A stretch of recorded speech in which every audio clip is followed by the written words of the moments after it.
All right, hello and welcome to Flat Earth Fridays, episode 94. We're going to watch it in the intro by Proud here, and then we're going to join the panel here.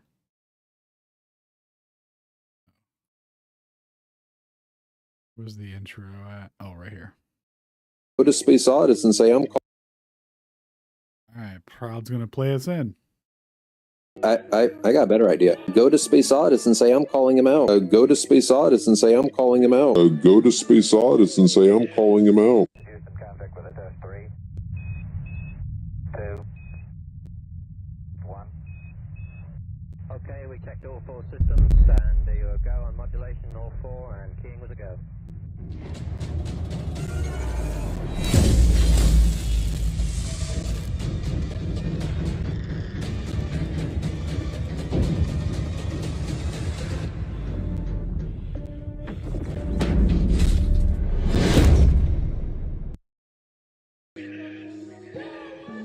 Okay, perfect. Okay, if you click on my profile, you can see that I'm streaming to the Twitter space, so you'll be able to see the visual images and follow along as I continue through here. So we have here a video from Rhetoric titled "Measuring the Distance to the Sun." One of them actually brought up one of my videos as a supposed evidence of theirs. And at the 5-minute, 58-second timestamp, we have the Kepler's derivation and Newtonian derivation for how they describe how things move in the sky and how far they are and how they derived all the distances and stuff. Now, this is super relevant because God knows I wanted to say something, but I just didn't have the opportunity because they got that shit so fucking wrong. We have here a video from Rhetoric titled "Measuring the Distance to the Sun."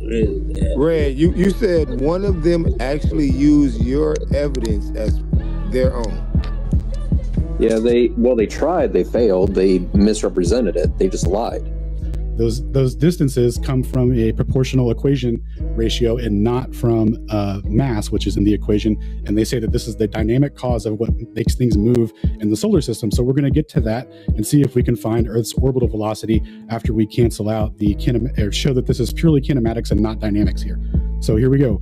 So this is FG GMM over R squared. This describes the gravitational relationship with the sun and in another body, ratio of that orbit, right? So what happens here is the way that this works out algebraically, the mass in the equation cancels out and it all comes down to being about the constants and the periodicity of the event. So here we go, let's play this.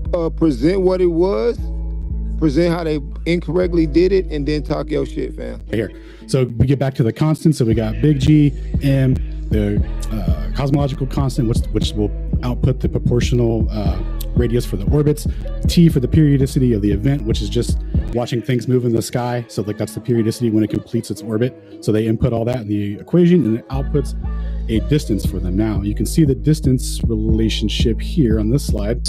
But there's a bunch of math in that video. They misrepresented the math to say something that it wasn't actually saying. So basically what flat earthers do is that they will redefine terms or say that certain terms in an equation don't matter anymore. That, oh, because this cancel out, we can just ignore it. No, you can't just fucking ignore it. But that's what they were trying to say. They were trying to say that mass is not needed for gravity or some shit like that. Now, in 1772, James Bradley had a pretty convincing ratio derived with what he was looking at in the sky. When he ratioed the angle of stellar aberration against the speed of light, he got 30 kilometers a second. And everyone was like, oh, no way. That must mean the Earth's moving. But that's kinematics. That's a measurement. It can't tell you if the sky's moving or if the ground's moving. So later, about 30 or 40 years later, Airy, famous from quote unquote Airy's failure, did an experiment to determine which is moving, right? So the premise of the experiment was when you're looking through a telescope with nothing in it, just air, you have to tilt the telescope slightly to keep the star in the center of the telescope. Is that the first time y'all got the sacred screen share? They say you can't screen share spaces. This the first time y'all seen it? Oh, okay. Okay. So the meaningfulness of the equations is supposed to come from the relationship of mass attracting mass, right? But in the equation, the variables that represent the mass, which is supposed to produce the dynamic force of velocity right through that attraction, is canceled out. So it's not a factor.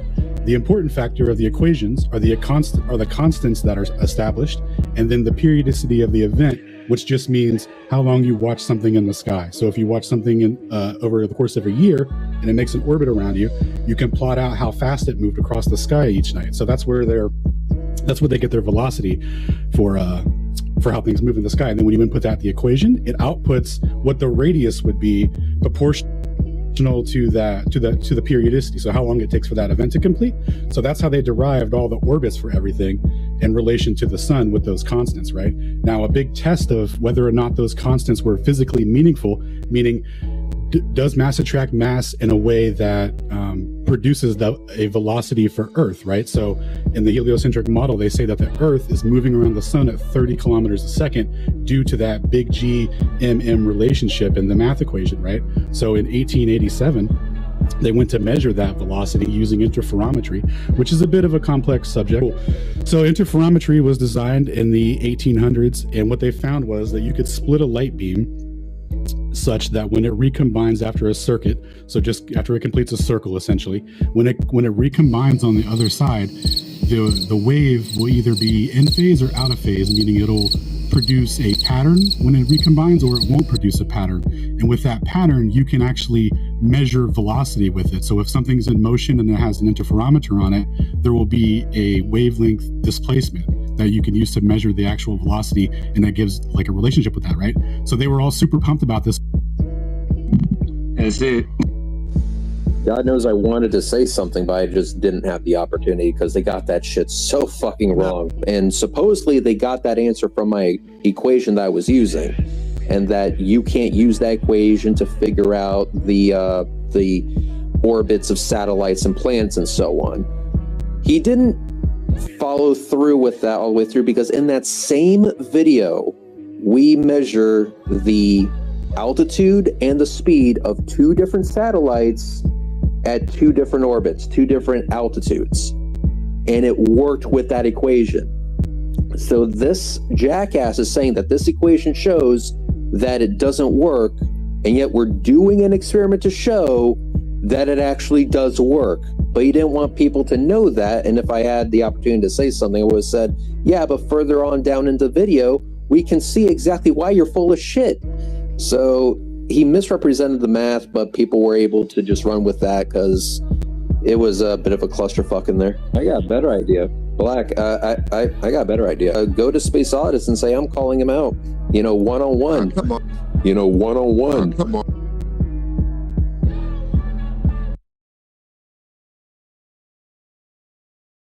All right. Thank you, Proud. That was the intro. Let's join the panel now.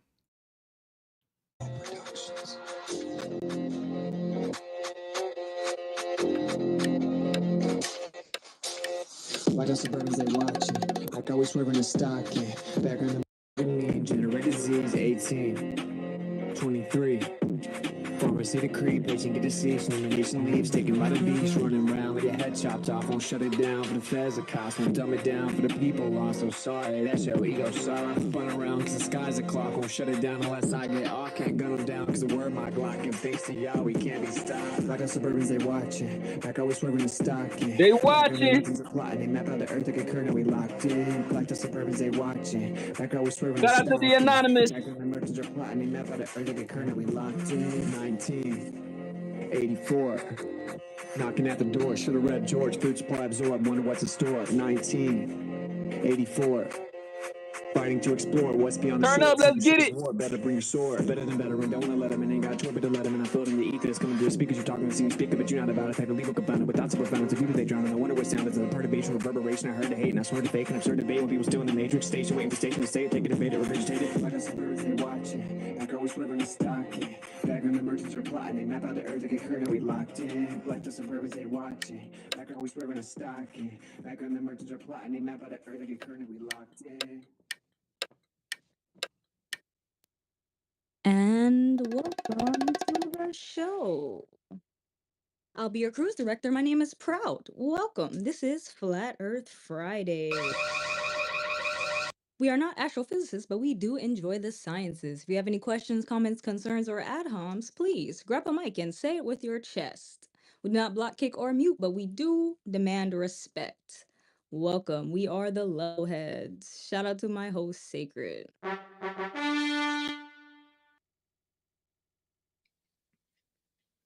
Hey, level head. You see it's episode 94, right? Flat Earth Fridays, we turn. I see the squad in here early.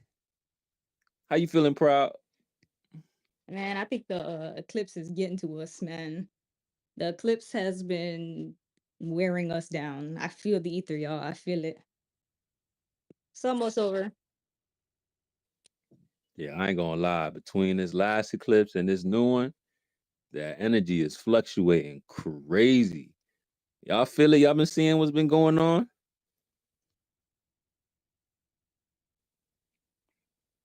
Hey, it's up to us to keep that vibration going. Keep it high enough to keep rocking, right? Keep talking about gravity. They don't want us to focus on frequency. Got the cosmos aligning. Earth shaking. What the hell is happening, level heads? I want to talk about it. Y'all really be feeling earthquakes? I don't got that where I'm from, for real. My earth ground stationary. I don't know. Y'all tectonic plates loose as hell. Wait, does that mean the Earth is in motion? Oh no! Don't let the Globers think of that one next. Hey, who in here with me? I see Sheepdog. What up, Sheep? Orwellian, I see you. J Space, I see you. Big Allen in the building. Facing reality. Stone, what up, Stone? See Darby in here. Truth Hunters in the building. Zetetic Death. What's up, Mila? I see I drop F-bombs. Witsit in the building. Oh, we gonna get to that too. Hey, we moving forward in the movement. Y'all see this? They heard y'all. Witsit said, bet you won't debate me though. Levelhead said, hey, you see that tweet? Hey, Harrison. You see my man? He with it. Oh, we gonna get into it, bruh. What a time to be alive. Y'all see we up next. They can't act like they don't see us no more, right, Witsit? What up, Ken? Shane, I see you. Playing in Truth, Donna Shinku. Big Cug D3. Keith, what up, Keith? Leliana. Canadian Chris, Earths. Toby, what up? Zane, my man, Mr. X. Guppy, Ominous, Blue. Howdy, Bill. Suki, what up? Gianni in the building. Shout out Gianni. Hey, we had a dope conversation the other day. I might throw that in the nest. Shout out to the future, Gianni, Rachel. Yeah, we had a dope discussion over at the pod the other day. Shout out to you for pulling up, man. Good to see you. Karen, what up? Malika, what up? Casey, I see you. The dude, what up? Alex, Steve, Conspiracy, John Gladden, Earth is Flat, J. Rod, Lydia. Uncle, what up? Dirty Roof, Vodka, World, Artem, I see you. What up, B-Fish? Chad, David, Cat, Dasky, Flat Egg. Who else you see here? Proud, what up, y'all? I'm getting reports from the ether that our sound may be going in and out. So I don't know. We might have to make sure everybody can hear us. We might request some emojis. Olo, 2 okay for sound check, sound check. But we got a couple other listeners in here. Shout out to the 7 of y'all that have not yet become brave enough to join us here on stage. We do not bite, but we appreciate the engagement.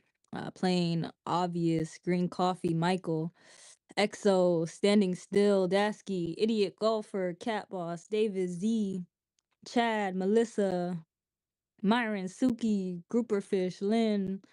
What's up, Bardic? What's up, 13? What's up, Artem? Huff, Third Eye, Matt, Cass, Vodka, Jacob,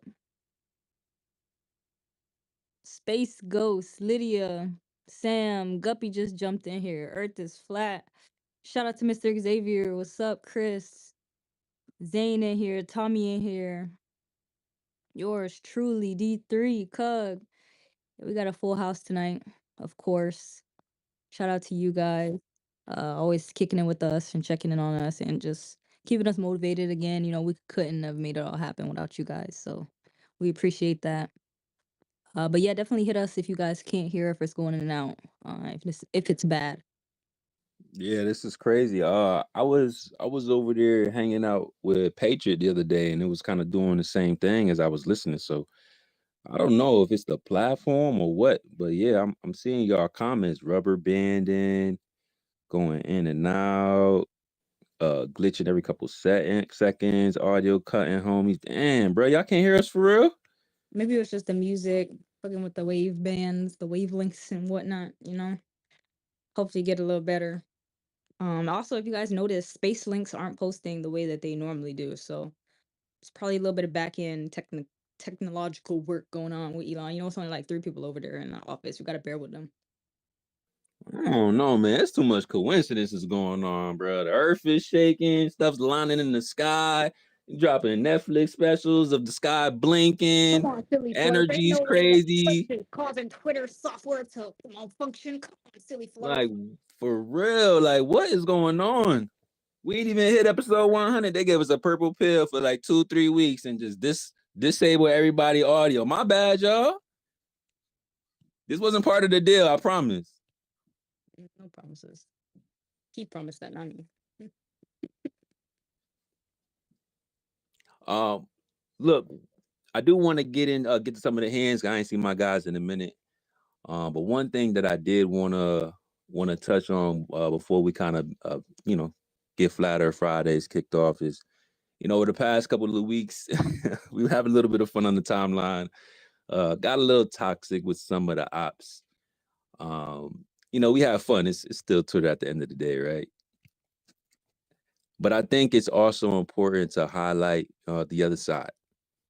I think even within having some fun or exposing some of the frauds out here, we do have to highlight some balance in the community. Whenever some of the globe earthers take step forwards, I think we, that deserves some recognition. We can't just focus on all their L's, right?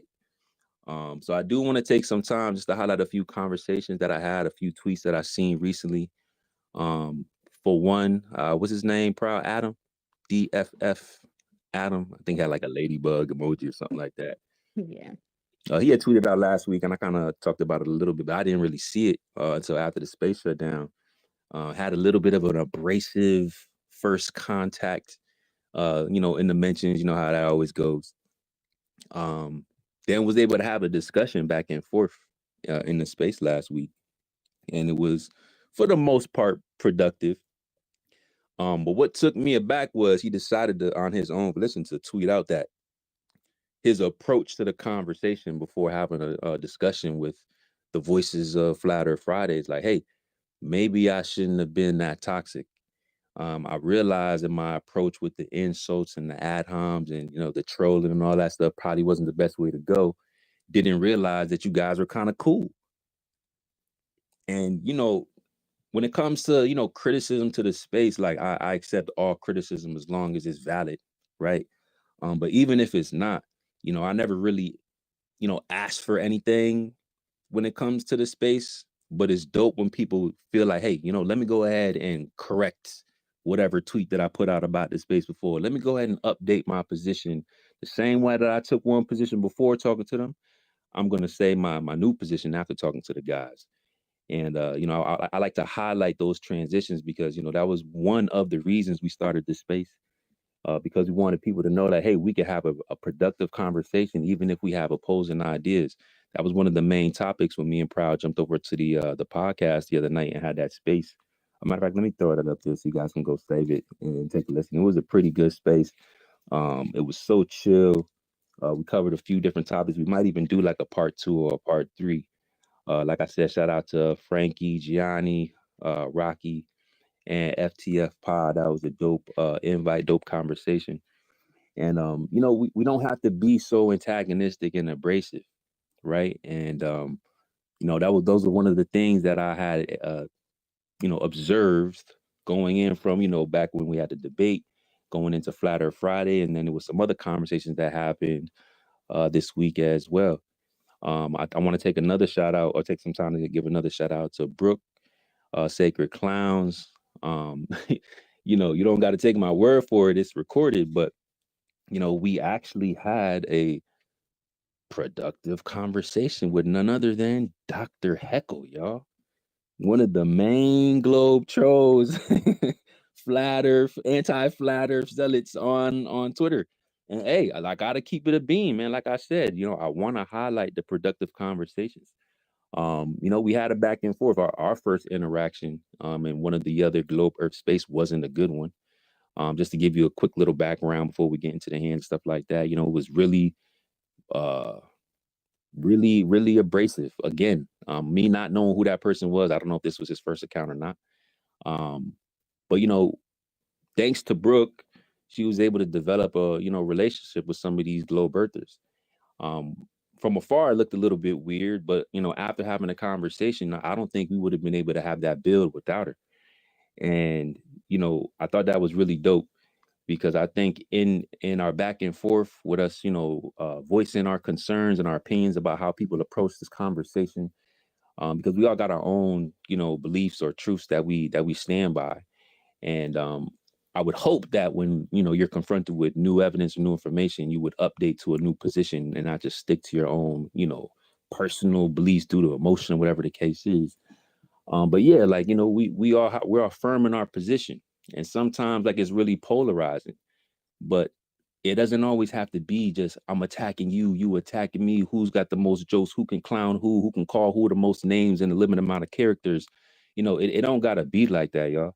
And that goes for anybody on both sides. You know, it's not just the globe earthers that can get a little toxic. You know, the flat earthers seeing some of the stuff too. They, you know, we're gonna respond in kind. But you know, again, just seeing how the energy is with the eclipses and, you know, the state of society and how everybody's kind of on the edge, not really knowing what's happening, not really know what's going on. I do think it's important to highlight positivity in the community and whenever we can move forward. And, you know, Dr. Heckle he told us straight up. He said, hey, Sacred, look, you know, I did approach the conversation in a specific way, but, you know, I care about some of the flat earthers. I never even heard him say that before. And he said, you know, if it's upsetting, you know, some of the people that, you know, I have a relationship with, I'll consider go ahead and updating my approach to the conversation. I could be a little bit less toxic. You know, we don't have to, you know, go at each other's necks so crazy just because we have a different worldview. And, you know, he was able to admit that he was wrong. Now, I don't know if it's going to sustain itself. I'm hoping so. But, you know, again, just acknowledging it is the first step. You know, if I'm sitting here saying, hey, bro, like, you're not addressing the argument, you're just attacking the person, you're just like tweeting random stuff, cussing people out, whatever the case is, it's just not doing us any good. We're not getting nowhere. Although there is like the other hand to this where you're creating more flat earthers through your behavior, but I'd rather you just, you know, approach the conversation in a civil way and let the people decide on their own, like based off of the conversation, not off of like, you know, behavior and emotions and stuff like that. But you know, the acknowledgement was there and I can appreciate that. And like I said, I think that because some of the energy been a little bit off, I think we do need to hone in on the other part of this too. And hopefully people stick to what they said that they're going to do. And, you know, the community itself, I mean, it's not just flat earth, it's globe earthers and flat earthers engaged in this conversation. And it's up to us how we are going to direct the energy, how we're going to progress forward. We're all on our own journey, like I say all the time, but we're walking this journey together at this point. So, you know, it doesn't got to be war all the time is what I'm really trying to get to. Of course, like I said, we're going to meme, we're going to have fun, like we're going to crack jokes, but we want to learn and we want to push the narrative forward. We want to, you know, push the attitude in a better direction. There's just so many things going on in the world right now.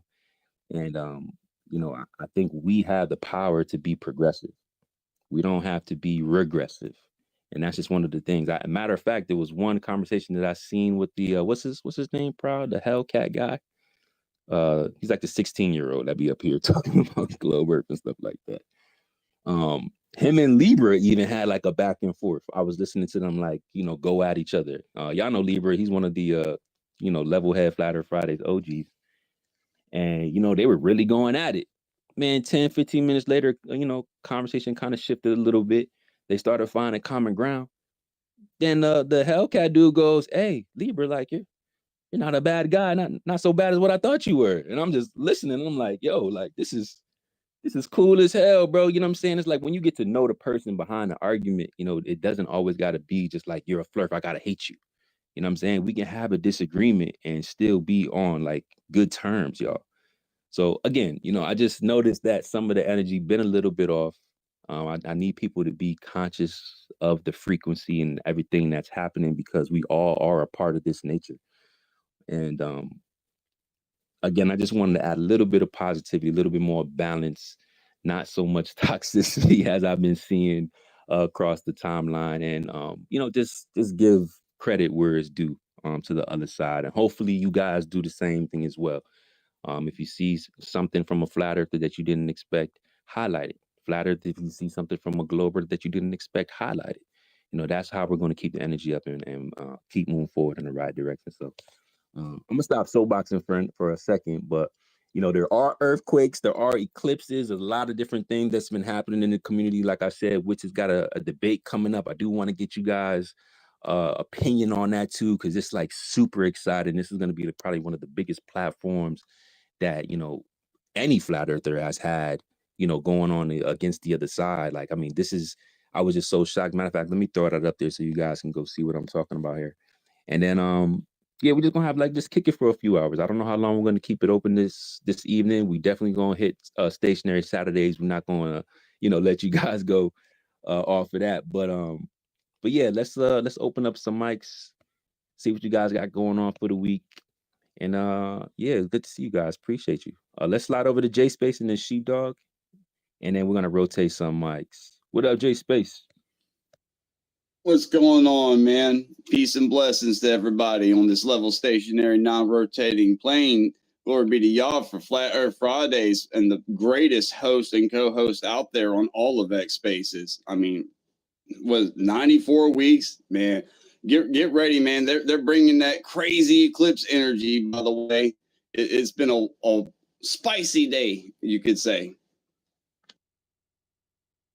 Hey, that's what I figured, man. Hey, sometimes you need a little bit of spaces detox, social media, social audio detox. So take care of yourself.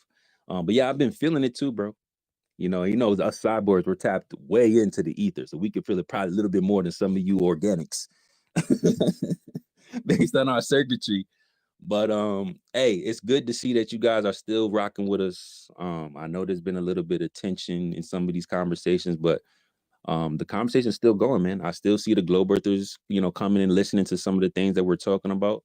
I still see the flat earthers engaging in the conversation as well. So, as long as we can still, do our thing on the right side of the conversation, I don't think it should be that much of a problem. But it's good to see you, bro. And I see the space earlier was slapping. We was over here preparing for Flat Earth Fridays but I couldn't join. But keep it moving, bro. Good to see you. Appreciate y'all, man. Y'all keep it rolling, man. I'm gonna drop on down. I just want to show my love. My man. Sheepdog, what up, bro? What up? What up? Man, dude, yeah, what a week it's been. That space that y'all went into on, I think it was Wednesday night, right? I mean, that was the most good energy conversation for Flat Earth I've seen, I think ever. Honestly, like it was so nice to see two people who agree to disagree, right? But we're gonna sit down and have this conversation. Almost kind of like how we expect the news to be, right? The news is supposed to tell both sides of the story and then let the audience figure it out. And that's kind of what the host did on their platform that night. They had two of y'all, and then they had two globe earthers, and it was like, we're not going to fight, we're not going to argue, we're not going to raise our voice. You're going to tell your story, you're going to tell your story, and then we're going to let the audience figure it out.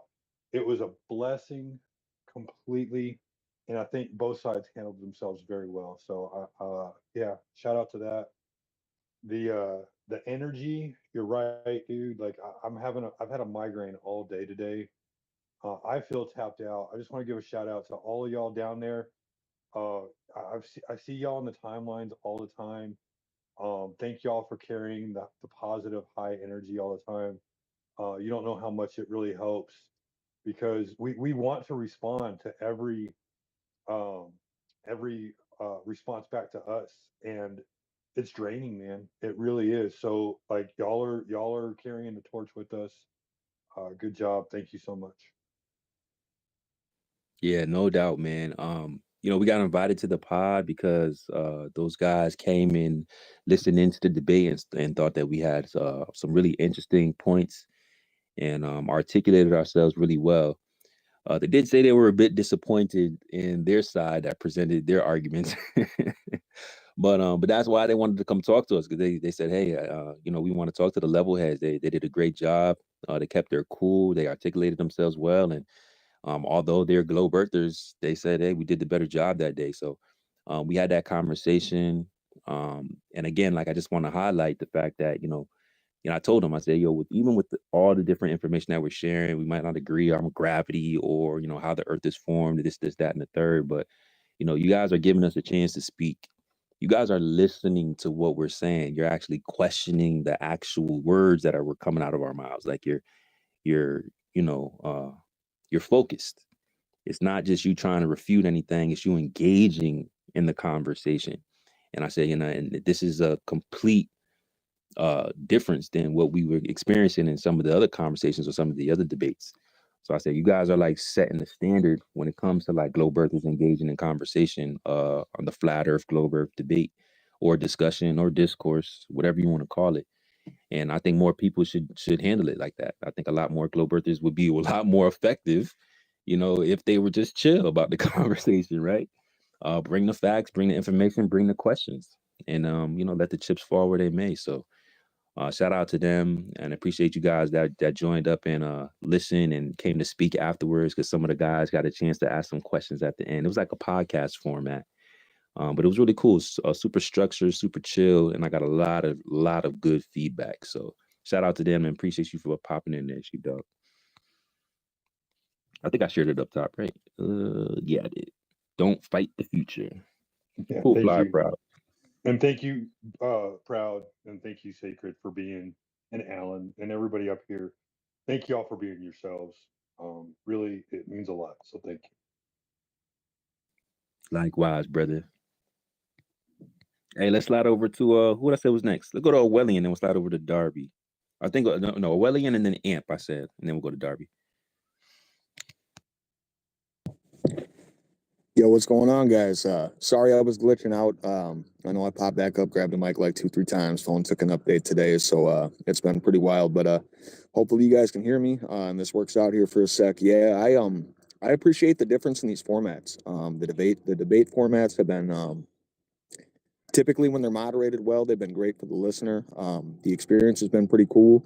The divisiveness that you mentioned, Sacred, that happens after these things end is something else we got to deal with. And one of the things that I kind of made a point last week to say that I would hold myself to is I'm going to be the same person that you hear on mic that you see in the comments, right? So with regards to that type of toxicity and that level of toxicity, I found a different way to deal with that engagement in the comment sections. Whether it means that I'm actually doing it or I'm trying to push people to a format like this or a debate format where they can grab a mic. That's my goal moving forward, man.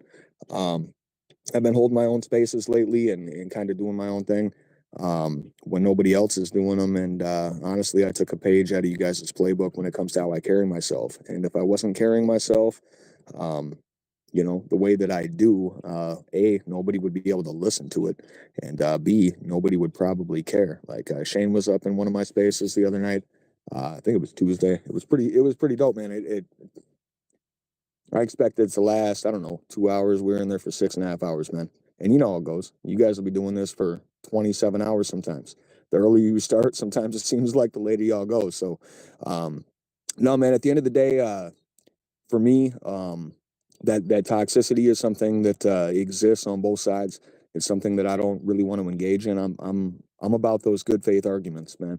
If you got a question, you got a concern, something like that, and it's in good faith, man, I'm always down to talk about it. And if I don't know what I'm talking about, I'm going to defer you to somebody who does. I no longer speak up about things that I feel like I might know a little thing about, but I don't actually know. And what I saw on the flip side of the coin with some of those other debates, especially with Patriot, that last one where I got that hour and 45-minute clip, is some people just won't hang it up. And that's fine. I don't need to attack a man for that, right? But at the end of the day, you got to come correct, man. You got to be able to admit, like, hey, I have some humility. I didn't know. Or I claimed I knew, right? And I was being disingenuous, whatever it may be, because I'm not going to assign a value to somebody else. But at the end of the day, if somebody's recording it, bro, everybody sees it. And that's on you then to try to explain. Like, I don't got to explain your shortcomings or your failures with regards to something like that, because it's forever. So with regards to me, man, I don't ever want to, I don't make a habit of embarrassing myself as a hobby. And if I'm going to put myself in a position to embarrass myself, probably just going to defer to somebody who can articulate it better and knows more about it than me. So that's the way I'm rolling moving forward, man. Like I said, I took a page out of you and Proud's playbook, man. The way you guys do things is kind of the way I conduct myself if I'm on a mic. I think that it's better for everybody overall. And, at the end of the day, we're all people, man. We got different ideas about the shape of the earth. We got different ideas about the sciences, but we're all people at the end of the day, right? So that's my stance moving forward. And yeah, man, another Friday, man. I'm happy to be here, brother. Love you guys. Hey, that was a good point, bro. It's really all about acting in good faith, right? And even I took a couple pages out of Witsit and Sheepdog's playbook with just like asking simple questions to just like establish a baseline. I think that's why the implementation of steel manning arguments is super important, because if we can get the other side to steel man the argument, whatever we're trying to articulate, then we can gain an understanding of whether they're grasping our position. Like, right, are you internalizing what we're saying, or are you going to just say something that doesn't have anything to do with what we're talking about? So implementing like simple questions like, okay, can you be honest enough to tell me what happens if the Earth's surface is not curving? Then what is it? Not asking you, is it or not? I'm just asking you if it wasn't. If you can say the words, and I know that you can engage in this conversation in good faith. If you can't even say the words, yeah, then the Earth would be flat. Then I know that there's pointless to even engage with you, right? If I'm asking you to steel me in a position of why we believe something's behaving away or observing something in our natural world, from a flat Earth standpoint or a true Earth standpoint, and you can't even articulate back to me what I said, then I know you're not listening. I know you're not retaining any information that I'm saying to you. So, what is the point of continuing on in this conversation for hours and hours and on, and you're not listening, right? So I think it's important, when you're having those conversations, and there may be a disagreement or something that we can't find common ground on, maybe implement, hey, can you at least explain to me back my position, and see what they say, see if they'll actually do it. And the most times that they don't do it, that means that they don't really want to have that conversation. So it's all about acting in good faith. So please, y'all, just continue to do that and choose your energy wisely. Don't waste your time on so much pointless conversations. Sometimes I get criticized for that. But as a host, this is supposed to be a hub for everybody to get a voice off. And I don't really like people controlling narratives, although they're going to do what they want to do. So it is what it is. But I always try to give people enough time to either show us that they're honest or show us that they're foolish. They're gonna choose and depict their own, place in this conversation, how they want to do it. So that was a super good point, Willie, and I really appreciate that, man. Good to see you, bro. And I just want to throw in, like I'm in my 20s. I'll just say I'm in my 20s. I know I don't know as much as Einstein, but there's not a single person, Glober or not, like physicist or not, that could make me feel crazy or embarrassed for looking into some of these sciences at this age in my life and this time. Like, I don't know everything now, but nobody does. even those smart people at those high levels don't know everything. So I just think that's a testament to their own intelligence. To those who try to demean and try to like make someone feel crazy for trying to learn things and learning and taking in information. So that goes for anybody out there who's young and looking into some of the stuff. Like, don't get discouraged. You'll never not be able to learn. So just keep that in mind.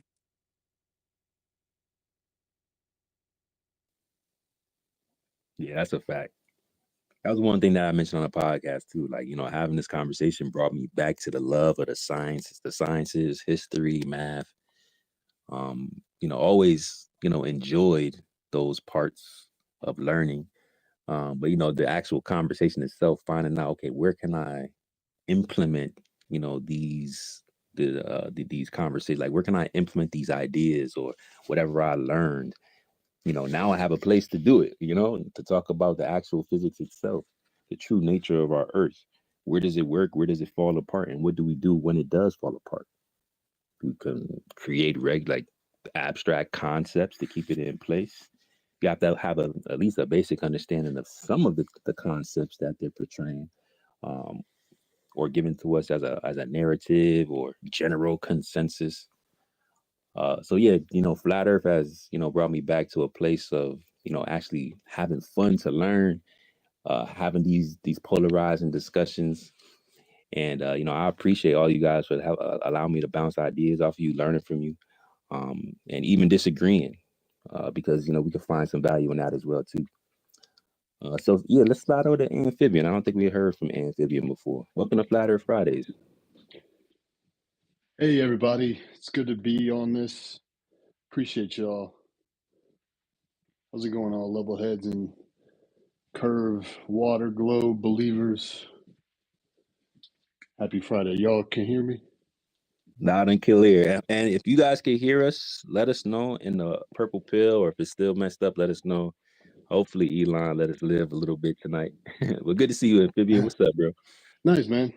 Good to be here, man. So crazy to think about how Nikon discontinuing that P1000 now that it's proven, some theories wrong, taking some technology away from us.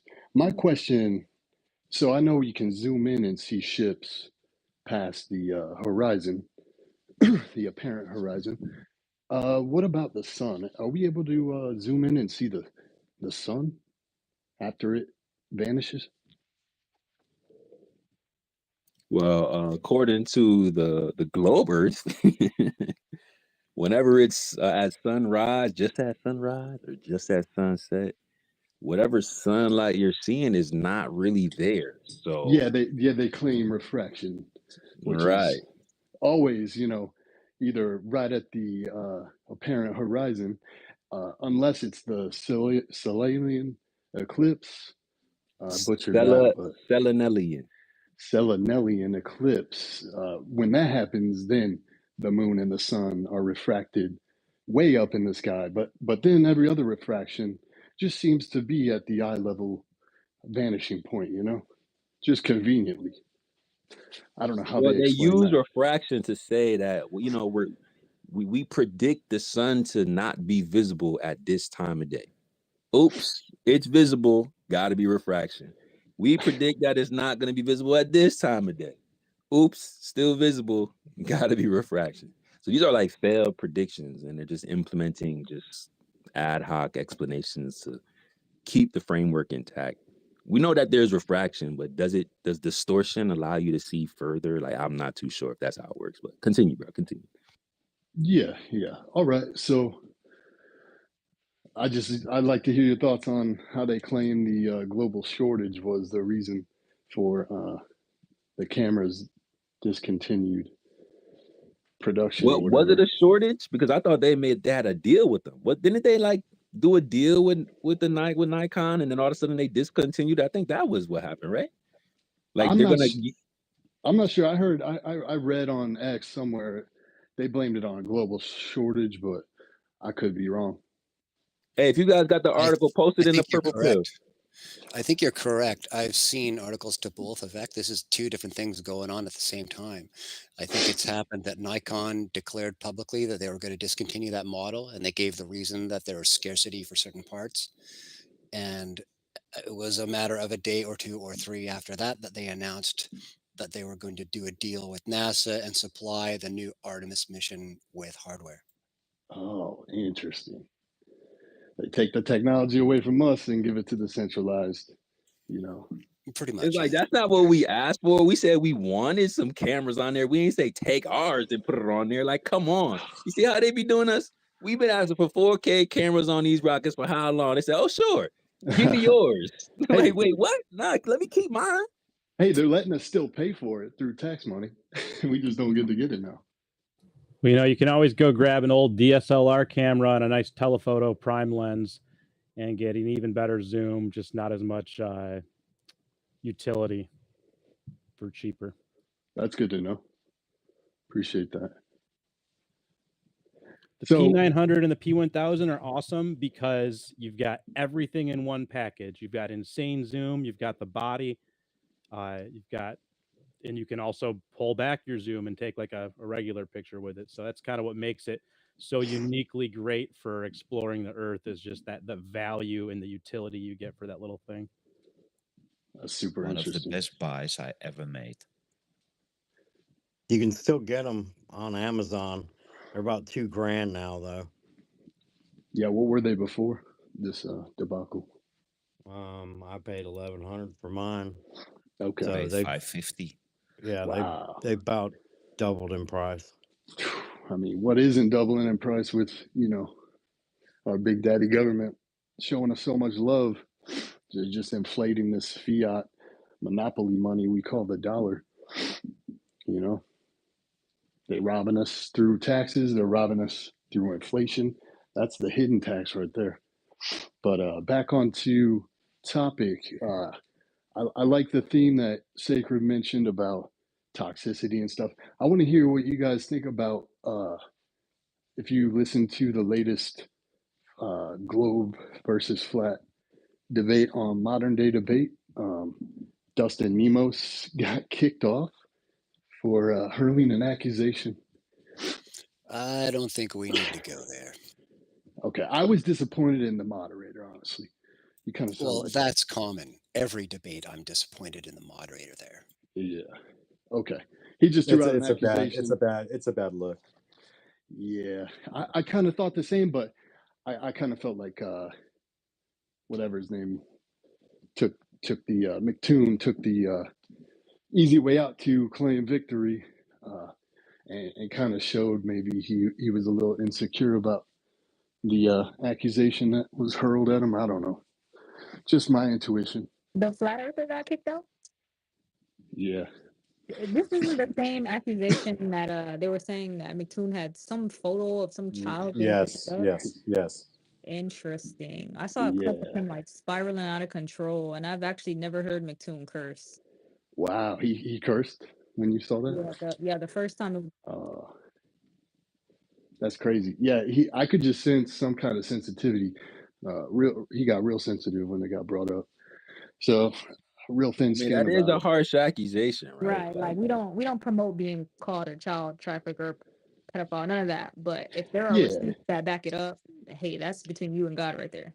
But I mean, we're talking free speech, right? I mean, I guess if you call someone a pedophile, you are kind of claiming violence. There's a lot of people that want to hurt pedophiles.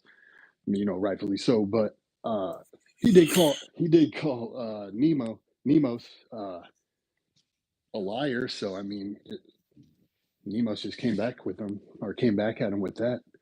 So I thought it was fair game, honestly. But yeah, but one of those two is a libelous action, and the other is not. Yeah. Okay. It's defamation for sure. It's full DS, dog.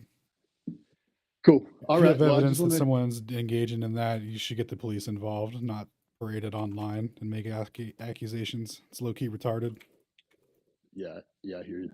All right, just wanted your guys' thoughts on that, and just want to say good luck to Witsit on this InfoWars debate. That's high level. Can't wait. He's going to be add another win and keep them undefeated. You know, it's gonna be great. Bro, I'm so looking forward to that. Let's go. Let's go. And the Well, I dude appreciate. already kind of like talking a little crazy. What he said, Oh, he's gonna prepare drag to him. be dragged, kicking and scream. I'm like, here we go. This guy, do he know who he dealing with? He must not know. I mean, I don't even eat popcorn, but on that day, I'm gonna be popping a few kernels, bro.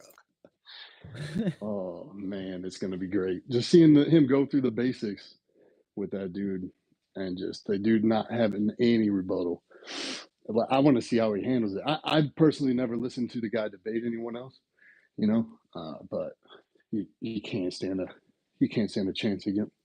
I got my Austin. money on incredulity. He's gonna get cooked. Ad homins. I got $10 on it. Ad homins. He's gonna melt down. Oh yeah. They've never talked about flat Earth before. What's that? I don't think they discuss flat Earth over there. No, they haven't. Yeah. Yeah, it's like the topic they never want to touch, right? They don't want to make it mainstream or whatever. So. Interesting. I hope they can defend their globe model. Yeah, it is just to think about how far this, movement, I'll call it, for lack of a better word, has come.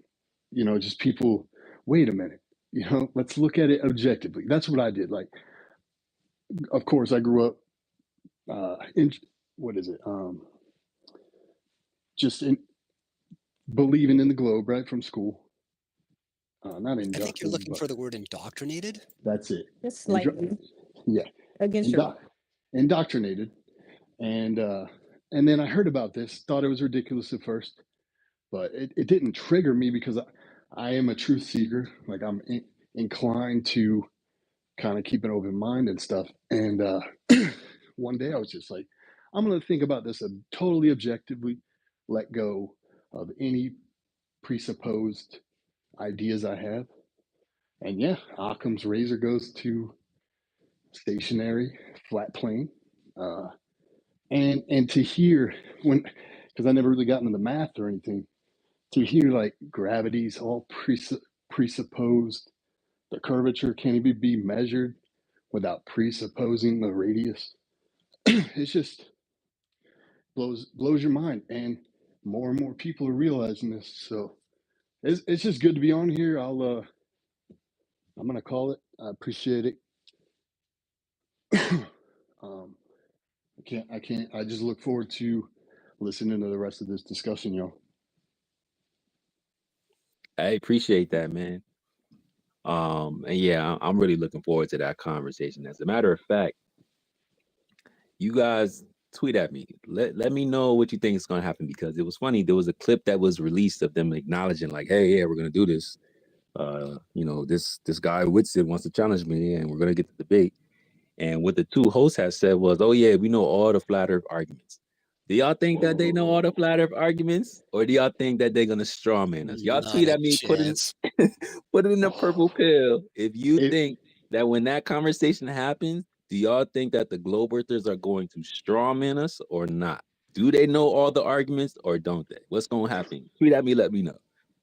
Yeah, we need to get a bet together and see if he can even steel man a sunset from a flat plane. Like, what are the odds? That'd be the whole problem, bro. Them saying that they think they understand it, and then they all just don't really get it at all. No, they won't even consider it. It's so strange. Like, we'll see, man. I'm definitely amped about that news. And then hearing, man, I fell for it. April 1st, I think it was Sheepdog released that he's going to be on JRE. I was like, no way. And then I was like, oh wait, it's fucking April 1st. Hey, we can still dream. Right? Hey, it's going to happen. The internet, it's pervasive. It's growing. They lost control of information. The powers that be, the centralized powers that be, lost control of information. They're losing control of the monetary system. Bitcoin is the internet of money, and they can't stop it. And just like they can't stop knowledge from spreading now. So we live in good times. Yeah, there definitely seems to be some type of transition.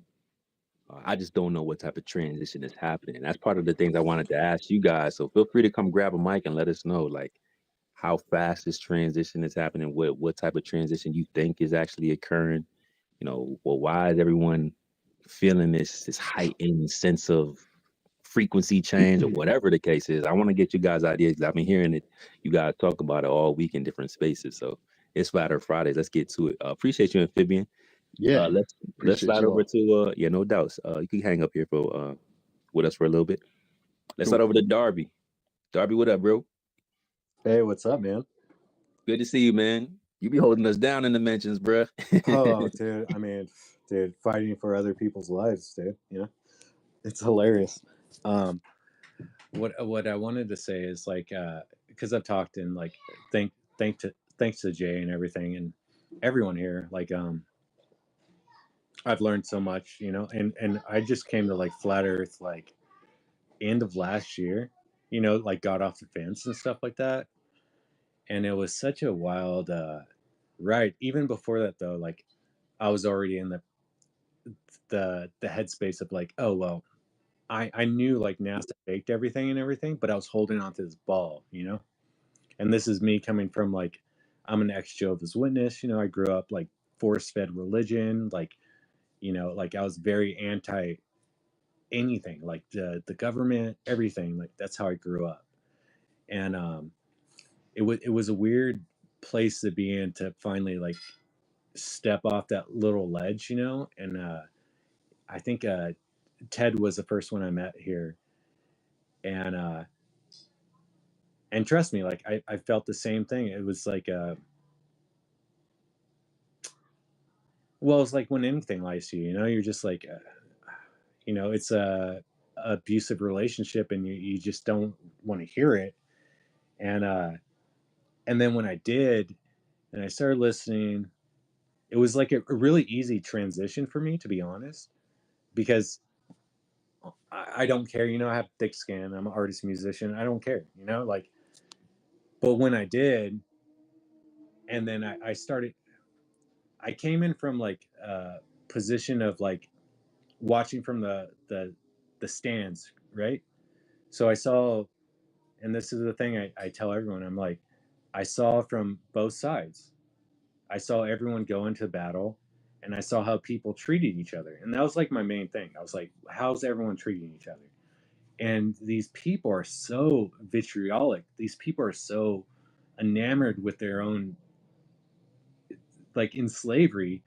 It's wild, you know? And so I'm like, well, and here's my cope, right? Like my cope in the beginning was like, well, maybe it's a lot bigger, right? That was like my last, like holding on to the ball. It's like, well, maybe it's a lot bigger. It's still a ball. It's got to be a ball, right? And that was insane to me. I'm holding on to this like last bit, right?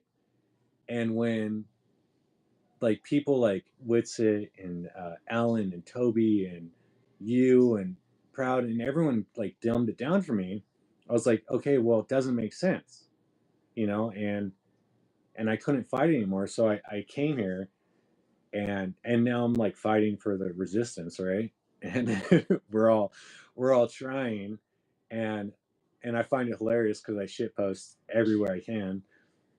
I'm out for the homies, but yeah, I just I mean I look back on like all your Flat Earth Fridays I've gone to. The other night was just beautiful. That was like that was that was beautiful, man. I don't know. That was like how people should react to each other. You're right. But also there's like that other side of me. I'm not gonna deny it. That wants to see like what happened with Ian Wolf. That shit was hilarious. I love it. I eat it up. You know, and I don't like downplay that side of me. But at the end of the day, and what I tell Globies, you know, and I know like as flat earthers, we have that, like I love Sheepdog. Sheepdog's like homie, dude. That guy, everyone, dude, has patience. Like Brian, Jed, everyone just like, I see it. I see it. I love it. I respect it. I've never once seen a flat earther, right, go to a Globie and just shit on their day. But I see that all day with Globies. There's just some anger, that this disresolved anger that I don't get. I'll never get. I hope I never get. But I just see that, and that's a huge difference of like humanity. And I asked Globers, I'm like, what? I asked Pete Ups this last sesh with Jay right here. I was like, dude, what would happen if what you're told is a lie? Like, what if NASA's lying? Everything's a lie. Like, we never went to space. I'd be pissed. I'm like, that's what we are. We're just trying to wake you up, bro. We're not like trying to keep you away from anything, or we're just mad because we've been lied to our whole life, and we're sick and tired, and we're trying to wake people up. And I even told Globers this. I'm like, bro, if you flew me off in Elon's rocket that you keep telling me I'm paying for, which I don't fucking get, if you did that and I saw a curve, guess what? It wouldn't change anything. I'm still out for truth. And guess what? Like, this side is out for truth. If you want the truth, this is where you're going to get it. Whether or not it ends up being a curve or a straight line, but all the evidence points to that. So, you know, like, it's rough. You know, I just argued with the guy yesterday. His name is Vaxxed and Boosted. I can't do that, bro. You know, Never argue with anybody who calls themselves Vax and Boosted, bro. it was gnarly. Flat Earth tip number one. And I just want to say, like, Sacred, Proud, you guys hold it down, dude. Like, you guys, like, it really is. And I even tried to tell the Globers this. I'm like, dude, if you want to try to win people back, which you won't, once you go flat, you really can't go back. But if you wanted to try, like, try to win the hearts and minds. Try to be like a decent person. Is that too hard? And it is. It's a crazy thing. So I just appreciate you guys for keeping like level head, right? I appreciate like everyone, like Sacred Clown, Matthew. Like, I could go through this list, Timbo, like Shane, yeah, definitely Shane. I mean, but he's just ripping off of blah blah blah. Like, they get so mad. But dude, also I told the Globies, I'm like, you should be stoked, dude, because you get to play like mathematician in space again, you know, like it's being brought up in like mainstream media. You should be stoked. And they are, because they're being acknowledged. And then the one funny thing was like, he's P-Dubs was, he never wants to like mess with, like, he never wants to fuck with the Globies, right? He's like so pissed off and everything. And then his banner is just like, if you don't believe me or don't get it, I don't have time to convince you. I'm sorry. And that is such an oxymoron and so retarded. It's hilarious. Well, we're talking about someone who also has like a fake Flat Earth account. So, I mean, I know like a lot of them have like 5 different accounts as well. Like Pry Guy, he said Witsit sounds like AI when that guy sounds like AI. It's so retarded. Anyway, that's all I wanted to say. Sorry for rambling. We're all here. We're in this shit together. Earthquakes and fucking weather and all the J's are causing it. Give them some shekels. I love you guys. Hey man, I appreciate that, bro. You hit a lot of good points. It's crazy out here, man. I hope the eclipses bringing Globers to truth and rather than making them crazier. Oh, it I know, right? I mean, I don't even, like, did we even think to mention like the debate was even on an eclipse? I think that's crazy in itself. But what's even funnier is that like you'll have someone like Patriot, right, who hosted the debate. He'll get attacked just for hosting. It's like, we're so upset that you're even giving this conversation any light. And he's got to tell people in his DMs and his mentions, like, chill out, bro. Like, I'm not even a part of this. And then in the same token, when you do get like a globe earther who's interested in having a civil dialogue, then they'll get like peer pressure from the toxic ones. Oh, you're over there in Flat Earth Fridays talking to the level heads, like, and they be so mad about it. And then the guys like feel pressure and end up like not wanting to come back just because somebody's like ridiculing them for having a decent conversation with us. I think it's like the most bizarre thing ever, bro. Shout out Like, to Red's Rhetoric, who succumbed to peer pressure. oh gosh, she name dropped it. Now his stats are stagnant, like their model. It's progression. Hey, real quick before we move on, I put some P900 articles in the timeline or in the jumbo. This is exactly what we was looking for. Nikon rumors. NASA signs agreement with Nikon to develop lunar Artemis camera. Ooh, way to go, NASA. If anybody's Gaslighters. thinking about pulling the trigger, I just looked on Amazon. There's about 5 or 6 cameras there for $1,279 right now. They're going to shoot up faster than Bitcoin. Dang, cameras a commodity now. I need advice for what kind of telescope I should fill with water, guys. A cheap one. Right, Ken? Well, you should consult NASA then, because they're expert at filling things with water. That was my main thing is like, how can you look at all the past footage and everything and just be like, if there's like one inconsistency, there's got to be like a bunch, right? But like, no matter what I show any Glober, they believe it. Even one guy was just like, what do you say? I don't know if you saw like Death's like post. He made like a fake AI image of like space in the ISS, and like just shit on all these globies, and they're just like defending it like it's real, and it was so hilarious. And then when everyone's just like shitting on him, they're just like, dude, it's fake. And then they finally said it. This one guy's like, well, it's real because AI takes things from real life. And I'm just like, you realize they have like a real ISS in a pool. Where can they fit an ISS in a pool?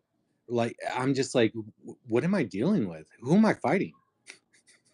I'm like, I don't know what to say to you guys. And I show them like these pictures from ISS, and I'm like, why don't these astronauts ever turn around like 180 degrees? And they're just like, well, they got important work to do. Like, why would they worry about this? It's insane, dude. Like, I'm just like, am I in the same world as you guys? I don't think I am. At all, bro. Like, literally. Yo, you could, they say that flat earth is willfully ignorant, but it's like, bro, you could literally just go look up.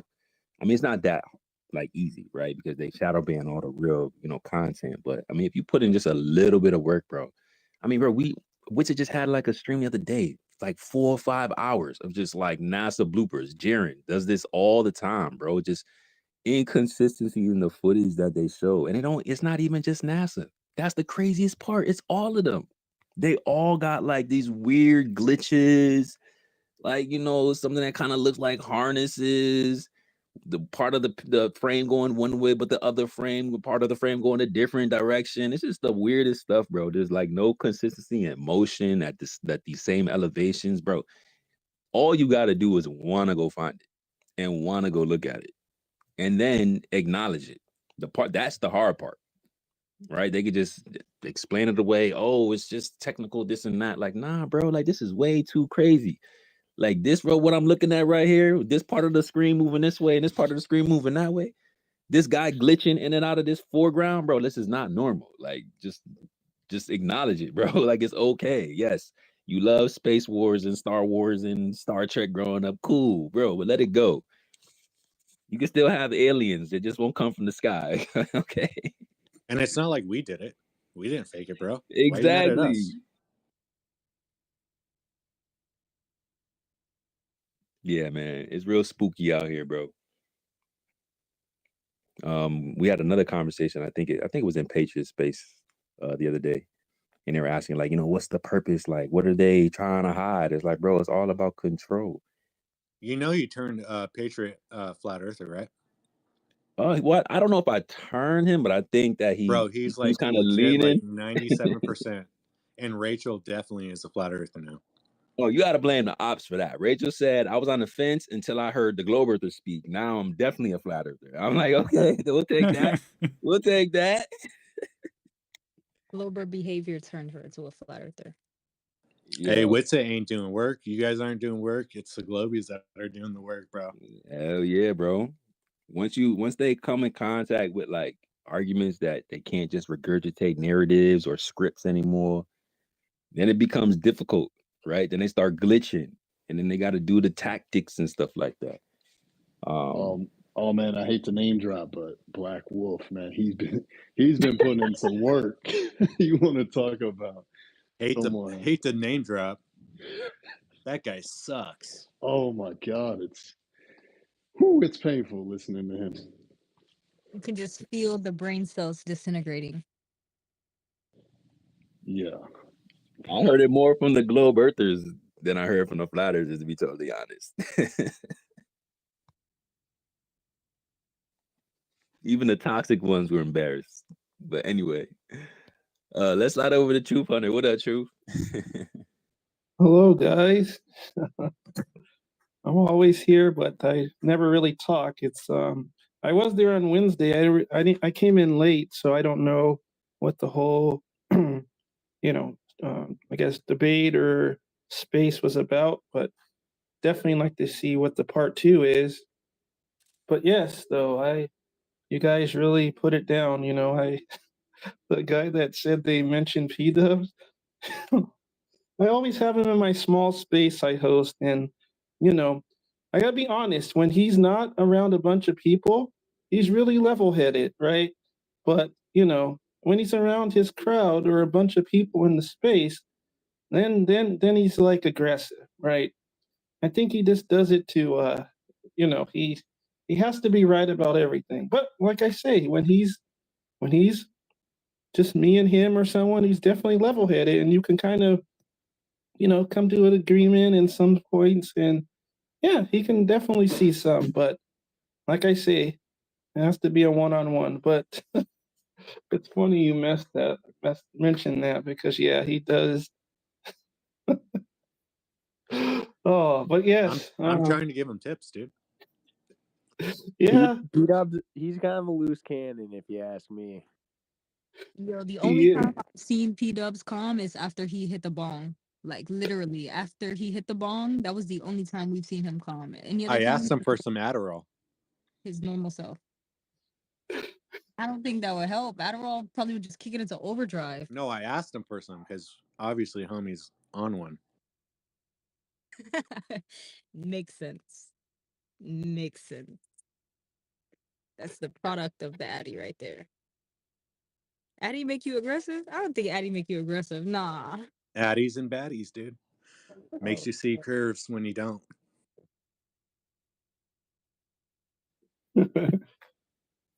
Well, yeah.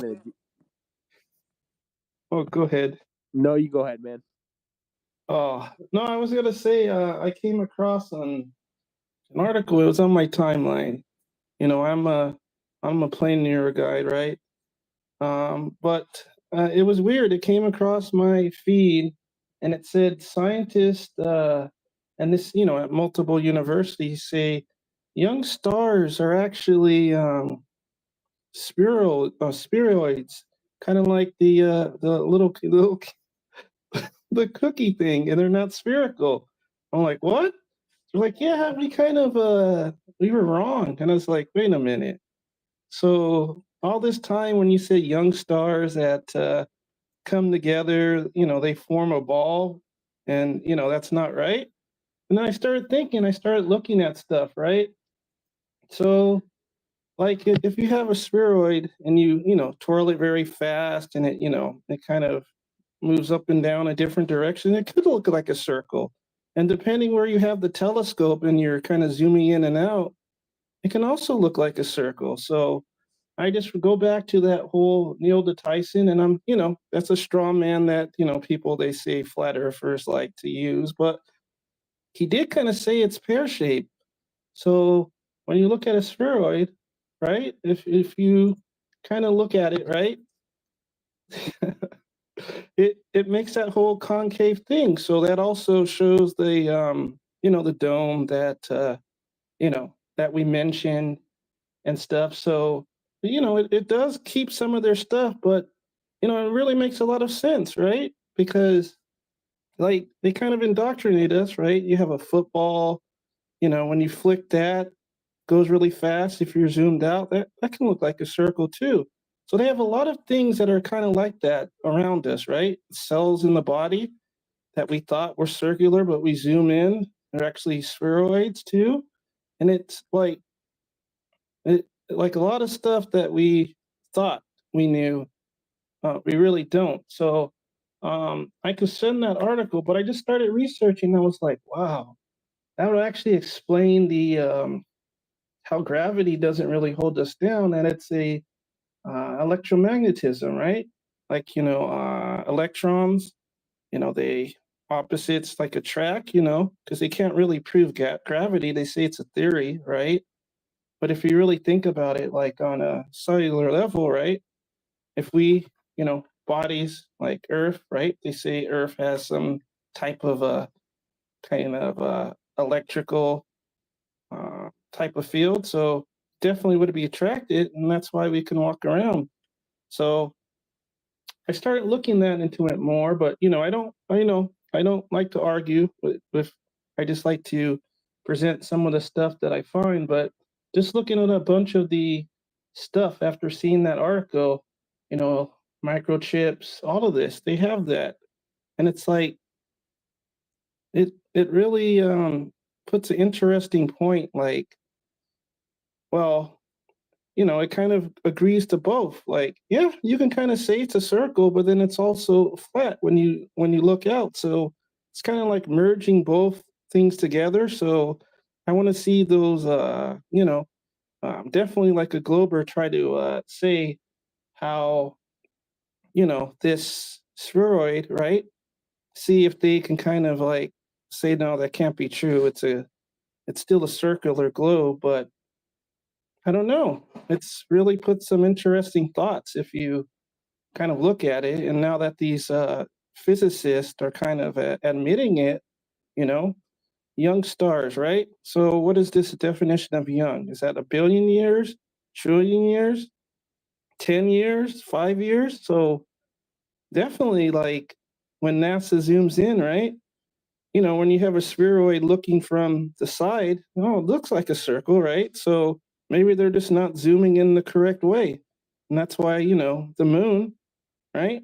So I just think of those things, and I want to see some, people from the other side kind of see if they can kind of come to that level, not trying to put puns out there, but I definitely want to see some people that believe on the other side to kind of see what they say about this. And, it's not no straw man. I can show the articles. It's not no from like, Reddit's physicists. No, these are actual universities that are not like, underfunded, you know, 500 people there. No, these are like well-renowned universities. So I definitely, I want to hear the other side. I'll send them to you too, Sacred or Proud. But yeah, it really, Yeah, do me a favor, bro. Drop it in the purple pill if you can. like it really does make sense when you just think of these things. Like it shocked me because when I first talk about a flat Earth, immediately they think about a pancake, and I'm like, no, bros, it's not a pancake. When you think of a pancake, I can see why you think we'll fall off, but no, it's not. It's just, and that's the one thing I don't know if when people come in here too, they kind of like, you kind of lose them because like, man, these flat earthers, right? So I don't know how they come in, if they're kind of thinking from that point of view, but definitely, when you got to take another look, and you know that it would just definitely explain a lot of things. So I'll send you that. Still looking more into it. Those equations that you use to do on a sphere, right? You can still apply on a spheroid, right? You know, just the the equilateral one's just a little wider, but you know, it still ends of the day, you know, can actually make you globe Earth actually kind of change. But like I say, I don't argue. I just have a small channel. I just present the facts. But Hey, Truth Hunter, I don't even know if that'll do it. I mean, we did a whole space on negative stellar parallax, and they lost their minds. I mean, did everything except come talk to us about it. Like literally, like spiraled out of control when finding out that the stars relative to quote unquote Earth's motion is moving in the wrong direction. Oh, they lost it. So I don't even know if you know any other observations or evidence other than I don't even know, bro. You could show them the Earth not moving. You can show a lack of curvature. You show the stars going the wrong way. I don't know if there's really any convincing at this point. It's either it's just really for the people on the fence for real. Right, like you can say, why is it the universe when you look at other galaxies a sphere or a ball? Like they look kind of spheroid too. They're not circular. So what parts determine the circularity or not? We should see some universes that look like a ball, but yeah, you're right. You know, I'm waiting for that universe that looks like a sphere. But yes, I'll leave it there. I'll send it to you. You're arguing with the right side, bro. The other side, I don't know.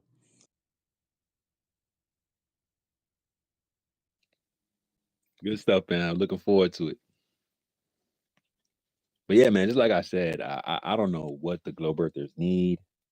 Let's just say the anti-flat earthers, right? People who are on the fence are pretty much globe earthers, but probably haven't researched the information in depth. As a matter of fact, we was in another space earlier this week, and it'd be blowing my mind. Me and probably trying to think about some of the things to talk about because we done covered a lot. And sometimes we forget, like, you know, some of you guys weren't here during some of the earlier things that we done talked about already. And I mean, we was in a space with like 300 something, 350 people the other day. And they were like, oh my God, do you guys realize that the United Nations logo is the flat earth map? I'm looking like, bro, what? Y'all just now, hold on. y'all just now finding this out. Like, this is the reason why y'all don't really believe in flat earth yet, because y'all on stage one.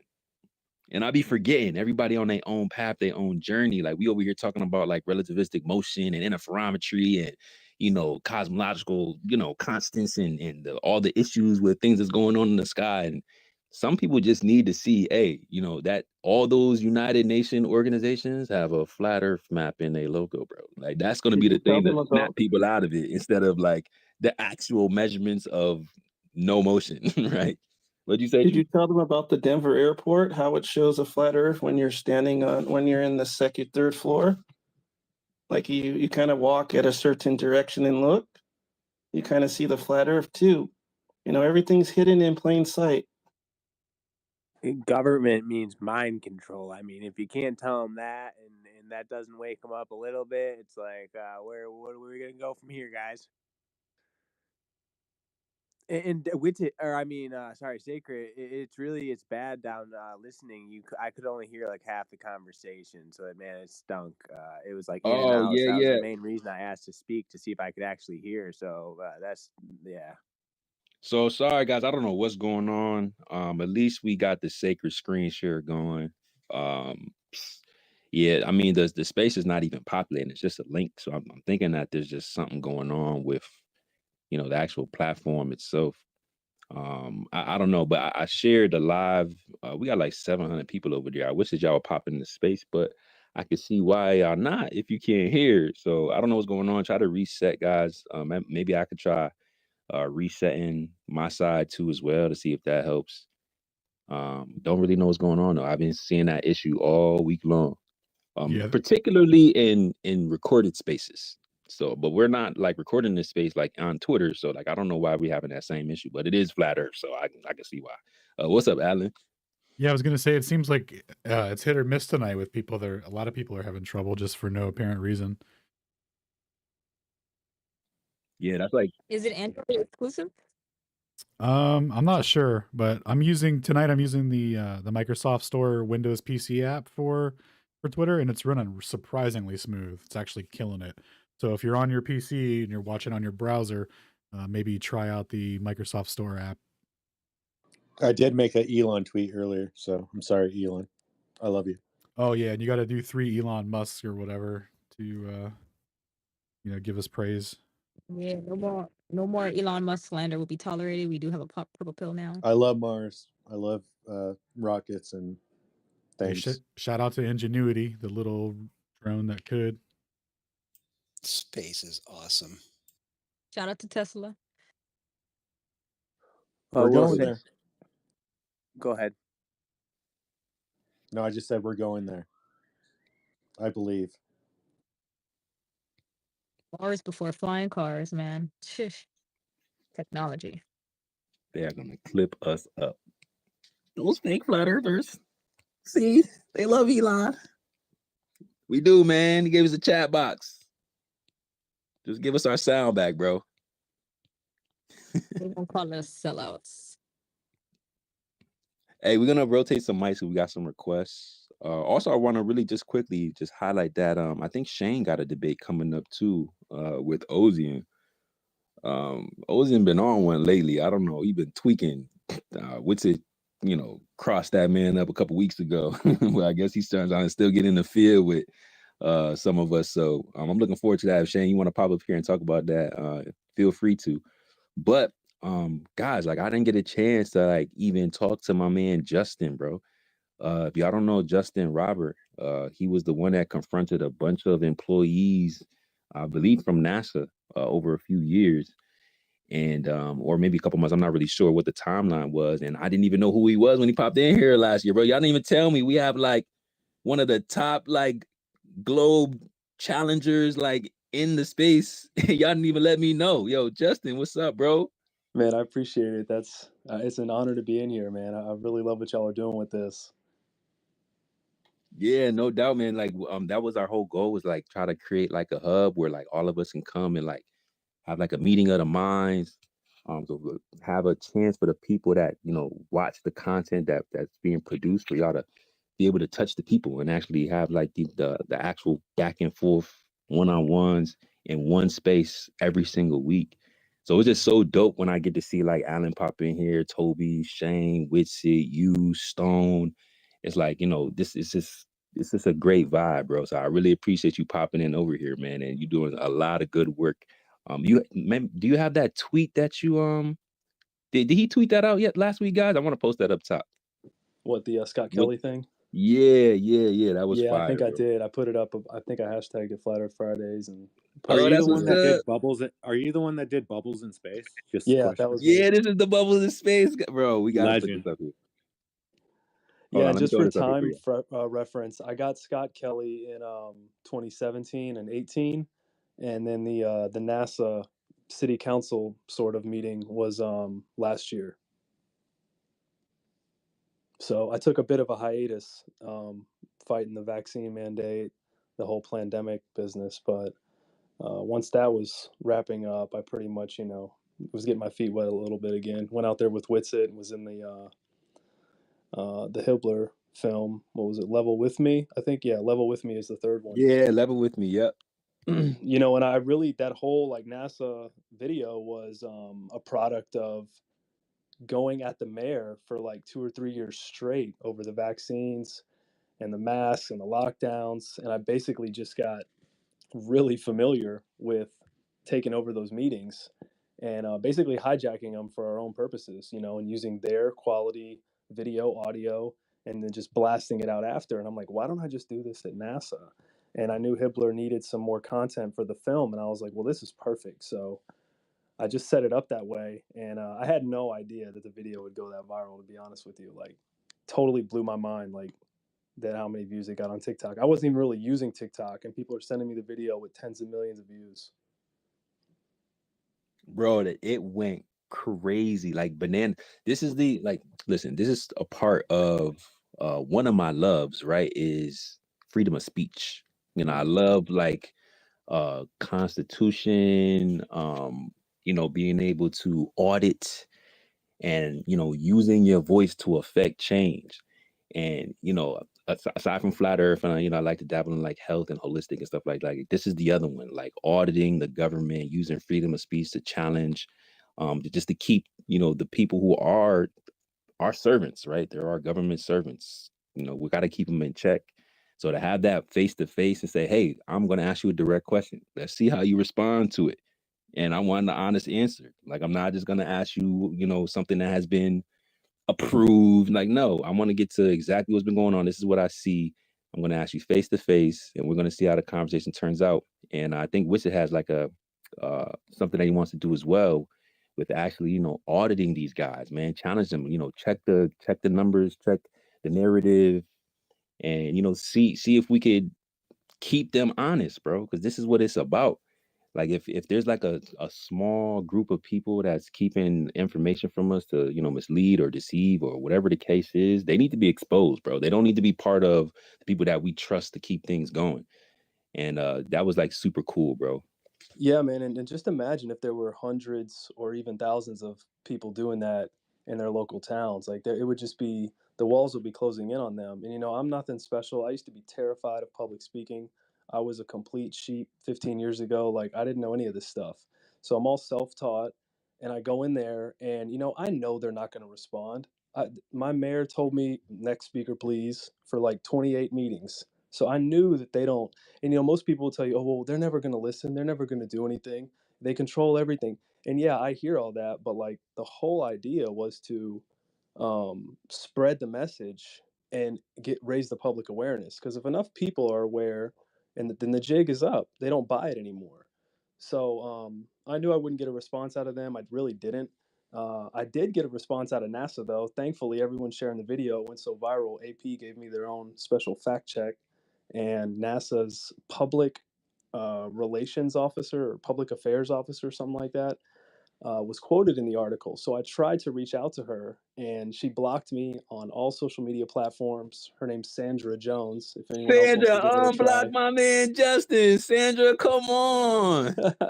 So it was really, and that whole thing turns into a story, right? It's their lack of response, them blocking me. I got an interview with Ivory Hecker over the fact that my video got traction and they wouldn't respond to me. So like, it just kept developing. And then I look back, on maybe someone who was like, oh, they'll never listen. Well, we made some noise, and that was the goal. And I just hope that, my goal is that when Scott Kelly gets out of a limousine or a vehicle to go somewhere, he literally can't, because there's so many people questioning him with real questions that they can't go out in public. Bro, you put real boots on the ground. What was your what motivated you? I know you kind of said, you had the idea, but where did the idea come from? Like, what said, hey, like, what, first of all, what put you on the path to flat earth? And then what made you say, hey, this is something that I need to do and see if I could, affect some change? Like, what put you on that path? I mean, I woke up in 2012 and I was really inspired by the people like Luke Radowski and even Alex Jones and others who were confronting people on the streets. That whole man on the street thing, that really, like, I was seeing Luke of We Are Change doing, getting Henry Kissinger and Zbigniew Brzezinski, like Trilateral Commission Bilderberg members. That just lit a fire under me. And I realized that we needed a real media and honest media. The reason we were deceived about a million topics is because we don't have an honest press. So I'm like, well, we have to kind of be our own media. I found We Are Change, which is an independent media organization, started as 9/11 Truthers, took over the Orlando chapter, and just basically started doing, protests, speaking at city council meetings. I was fighting against Monsanto, Big Pharma, but I mean, into everything from fluoride to 5G and anti-war. And eventually, I had my Flat Earth awakening in 2015. And at that point, I think I just shifted and put, the confrontation sort of technique towards NASA, just like I turned the city council thing on them. And I found Scott Kelly was going to be coming to Tampa one day. And I was like, you know what? I don't know how I'm going to get to this guy. I had no plan whatsoever. And I just drove an hour and a half to Tampa, no ticket. I had my question ready. Like I studied my question for like 2.5 weeks. I knew exactly what I was going to say word for word, but I didn't know how to get in. I didn't know how to get to him. Crazy story. Some lady just taps me on the shoulder and is like, I have an extra ticket. My friend didn't come. Do you want it? And I'm like, wonderful. So I go in, thinking back, like how funny when she looks up and sees me like do the whole thing and question him, and she was the one who let me in. But still had no plan. I'm sitting up there listening to him do his garbage performance, and they're interviewing him, and I'm like, how am I going to get to this guy? I'm almost thinking I'm going to do the whole heckle thing, like just run down into the front and start calling him a fraud.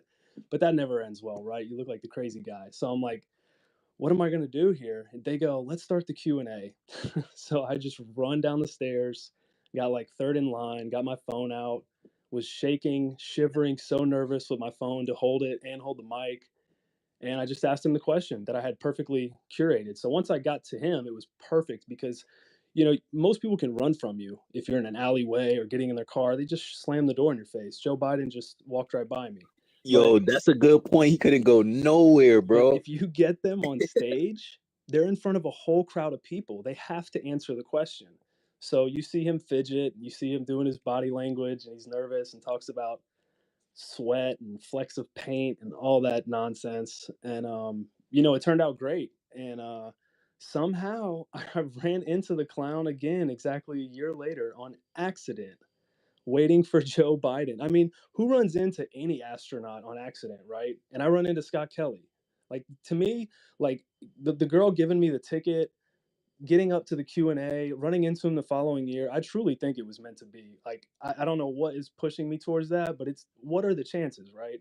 So I'm waiting for Joe Biden a year later to get out of a vehicle to call him a creep.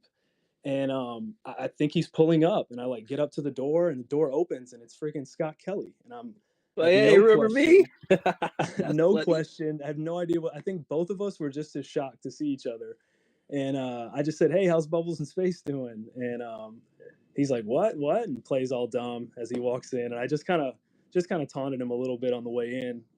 That one wasn't as great because, it was totally unplanned, but and then a buddy of mine got him for a third time, which is all three of them are shown in, I think, the second level film that Hibbler does a great job with. So shout out to him.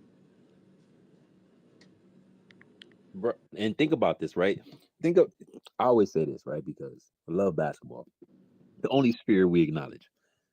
Imagine someone telling me that I can't shoot. I'm gonna be like, what you talking about, bro? What? Like, you can't tell me I don't got no jump shot. Now imagine somebody telling that you don't went to space, you done had all the training. Somebody said, oh, that's Bubbles in space. You're gonna be like, what? Are you kidding me, bro? Like, you gonna have like what type of reaction would someone really have if you really went to space and someone calling you out for the bubbles that was in your screenshots in your frame, bro? Like, Yeah. you're not. What's the reaction? Because the reaction that he gave wasn't what I think someone would No, and react I'm to. with you because my thing, maybe it's just me, is like if anyone tried to call me a crisis actor or something, I would stop right on the dime and be like, specific example, like let's talk about it right now, and start going into it. But they don't. They give you the runaround. The NASA lady, what was her name? The astronaut I confronted at Kennedy Space Center with Austin. I don't remember her name right now. Fisher or something is her last name. But she did the same thing. She gave me like a very nervous laugh and was just kind of staring at me and grinning. And I'm thinking, like, say something, I don't know, I would just say more. Their reaction to me says it all. I was curious, Justin, what was your question and what did they respond? What's that with the Brevard County Commissioners? Yeah. I basically just demanded that they investigate NASA because the Kennedy Space Center is located in their county. So I basically just kind of like put the ball in their court. You can't really just go in there and be like, hey, NASA's a fraud. I had to kind of make it relevant to them. So I said, this basically government organization is operating in your county and stealing, billions of dollars to fake space travel. Like, you should do something about it. And if I knew that they would say, well, this isn't our, jurisdiction, that's the federal government. So I headed that off and was like, listen, you have the ability to hold a press conference to, you know, alert a state legislator to call NASA. Like, you're a county commissioner. People listen to you a lot more than me and Joe Schmo that's just like investigate NASA. So I tried to put it in their court, but like they didn't really do anything. The only one that responded to me was one of the commissioner's assistants, and after 2 or 3 emails, she finally wrote back and just said, "You'll have to contact NASA directly or your congressman or senator. This isn't our, this isn't our thing." And they'll just give you the runaround. You'll never get to a point where you get an answer. So funny how that works, right? Yep, never a straight answer. Yeah, well, props for asking the question. Like you said, their actions speak louder than words. So hopefully, like some people that were there and other people who saw that stuff can recognize, and witness the truth. Yeah, that's all we can really hope for. I've had people reach out to me and tell me that that NASA video got their husband thinking, or their kids send it to them, and that stuff inspires me to keep going, because the internet is just a beautiful tool for us to get this out quicker. I can't imagine trying to tell people that the Earth is flat in like the 1980s. It must have been really frustrating.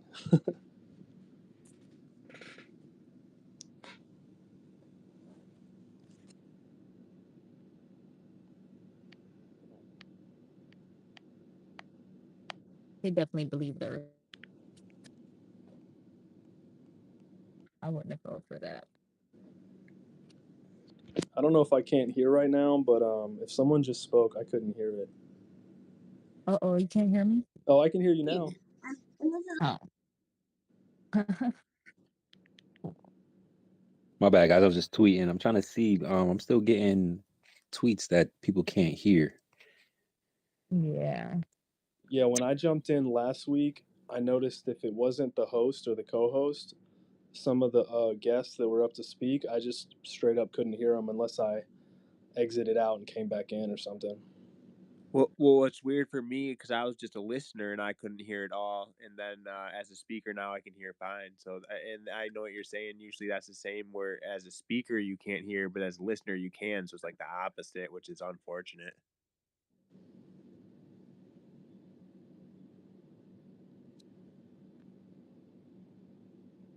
They said they want me to restart the space. Damn. Abduction. Can we do that? How many people?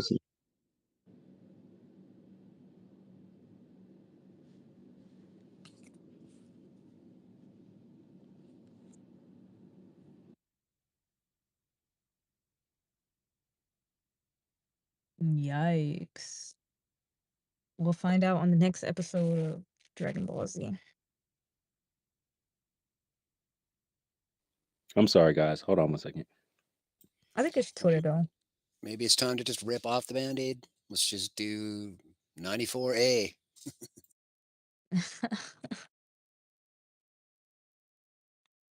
Brief intermission. Some music. Give you guys a chance to get a snack.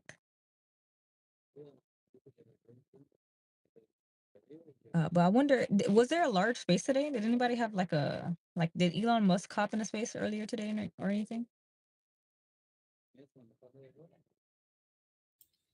Alan, your mic is to the floor.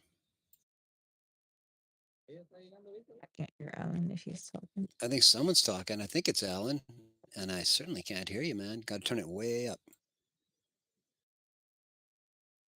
Can you hear me, Stone?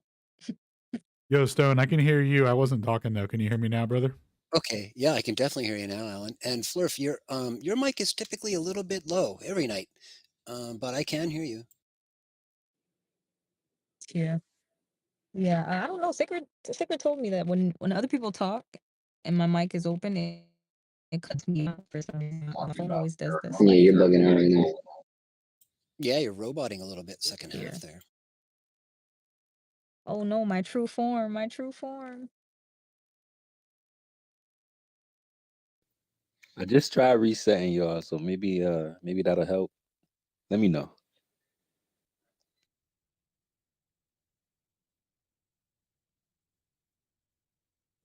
Everybody sounds good to me. I got on Chrome trying to make things smooth, but I don't have a hand. Like to raise a hand on Chrome, it's weird. Oh yeah. So what's up, JT? So if you're on desktop, then you won't get a hand raise. So if anybody grabs a mic and you're waiting to speak, just let me know because only mobile has the raise hand feature. Yeah, I got a little something to say, but not until the space is stable. I'll let you do your thing. Well, everyone can hear Ron Boston, right? Yeah, I can hear him. Okay. Yeah.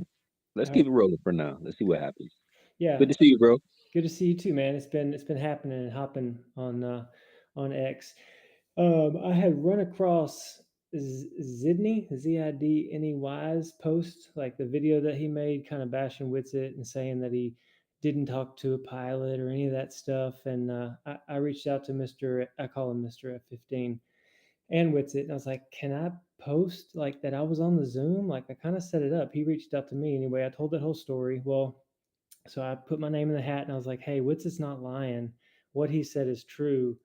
You know, you guys are like hating on him so bad. I mean, they were mainly focusing on the fact that he said that he got manuals, but we were just looking at screenshots or, publicly available stuff. Like he wasn't showing us any pictures from inside his cockpit or any of that stuff because that's way illegal. But he was helping us out, letting us know how he woke up to flat Earth because of the K2 story. Well, I misunderstood when he was relaying to me and what's it how he did this, like what he did, my brain interpreted it as radar. Like I thought he shot the peak of K2 at 28,000 feet. I've told the story like 10 times. And it ended up being a different mechanism. But like the main point that I'm telling y'all is he was flying at 28,000 feet. He could see K2 on a crystal clear, like really crisp day. And the mechanism that he used did show him that it was at his horizontal. I'm going to pull it up and read it real quick just because, and I can drop it in the pill in just a minute. But I responded because Sydney was like, how the F did you get the idea that an F-15 radar would be able to do 300 nautical miles ground to radar? Did the pilot tell you he was able to see mountains that far with the pod and radar? Because I take it Sydney's the pilot, he said. So my response, and just to catch y'all up, and this was me working with Mr. F-15 to like say, hey, what's the real deal, man? I gotta write this back. So I said, context is important here. I started the Zoom call and Witsit jumped on while he was driving. He parked to pay attention. He brought you this information from memory. So basically, he had this quick Zoom call and was recalling what he learned like on the fly. I said, I messaged Mr. F-15 about your question to clarify, and he responded, and I quote, I use my TSD scope moving map to drop a mark point, a cue to the point, on top of K2 so I could cue my targeting pod, IR, which is infrared, / TV sensor / camera to it. Radar was not used. Like this is what I posted to Sydney, like directly. Radar was not used. And then Mr. F-15 said, you and Witsit must have assumed TSD meant radar. And then I said, are you seriously attempting to pin Witsit down on a misunderstanding? What about the information shared disproving the globe? So what I'm clearing up for y'all is the facts are a longtime pilot woke up to flat Earth when a friend of his told him it was a flat Earth because he never assumed, you know what I mean? And he told us a story about how he woke up. They're wanting to focus on, oh, it's his head radar, what's his head radar, what an idiot. What else is he wrong with? What else is he wrong with? But the point is, he still saw way too far. And actually, when we were talking today, he said, you know what? Let me look at something. He said, there's a mountain range in between where I was at, 300 nautical miles out, and K2. Let me look this up. And he pulled it up. He said those mountain ranges were 14,000 feet high, which would have been like a fence, like a guardian set of mountains hiding K2 if it was on a spherical surface. So it's like another whammy for the globe. But I just want y'all to hang tight because they're kind of tripping out, thinking that they got one on us. They're gotcha moments. But I'm sorry. I just wanted to say, if I told you the story that he shot it with a radar, that's how I interpreted it, and I just wanted to clear the air because I'm in this thing for truth, and I'm not ashamed to say like I heard it wrong or I got it wrong. So much love. Thanks for letting me share that. No, excuse me. I appreciate that, bro. I see the tweet that you were just reading. I'm going to share it up top so everybody can see it up here. And yeah, man. it's all about, like you said, context. And if the Globalers are having a misunderstanding and they're going out of their way to try to highlight that, while not being fair to our side either, because they're not highlighting any of the straw mans that they present. I think that's a bit disingenuous. So, but however, I do appreciate the clarification because that does make sense. I'm not really familiar with that instrument, but I'm pretty sure that it makes more sense now. Oh, Wissett just jumped up here. What's up, bro? Oh, what's up? Can you hear me? Yeah, man, loud and clear. Good to see you, bro. Yeah, you too, man. How's it going? Hanging out Flat Earth Fridays, man. Fire stream the other night too, by the way. Yeah, let me catch you up with the rest real quick too, because this is amazing. So I jumped on Jay's space earlier just to visit and chill and hang out. And Zidney popped in, and I was like, "Oh wow, this is crazy! This is awesome!" And actually, he and I got to talk voice to voice, man to man, and I got to tell him straight up, like, "Hey man, I got it wrong. We need to work this out." And what's really cool is Mr. F-15 is considering, because I was told that there's like a voice changer, because he wants to be anonymous, right? And there's a voice changer in spaces, so he might have a direct conversation with Zidney to be like, "Yo, dude, all this is true. What questions you got? Let's line it up." So that's, I don't know, probably like 60-70% chance of something that's happening. So we're just trying to do the right thing and get the right people talking to the right people. So I don't know, like somebody was saying earlier, it doesn't have to, you were saying it when you were opening, it doesn't have to be toxic. We can talk about this stuff. Let's just be human beings, like people talking this out. But that's all I had. And hopefully, Witsit, you got caught up because X was going crazy, and I was just trying to hold it down. Nah, I probably don't even know what you're talking about, to be honest, bro. Are you talking about the whole like them trying to act like I'm lying about the Air Force pilot, dude? Yeah. So remember how I asked you, like, "Yo, can I respond and say like I was the one that kind of got you on the Zoom call?" And you're like, "Yeah, that seems cool. That's all right. Let's just, and I also said, well, I want to check with Mr. F-15 as well. And he was like, "Yeah, dude. I mean, go for it." So I ended up doing the post. And then, of course, it started the cascade, kind of the shotgun questions. And I started trying to answer some of them. And they basically were still thinking that this guy is not real. Even though I had him in Telegram, like answering questions for me. I can drop that in the purple pill in a minute. But everything's cool. It's just they want to get a gotcha on you. And because you said manuals, they like clipped you in a video saying like he was showing manuals, when in actuality it was just screenshots, publicly available information. He was just teaching us what he knew. And you know how you've heard me tell the story about how he like targeted the tip of K2 with radar. That's just what the way I interpreted it, and that's wrong. It's like a whole. I mean, he did what he did, and the mountain stuff is all the same. It should have been 5 degrees lower than what he saw. I just misinterpreted it and said it wrong, and they're doing a gotcha on me and you. Yeah. Well, we're talking to like an actual like professional, Mm-hmm. and he's explaining things that we don't really know. When I said the manual thing, like when I was in here, I said, "You want to bet?" I didn't say he sent me manuals. And I didn't think I ever even said that word.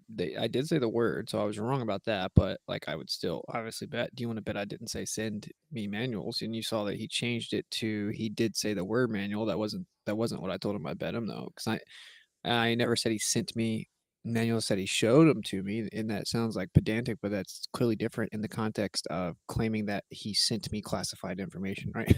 Right. But like with the Zoom, the follow up Zoom, you weren't there, right? Like I was at home on my computer, so I just shared my screen, and he told me what to Google. Mm-hmm. It's obviously a safe bet if I'm just Googling it, which is why we did it that way, right? And so I was Googling certain things, and there are publicly available manuals. I even dropped it. I dropped the publicly available manuals to that plane. Mm-hmm. So I don't know. It's whatever. Because I was asking him like over the top. I wanted to get really familiar with all of it before I really start like debating it or whatever. So yeah, that's kind of the whole story. Is pretty simple. I mean, what they do, like always, is they'll say something, they'll be wrong. Instead of acknowledging it, they'll just move it to something else. And so I haven't seen your post, but one of the things the dude did was he replied with a poll that said the tallest mountains in Afghanistan are 22,680 feet or whatever, or 28,000 feet. talking about how I said that the mountains are 28,000 feet. Well, I specifically said the K2 mountains when he was over in Afghanistan. So I don't know. I mean, like he was just wrong about that. What's his name? Ozian said that you can't see like if there's a limit of 38 nautical miles. Like, dude, you can Google that. Publicly available technology has a radar horizon of 250 miles at least from that that altitude, and it's known that the radar horizon is not like an actual like definitive limit or anything. So they're wrong about all of it. I don't really care. I told last thing I'll say, I told him when I first started talking to him, like just for sure, or maybe the second call, for sure what they're gonna do is just claim I'm lying and I didn't actually talk to you, or that you're not really who you say you are. That's what they're gonna do. I called it, and that's what they're doing. And so they do this as a way to try to either quote unquote prove I'm lying or try to like basically put pressure on me to dox him. Exactly. Yeah. I don't know how long you've been in space, but I was talking to Mr. F-15 today. He's so chill, man. He's the nicest guy in the world, and he's really like I was telling, and actually this is an update for the whole space. I was in J space earlier. His whole mission wasn't to come in here and like bonk Globers on the head or any of that stuff. He wanted to meet Cujo because Cujo, the F-16 pilot that went on Globebusters with Bob, and what's his name? Taboo Conspiracy. Yeah, Taboo Conspiracy. Cujo was like, hey, I'm really here, because they can't, I can't lose my job, and I woke up to it. It really changed my life, and I just want to talk to younger pilots. So basically, Cujo did an all call, and actually, this is me asking if anybody knows how to get a hold of Cujo. Mr. F-15 would still love to talk with him. So his whole motivation isn't to be a jerk at all. But anyway, what I was going to tell you, because I don't know if you were here, is when we were talking today, he looked and saw that there's a mountain range that's like 14,000 feet, like halfway between him and K2. So if it was on a curved spherical space or whatever, that 14,000 foot mountain would have hidden all of K2. So the fact that he even saw it on this crisp day, it's like, dude, why don't these people focus on the information and not like a misspoken word or a misunderstanding from people that aren't even like in the game? So anyway, it's really cool to be able to come here and just, I was telling everybody, sorry if I told you the story like with full passion, but at the end of the day, the reality of it is it's still plainer, and he still saw what he saw. So anyway, that's all I got. And I just wanted to say real quick, like he did resort to what I saw at the end is, oh, Richard should be in jail because of some manual, pretty much. And I was like, dude, what are you even saying? Like, I could say right now, I don't know. He's like, he literally said, oh, if he didn't get like arrested within 10 minutes of saying that, then the Earth has to be a globe. I mean, pretty much. I mean, not really, but just the cancel campaign he was running based on like that was really strange to me. Well, this is why they've all kind of conceded once they actually understand the argument that it would falsify the globe. So at that point, you're only left with a couple options, and A is to say that I fabricated the whole thing. B is to say that that guy's lying or mistaken, and that's just anecdotal, can't be verified, and isn't real, and that guy's lying or he isn't a real pilot or whatever. So that's why you get all the side tactics, because it's an undeniable refutation. It really is that simple, right? So it's like, well, let's just try to prove it, because in their mind, it can't be real, right? Because they believe the Earth's a globe wholeheartedly, so that can't be real. So they're like, "What's it? Must be making this up." This other guy's pulling his leg, pretending to be a pilot, and then Ozing comes in, he's like, "This guy's so stupid. I mean, he must not know anything." It's like, "Are you kidding me?" He's like, "You can only see 30 miles, nautical miles with the radar." It's like, you're ridiculous, bro. So I don't know. It's all good. Like I don't really care about people like that. Like I like someone that's really open to the truth and just a genuine person. They're gonna hear that and be like, "Wow, bro, that if that's true, that's crazy." That may open people's eyes and maybe encourage other pilots to either contact us anonymously or maybe come out publicly and stuff. And so that's really the aim. Yeah. That's awesome. Well, thanks, Sacred, for letting me pop on. It's just kind of awesome that Witsit came in because we were all able to chat it out a little bit. And honestly, man, positive vibes, not being scared of what anybody thinks, seeking the information, looking into the measurements, because they have their mathemagic, and they use their mathemagic and their theories and band-aids on band-aids to make this stuff work. But measurements, they don't have emotions. They can't lie. So like geodetic surveying, 100 miles squared, you can put 100 miles squared measured level side by side by side, and we know it's flat. And so I think what's drawing people to this movement is the connection that we're having in truth and in wisdom and in love, and breaking free from just like the lies. So if they don't want to see it, or if they can't see it, just say, that's all right, bro. That's all right, bro. And move on to somebody that has ears to hear. But I got a lot of love for y'all, but I got to bounce early. I got the Boston Marathon in like 10 days. It's going to be my 12th year in a row to run. I'm excited. And y'all just keep doing it, because I'm proud of every one of you. Thanks for telling us. Definitely appreciate that. We like to know some of these things, because some of these people, pass by us. They come through here, and we want to make sure like they stand on some of the things they say. That Zini guy, he is definitely a jerk. Excuse my French. He came in here looking for a gotcha, and I should have called it. I should have placed money on that actually, because I had a feeling he was gonna play semantics with the word sent versus showed or anything else like.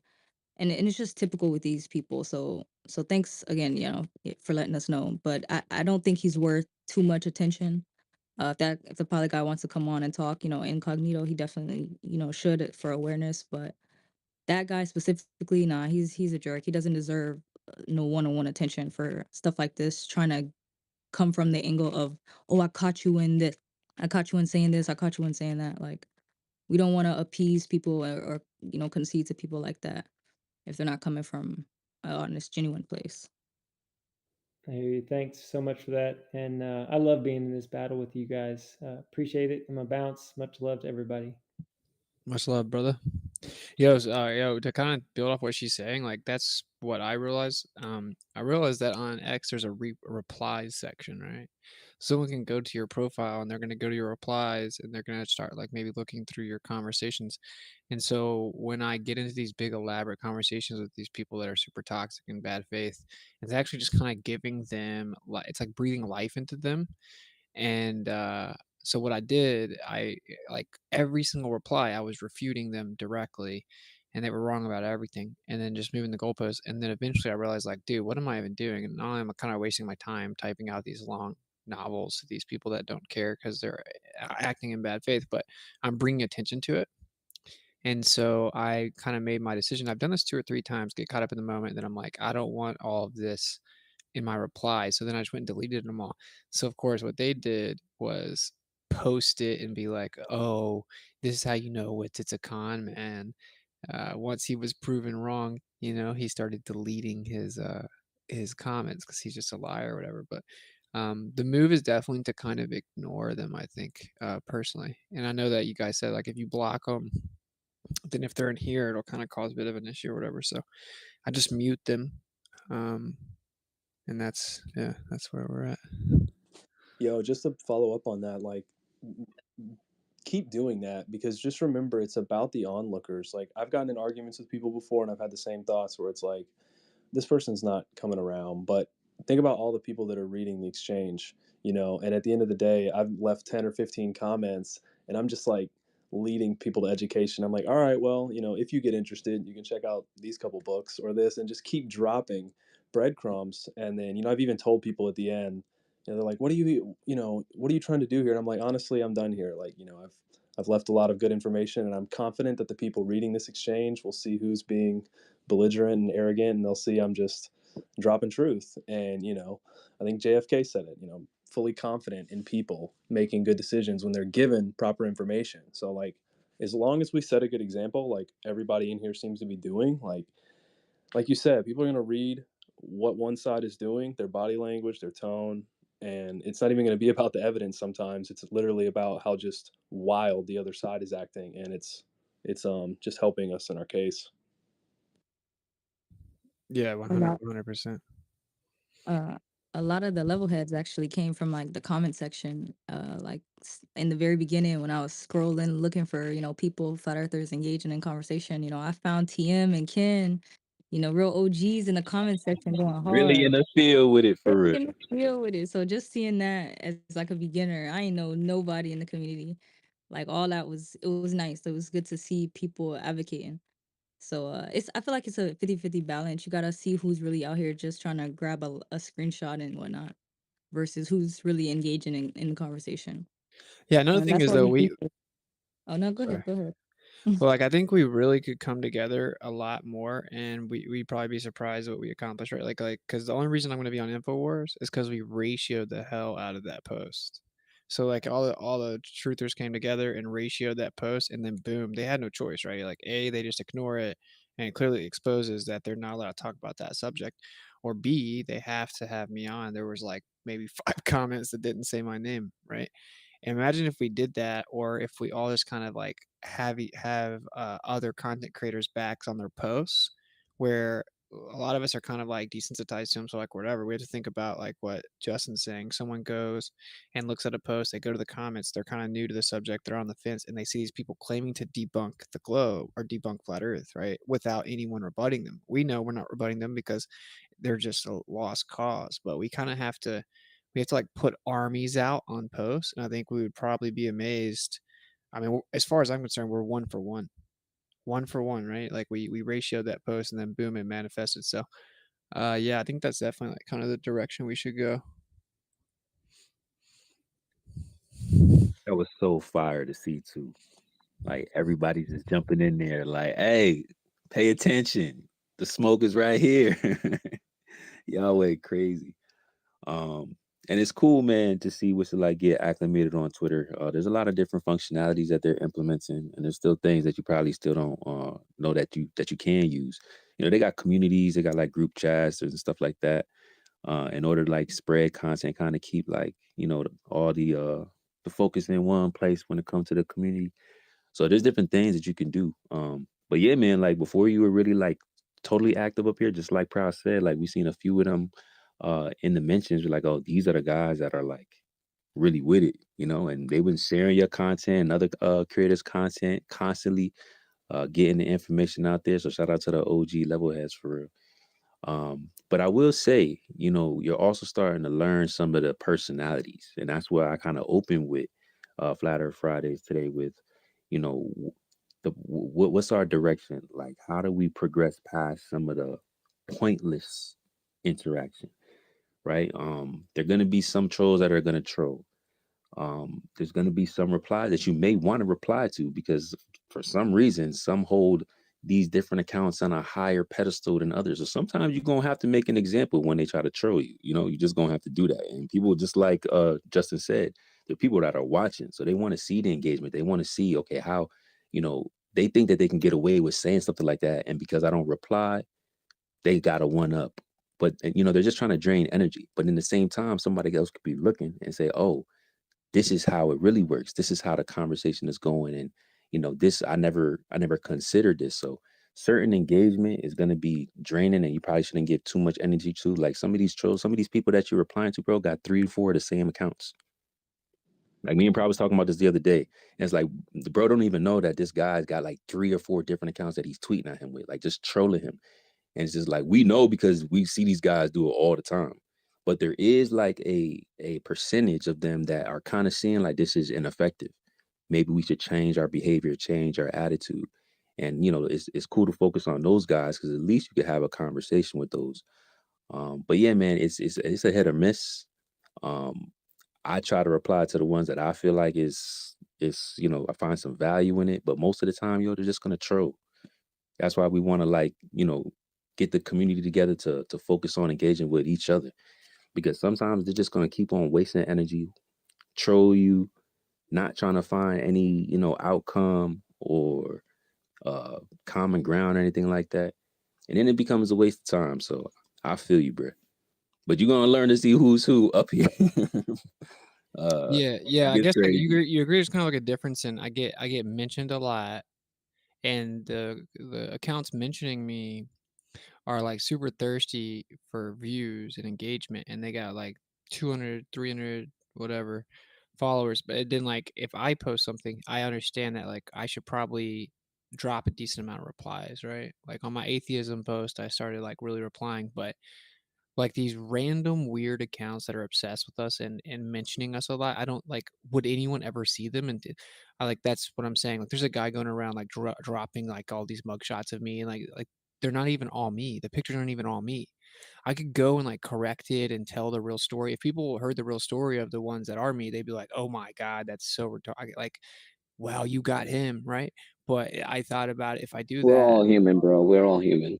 well, I don't have any shame. I used to drink and smoke weed. I got caught for drinking and smoking weed, but like, and really, like, it's a whole thing. I mean, like, I was talking to a girl, and the girl was dating the bouncer, and the bouncer got pissed, and like, it's a whole thing. And the cop was buddies with the bouncer, and but like, my point is, if I replied with all that, obviously I could kind of like vindicate it and shed light on it, expose that that's not even all me.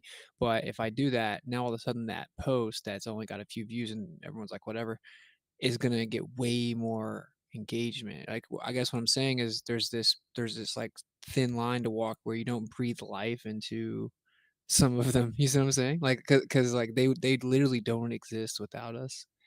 I guess that's what I'm saying. I mean, like to me, whenever Infowars accepts, and then there's someone that just drops a mugshot of me, and then like people that just start spamming random like hateful comments, like I think that's good, because normal people go and look at it, they're like, what is it about this guy or this subject or these people that there's a group that hate them so much they obsessively stalk them? They can't watch a post that has nothing to do with them at all without inserting themselves and showing how angry they are, right? So I don't know. That's just kind of my 2 cents.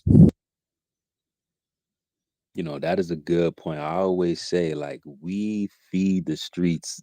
I'm telling you, these globe earthers wouldn't know what, or the anti-fatters, they wouldn't know what to do without us. Like, we could just be in here kicking it, and they're just looking for some content, looking for something, looking to something for something to reply to, go live on, review. And it's like, it's cool. You know what I'm saying? Like, review the content. You're gonna say what you want to say about it. But I like the approach on focusing on more valuable interactions. So when Winston say, hey, we should chop up some PhDs, let's talk to somebody with some credentials, let's get on platforms that have, better dialogue. Let's not focus on the trolls no more, bro. We all know, like, that's pointless. Like, there's a reason why they're not over here, right? So there's no point in engaging at certain points. So refocusing that energy with better, more valuable conversations, that's going to push it forward, bro. Like, this is there's a transition happening, y'all. I don't know if y'all Dude, I know. was telling my wife this today. That's crazy. Keep going. No, bro, it really is. Like, this is such a wild time to be alive to see how all this is playing out. Yeah, and just remember, you don't owe these people anything. Like anybody trying to make you do a homework assignment or demanding you answer their questions or else you're a fraud. Like I had to get over that where people, and what I said about do it for the onlookers, yeah, it's with a caveat. Ignore the disrespectful people, the hateful people, the people just hardcore trolling. They're not worth our time. Go for the fence sitters. You want the people curious. You want the people that just woke up because of COVID. You want people already hip to 9/11 and things like that. you know it's just you really just don't owe them anything, and it's not worth your energy. It's siphoning it. And you're right, Austin, it's like there's a very fine line of just pick and choose your battles. Sometimes it's time to show out and show people you can respond to this type of criticism, and then there's the other things that you just brush it off and keep it moving. I think that's the best thing we can do. And not just the fence sitters, but like this InfoWars thing, like that's huge. That just is leaps and bounds, saves us a lot of time. Like if we can get to some sort of influencer, or like you all say, getting a PhD or a pilot, any of these people to talk and come forward or do anything like that with platforms, like that helps us I think tremendously.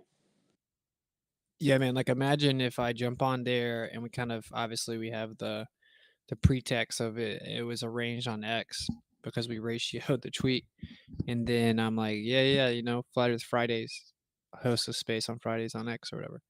Tons of people will come in here. Half of them will be like super genuine people, probably way more than half, right? As opposed to people that are just here in bad faith. If like the Messiah himself came down and said, you know what, you're wrong about the earth, they would argue with him, right? Like those people are not particularly relevant. Um, like I guess I'm going on Sam Tripoli. I'm gonna go on Infowars soon. Like I not gonna name all the other shows that I think are kind of in the works behind the scenes, but they're big, and I think that us doing that, us aiming at like bigger platforms, we're gonna do 1,000 times more in an hour than 1,000 hours. But there's obviously like it goes both ways because like you said, like you can't just let them pretend to debunk you and leave it unrebutted because that kind of feeds into the notion that like flat earth is a delusion, they can't answer simple questions and blah blah blah. But yeah, I don't know, I think 2024 is going to be crazy. And it's funny you said you told your wife. I told my wife last year that it was going to happen this year and that I knew it was going to happen and that I wasn't even pressing it because I knew that like the creator was going to do it, and that means that when it started happening it would start cascading, and I told her I knew it was going to happen this year. And it is. So it should be pretty interesting final half of the year.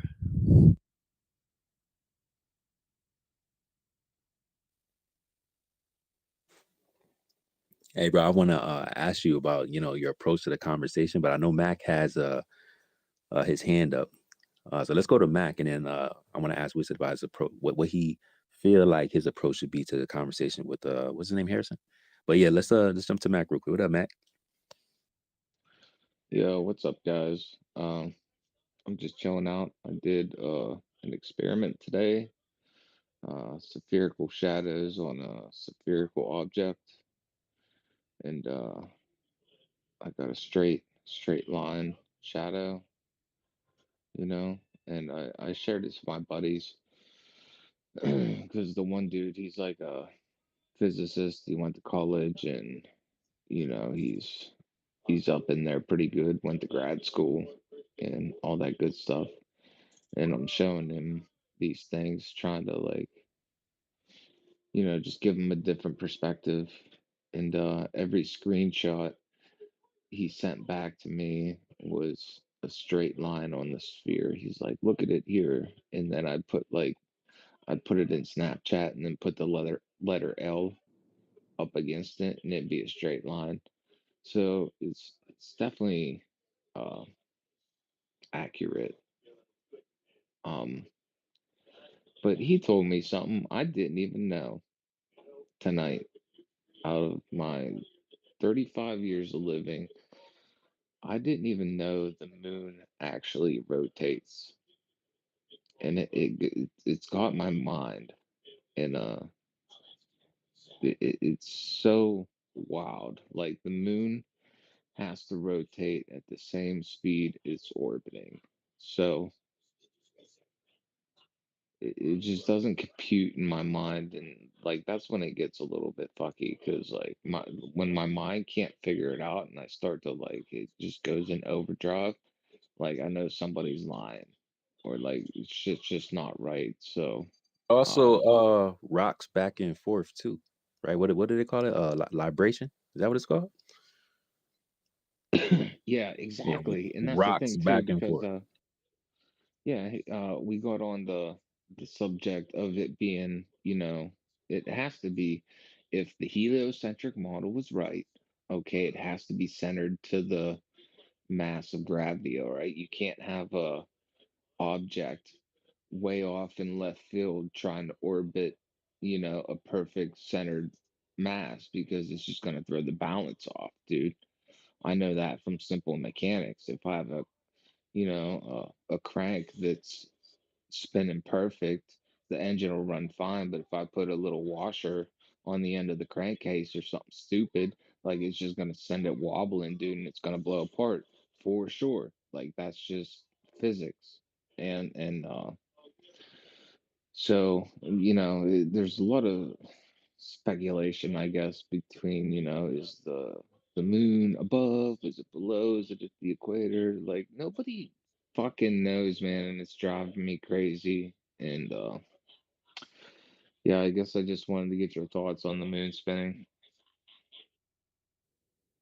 I'm gonna hop in just because I'm dipping out for sure this time. I've been listening too many legends in here.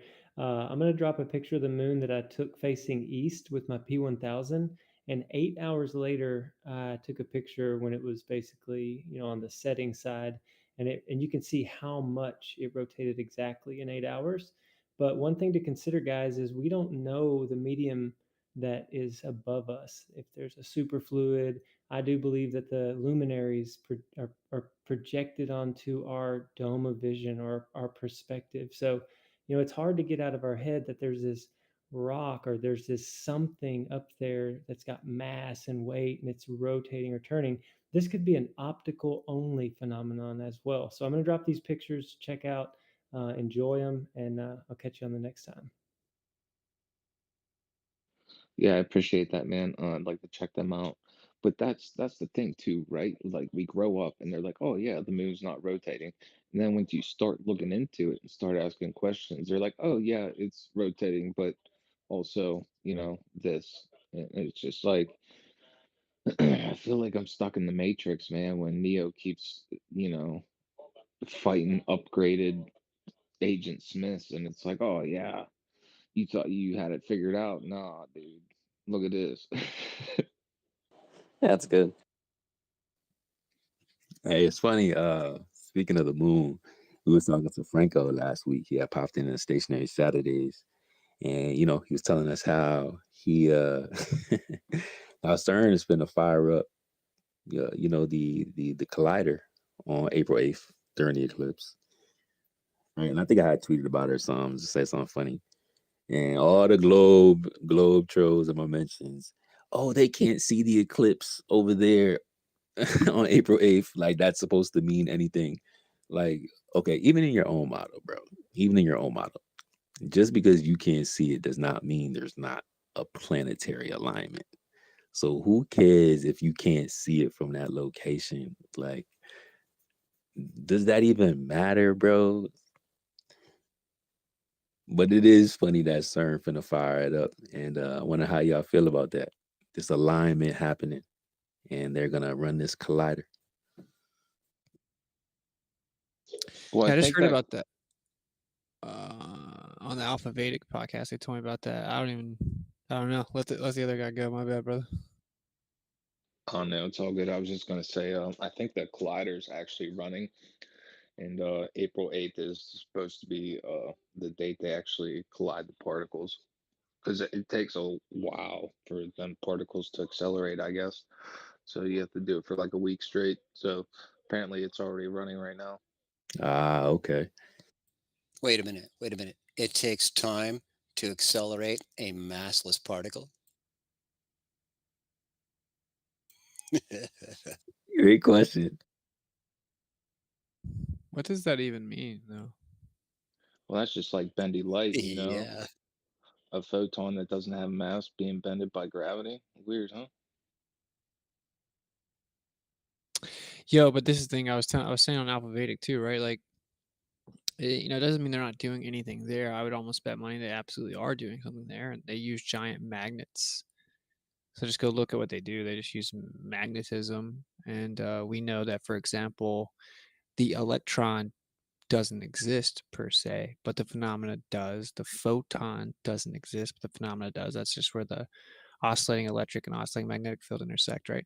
So you can manipulate this phenomena, and then the isolated spatial regions that they make up names for. And I don't know what you could or couldn't do with them. You feel me? Like, they're doing something. They have insanely strong magnetic fields that they're manipulating energy with, for sure. So can't throw the baby out type of thing. So would you say that they're colliding fields? Well, I would say there's one field, right? And then there's excitations within that, but are they basically like, I don't even know if the word collide would be proper, right? Yeah, I But don't even know if that's the right word to use. Yeah. but intertwining, whatever, let's just say colliding, like the areas that are being excited or like different modalities of excitation. Yeah, I don't know, man. Like, we know that you can get a reading on a photographic plate. That's why they try to claim that light is particles or whatever, right? It's not, but there's clearly an impact there.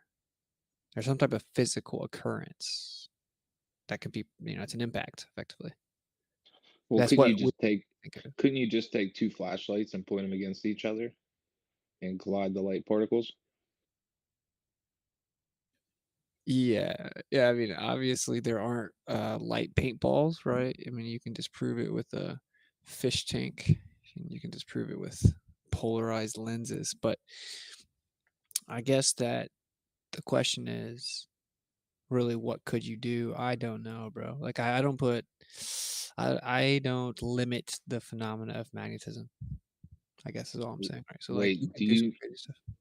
do you know if it's photons or electrons that they're Supposedly accelerating to? they do both, and they do different types of quote unquote particles.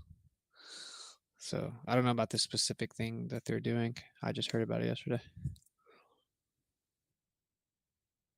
So does Yeah, I anyone don't. believe? So go ahead.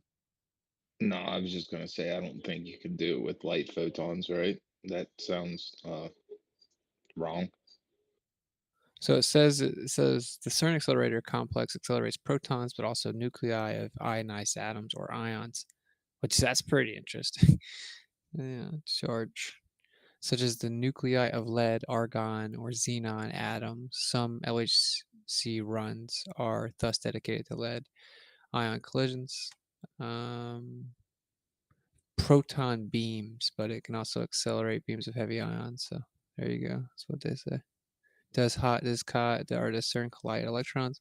The former LEP tunnel at CERN being filled with magnets for the Large Hadron Collider. LEP collided electrons and positrons at energies reached TO9 GeV. I guess they claim to do a bunch of different quote unquote particles. Yeah, it I mean, sounds did like everyone know they just they'd use be. magnetism? Yeah, they'd have magnetic properties. It sounds like elements, like you said, iron and lead, or Well, this is what's funny, right? Like even so, quantum field theory obviously is just it's just like an adoption of the ether without saying it, and then it has like crucial interpretive differences or distinctions because they're limited on what they can say. But the QFT, quantum field theory interpretation of what they're doing is just that they would be colliding localized excitations of background fields. That's what they would say. They like, so if they said they did it with electrons, they would say, well, there were localized excitations of the background electron field, and that's what they say now, right? yeah, So that's a lot. That's very etheric. you can't speed up a particle though in a magnetic uh, machine that's not, has magnetic properties. Sometimes I think that we're kind of being trolled with this certain thing, like they almost want to feed into it. Like they're like, oh, we're gonna do it on the eclipse. I don't know. Like, why even tell us? I don't know. Then you could, play devil. Never advocate for the devil, but like, well, there are people that work there. They just work there. I mean, it's a huge operation. Like, you could hide it. I don't know. What's the rest of the room's take on the whole? Yeah, I don't know, man. This could be a massive distraction while building a device that would actually be used for a different purpose. That maybe all the collisions are totally tertiary to their actual intent. Maybe because the shape is the one obvious thing that I look at in terms of an inductive equation. And maybe all of this 2 giga-electron volt power being put into a magnetic geometric, if you will, something around here. It could be that they're trying to achieve a certain geometry that may evoke something other than what we've seen from counter space. Just a thought. Yeah. So like, see, I kind of go the same type of way. Like, if you look at the center of a magnetic field, like what's in the center, right? Like, what's that black portion? And I would say like it's pure inertia. People could say that was word salad. No, it just means like actually unchanging, like actually at rest. But it's counter space, right? So it's funny when you look into what the guy at the top of CERN said years ago about opening a portal. And a lot of people were like, "Oh, well, that may be a distraction or whatever." Like, I think that may be more like what they're really doing. Because Yo, who's Franco who's to say? cringes every time we bring that up, bro. Franco cringes. He's like, "There's no portal." He actually tweeted himself in front of the statue in front. Matter of fact, let me post it up He's top. never Franco's heard of crazy. Need to Know. I Yeah, was I mean, gonna the guy say that. said it. That's The what guy I that said. runs it said it, so who cares, right? Like, he said that. I mean, he doesn't deny that, right? So, and then he talks about how we don't know what would come in or go out, and like again, bro, like I would say that the center of a magnetic field is an etheric portal. That's what it is. Because what you see is as it gets bigger, the strength of the magnetic field increases proportionately. So like it's kind of counterintuitive because we don't see anything there, and we know the magnetic field kind of has like a torus expression. So then we're like, okay, well, the bigger that is, it's because it's stronger, but it's not the case, right? It's actually the counterspatial expression is proportionate to, or more so, the power is proportionate to the counterspatial expression, not the spatial extension or expression, right? Like this, like the magnetic field would be the spatial extension. The power of the field is not based on that. It's actually based on the center. The power of the field comes from the center, where in the Farrell cell image you'll see it looks like a black hole basically, and that makes sense in an etheric framework because that's where everything is coming from, including that magnetic field, right? It's literally, according to Tesla, that ether is being thrown into motion, and that gives you the magnetic field. And so that would be like a portal to the ether. And of course, we see like this 2D image in squeeze between optical flats in a Farrell cell image, but of course that's a 3D like vortex tunnel in that field, right? And my question, I guess, would be like, well, what if they tried to create a incredibly powerful, like really big version of that? Like if they tried to master the manifestation of an ether portal, for lack of better terms. You know, what we need is a red heifer, and we'll put it in the middle. Yo, throw the red heifer into the ether portal, bro. Yeah. Throw it into counter space, baby. I was doing some research the other day on what you guys were talking about, Alan, and you too. You was talking about the Elias effect, and it's interesting if they do run it on this day. You would think that the field would be affected, right, with this whatever this alignment is, because if it affects like what did it say, pendulums and gravimeters, you would think that something happens within that field. Maybe. Yeah. That's a great point, actually, bro. That's probably why they wouldn't do it on that day specifically, right? Exactly. That's a great point. Like, because for Elias, the people will say like, "Oh, he just did it one time, whatever." Like, no, he did it with the Foucault pendulum. Then he did it with a different type of pendulum that he made up. You guys may know the name, Alan. I don't remember. Paraconical. There you go. And then it's been shown with a torsion pendulum. It's been shown with gravimeter anomalies that are that correspond to the eclipses.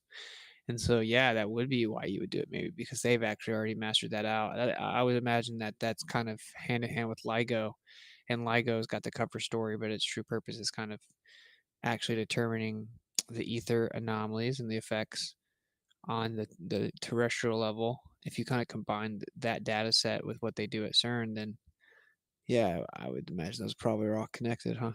Well, what are they doing? Because, like, to me, you have to be an actual insane person to think, oh, I might can open up a giant portal and let's try that. That would be cool. Let's see what happens. That's what? They think that whatever may come through can give them some type of enlightenment or knowledge. At least that's what it was saying when they were. I clipped up this guy that was talking about supercomputers and quantum computers and getting in touch with what people would call demons, but it's really just an intelligence. And he said something super eerie. He said, they look at us as if we were ants, the same way we look at ants. Like, not that we hate them, but they're just like not important. And he said that they might have objectives that don't align with our own because they have this intelligence. So it seems like they're just trying to bite off of that tree of knowledge again, not caring what the implications of that is. So that's my estimate. Let me see if I can find that video. That's so wild, though, right? Because, like, in their paradigm, they're saying stuff like, well, technically, it could create a black hole that swallows up the Earth. We should try it out. Like, I don't know. I don't I'm get not it. cool with that shit. Yeah, it's weird. It's wild. I mean, I don't think that per se is possible, but like, I do know that there's a background. I do know it's there's a primary substrate. It's the source of all the energy, what we call energy, which we don't even properly define. It's the potential. It's pure potential, and so the possibilities are endless. I wouldn't. I wouldn't actually be too comfortable crossing that boundary. I don't think that we're supposed to. I wonder if it could wash I out the definitely think effect.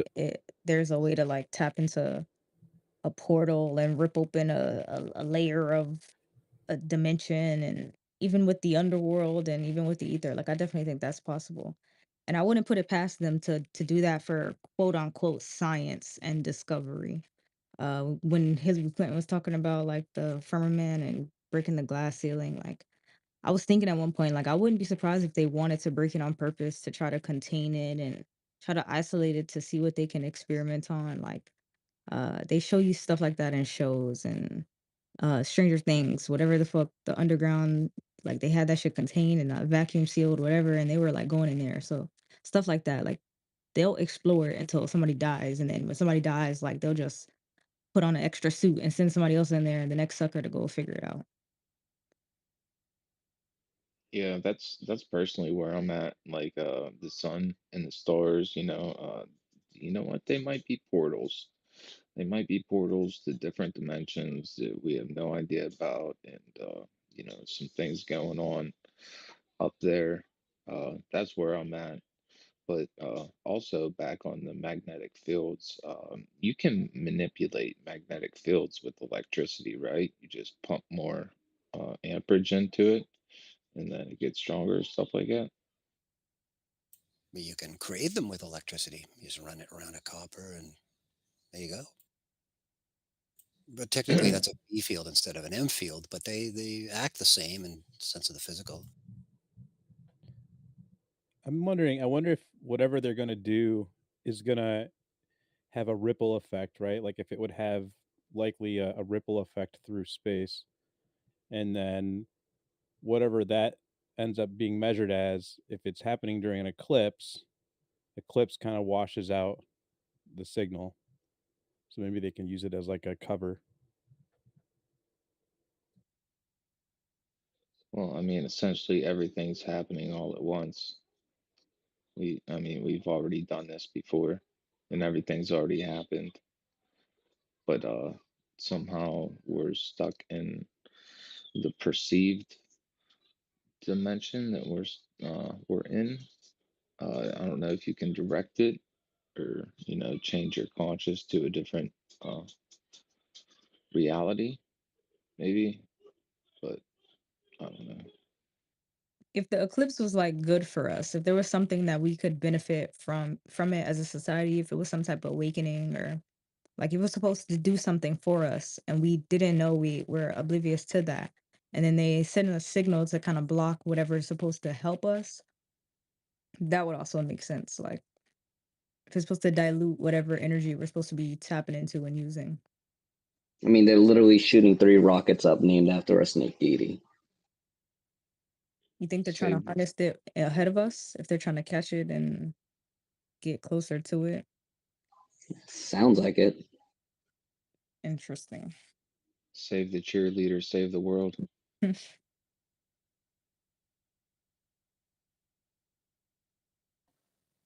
Hey, let's slide over to Shinku. Shinku, what up? What's up, yo? I just want to let you know I was watching on Alan's live stream on Twitter. It sounds great over there. Alan got that AT&T fiber optics. I'm jelly. So what's going on right now is that, like Sheepdog said, whenever we jump up here, it's very clear. But whenever we're down there in the listener, it's kind of choppy. I don't know what they're trying to do, bro. It's super weird. But I came up here because Proud said something about you were talking about them ripping dimensions. If they had already done that before, I threw a patent up that Keith had already tweeted like I think like a week ago. They've already ripped into counter space with a teleportation device, and they've been able to do it. And I've been able to deduce the easiest way I can describe it is that like you know how like water is water, water is stationary, water is level. And if you take a straight line through water, it'll take you a set amount of time. But if you make a splash in water, it makes a ripple. And if you travel through the ripple waves, you would get to the same destination twice as fast because you have less distance to travel. Because instead of traveling a straight distance, you're traveling through the wave itself of energy you created. So how the teleportation device works is you create a ripple in the space around you itself and then you rip that ripple open so that way you send your energy through that wave. You become, because we're in space. Counter space is inverted. So if we're dense in this medium, in counter space, we'd be buoyant. So essentially, whenever you send your energy through counter space, it becomes buoyant and you materialize wherever your energy manifested. Because we all have an aura. So if you magnetically send your aura through the counter space that you just slapped open, the pattern is incredible. But like, I'm just letting you know, they've already done it, and they shouldn't have done it. Bro, I don't know why that makes like So much I fucking followed sense. that. I followed that the whole way through and understood exactly what you were saying. But like 100. anything else they try to explain, like refraction and the fucking moon spinning, dude, it just doesn't compute with my mind. It's like you slap a wave, like you slap the water to make a wave, and then you send yourself through that wave and become the wave, and then you appear at the end of the wave's dissipation. It's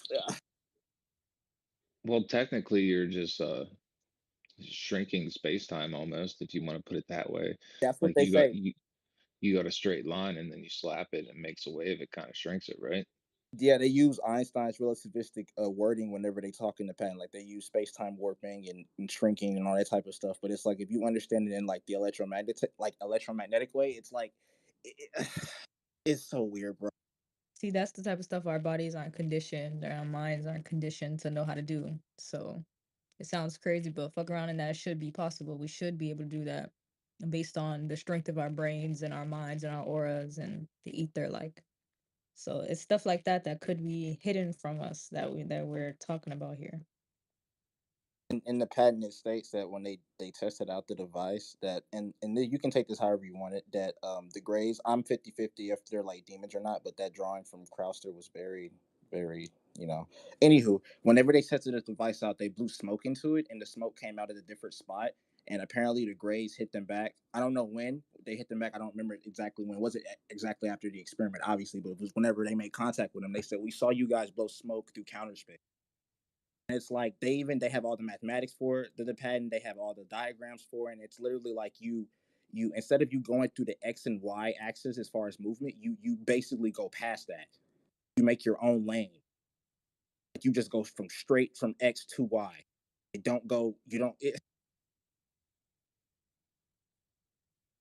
Instantaneous action at a distance. Yes, because it's like, again, you have an aura, you have a magnetic biofield around you, and if you basically send a portion of your energy through the wave that you just made, and since obviously you're magnetically bonded, the rest of you is going to automatically follow. Yeah, that's what gets me messed up because personally, this is just my belief too. If the aliens in grays are real, it's actually just us in the future and we figured time travel out and we're trying to communicate. I think that's too far out there. I don't think that. They're just suits. That's because you're thinking about light years. What if it's outer lands that they're trying to communicate to us from? And Shout out to the Outer Ponders, Dave. it just feels like it's coming from space to them. Fuck around, it's not coming from space. Fuck around, it's coming from 87th longitude west, and then they're just saying, "Yeah, we got this signal from."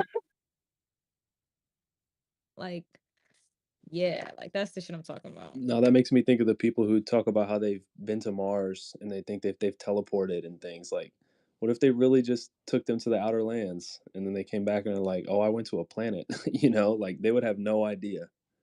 No, this We're is actually purpley. relevant because it actually only takes 30 seconds to get to Mars, apparently. And that's why the whole band was formed. And I'm not sure of uh, the origin of the story. Might have to do with satanic cult stuff and sacrificing people. But yeah, 30 seconds you can get to Mars. Well, how? One of them portals. Yeah, probably DMT. And it's like, as far as like the eclipse, I'm postulating black hole sign. That's just kind of where I'm at now. Third body activity.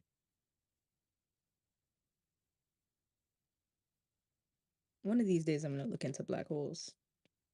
I'm so tired of hearing about it. I swear I heard that there, like, if you hold a light next to a black hole, that theoretically you could see behind your head. Yes, it's Somebody, there's refraction in space in front of a black hole, and y'all are like, no, what the fuck? So I don't know no more. But I'm gonna look into shits. the Einstein circle. That's what they want to call it, the Einstein circle. And they say only a black hole can do this.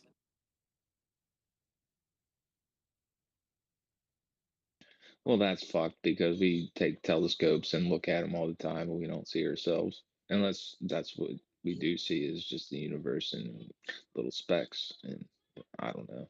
Weird.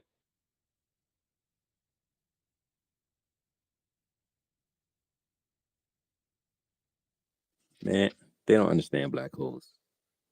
They even have a problem with the current formation of black holes. It's like missing some components or something. They don't know what's going on out there. Well, it all stems from gravity. No, that's the biggest lie, right? It started with gravity and then it went to dark matter, or dark matter, and then black holes. I think something like a black hole has to exist for their gravity model, but then at the same time, gravity can't actually be applied to it, nor can it be applied to a singularity. So they're like a standstill. But it's funny is again like the only real black hole is a center of a magnetic field. And bro, if you look at the center of a magnetic field in a Farrell cell image and then compare that to the images they show of black holes, it's the same thing, bro. Right? It's not theirs. It's not the globes. Singularity. It's crazy. Damn, that's I a good just point. I just figured out gravitational lensing was an actual word, and I have no clue how to calculate it, man. If you ever look it up, there's no way I could do that. Not in a million years.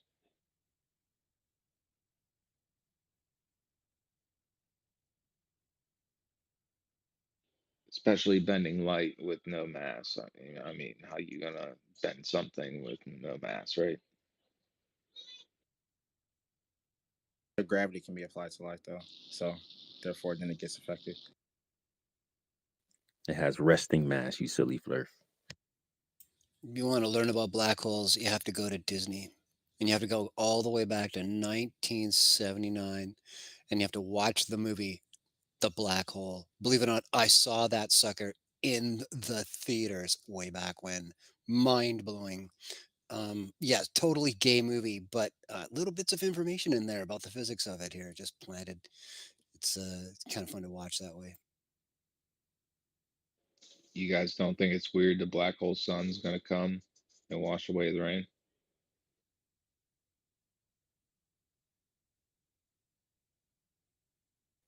I'm not too sure, but speaking of like movies and shows, I'm still getting through the 3-body problem.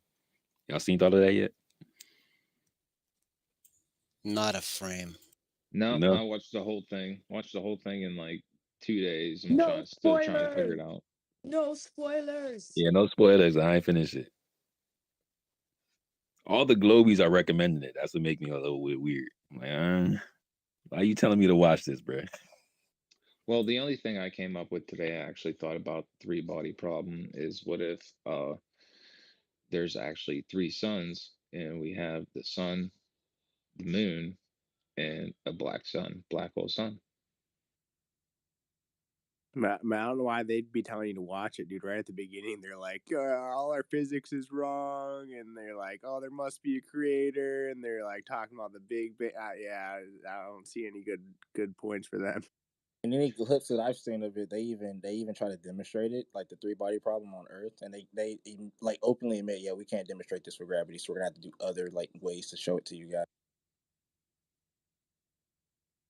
Well, I was actually really skeptical because the first couple episodes, man, there's a lot of suicide, and I have, I struggle with that a decent bit, and it was just like, man, what, is it like predictive programming? Like, are they just telling people to, commit suicide if they can't figure shit out? I don't know, man. Just more It's weird. social manipulation. Check Canada. I think it's the third leading cause of death now in Quebec.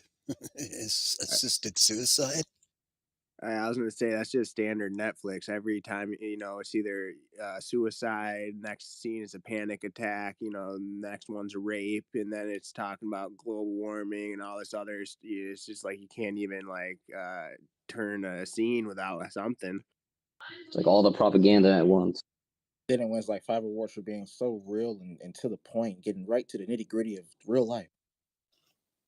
Yeah, this is crazy. It's funny that you guys mentioned that because predictive programming came up in another space the other day, and I feel like that's another conversation to have because some of these things that they could be putting in front of us could be for a reason, right? It may not be so reactionary. It could be something that they're pushing on us. So I think that's a conversation that we should have in the future about predictive programming and some things that they put in front of us to either affect us or have us think in a specific way. I don't know, but just yeah, for real. Oh, real quick, let's just slide over to my man, anti-censorship. I ain't hear him talk in a minute. What's going on, bro? Hey, what's going on, guys? It's been a minute since I started speaking in the spaces. I think the last time was November. I just wanted to say hello to everyone. Love the community, love the spaces. Every single Friday, I'm sitting here in the UK, tuning in from 2 a.m. till fucking 2 a.m. the next day, and the amount of things I've learned and listened to and heard, and it's been amazing. It's been an amazing few months. I only became round to the truth, if we want to put it in inverted commas, in October last year. And since then, my life has changed immeasurably. It's been incredible. And the thing I wanted to come on here and say is, first of all, I don't want to derail the conversation. I've only just dropped in. I've been watching something on my TV for the last hour or so. So I don't want to derail things. I see Witsit, my boy, in here, and I'm Sacred and TM and all these people that I've got huge respect for. You guys come out here and you literally have no fucking problem with literally telling the world what you think. And I'm the same. I'm in the UK, so I have a slightly different stance on things. There's laws against things that we can say and what we can't. And I know that if I dox myself, it's going to be pretty obvious that I'm going to be chased down. So I try and stay anonymous. But I'm getting to a point where I want to talk big time because this is a really important conversation. We're getting up to the eclipse on April the 8th. We've got the whole, the black sun. Like, if we think about it, the black sun, and I wanted to ask Witsit specifically because I think he's someone who's put a lot of time and effort into this thought process for a number of years. What's the difference between the black sun and a solar eclipse? Like, aren't they basically the same? Like, I don't know. It's roughly the same sort of thing. So my initial question isn't really a question. It's kind of like, hello everyone, how are you? But I just wanted to throw that out there. And I haven't. Yeah, this is the first time I've spoken in this space. So yeah, again, a massive thanks to Sacred. Huge respect to Proud Fluff and Alan and all these people so many people in this space that I just absolutely have huge respect for. Rissa, Sacred Clown, Zetetic, all these people doing actual stuff to show things that we can actually observe and see. And all we get is, people don't want to talk about it. But at the same time, it's pretty obvious that the moon is visible all over the world. And it doesn't make any sense on a globe. Like, it doesn't. But so I've just jumped into the conversation, and I wanted to hear, I don't know if Witsit's available or anyone else, to talk about the whole sort of black sun versus solar eclipse thing, because I think there's a link there. So I'm gonna mute myself and just see what the reaction is to that. But I'm looking forward to tuning in with you guys for the next couple of hours and seeing what's what. And appreciate that, bro. As I be putting in that work, man. I'll go follow my boy. And yeah, it's interesting to talk about the black sun, where it is, how it affects everything. We've seen some diagrams here and there. I'd be interested in kind of opening that up for discussion too as well. Just one extra thing. So I don't know how many of you guys have. There's an app. There's obviously the Flat Earth Dave app, which is banging. It's one of the first things I bought when I figured out what's going on. But there's another one. I think I don't know who it is. I haven't looked into who's the owner behind it. But if you look at that app, there's like a 2D image of the Earth, right, with the sun and the moon, and it circles round and it shows the orbit, and you can kind of, if you wake up and you look at the moon and you see where it is. Right now, I haven't seen it for like a week, right? I'm in the UK, south of England, not seen it. But if you look at this app and you circle it round, we have a fucking model that shows essentially how this could work, right? So the moon goes in front of the sun, it's the same size. It's almost like it blends in with it. And on April the 8th, if you zoom into this app and you do the timeline and you go to that date, the moon and the sun match up, right? They suddenly, at some point, they align, right? They're together. The globe has no, this is such a crucial thing for me, and I might just, I might just drop the mic after this, but like the globe has no model to show me a specific, let's just take yesterday, for example, whatever the day was, Friday the 5th of April. Show me, I'm in the UK, right? Show me where the sun and the moon should be relative to where I'm standing, right? There should be a model for that. There should be like some visible thing that we can all look at and say, yep, that's the thing. But they have nothing. There's nothing there. And they always tell us, there's no model. There's no model. You guys have no model. It's like, no, we actually do have a model. And I feel like there isn't enough conversation about this. The globe has nothing in terms of actually simulating a real life exact moment. What is going on with the sun and the moon and the positions of where they are? So I don't know. There's this other app, and it kind of seems to match up with what we see and observe, which is important, right? That's the scientific method. What do we see? What do we observe? What can we take to be real? What can we take to be a lie? And when you look at it all, it doesn't make any sense. But there is a model. We do have a model. So I just wanted to understand if you guys had seen this, and it's a big thing. If people actually step out of their reality and go, you know what? I've never seen the curve, right? But that's how we all got here. We hadn't seen the curve. So we all went out to try and prove it. I'm not speaking for all of you, but that's what happened to me. I saw Owen Benjamin, and I was like, fucking hell, he's crazy, right? He's a crazy motherfucker, whatever. But suddenly, I'm like, okay, I'm going to go and try and prove the curve. Couldn't do it. Like, it's impossible. So eventually you get to a point where you're like, this is all just like, it's, as I said, it's Father Christmas for adults, right? It's ridiculous. We want to know the truth. So why can they not simulate the globe, the sun, and the moon, and showing me where it would be based on me being in this position? 20 years ago, we didn't have communication. We didn't have mass communication. I couldn't go to someone in Australia and go, look, tell me what you're seeing right now. Now, in the last 10 years, we have that ability. And it's like people don't want to acknowledge that. And I just wanted to get some thoughts on that, because I don't think it's been talked about enough. I think it's a really big thing. But we do have some sort of model that the Globies just do not have. Like, it's not possible for them to have that model because it doesn't exist. It's not real. So the only reason why they wouldn't have the model is because it doesn't actually exist in real life. So they have to like obfuscate and make up new things and confuse us all and make us think we're going to Mars. And yeah, one of the things, like earlier today, I posted something about Elon. You know, if he really thinks we can go to Mars, he's either controlled or he's dumb or something. Like, it's, I don't know where my train of thought's going. I don't want to derail this space for the, whatever. I just came in to say my piece because I've been on the verge of speaking for so many months, and I feel like now I'm taking up a bit too much time. But I don't know. I've got so many things to talk about, and it's like we have a model. Like, there is something that can show how it all works, but no one wants to acknowledge it. And it's like we should be looking at that just to kind of, even if we can discount it as not being true. We should have a way of saying, right, you're in Florida, you're in Kuwait, you're in South Africa. We can all see the moon above us. I can predict that it'll be in your east. If it's above me in the UK, in my north, right, I can see it's right above me. So if the flat Earth map is correct, it means that if you're in the US, it'll be in your east and it'll be low, because the perspective of your position would be that you're way further away, thousands of miles away to the west or whatever. Of course, it's going to look lower in the sky because you're further away. And I feel like that's quite a basic thing that people can kind of potentially get their heads around. And it's about, for me, working out how to present that and document that for people. And I think we're on the verge of getting that there. But also we've got this huge event that's coming up in a couple of days, which we could really kind of like open people's eyes with.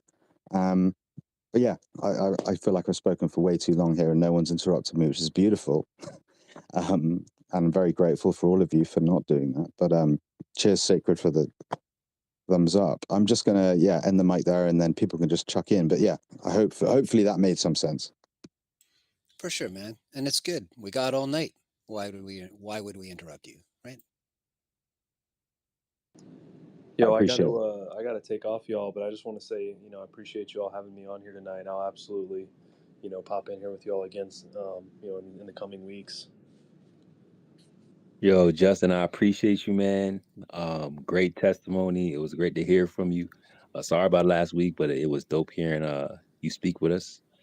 I really appreciate it, man. We'll be here next week, and you always got a mic open in Flat Earth Fridays, bro. Absolutely. Thanks, y'all. Y'all have a good one. Yes, sir. Y'all go follow my man, Justin.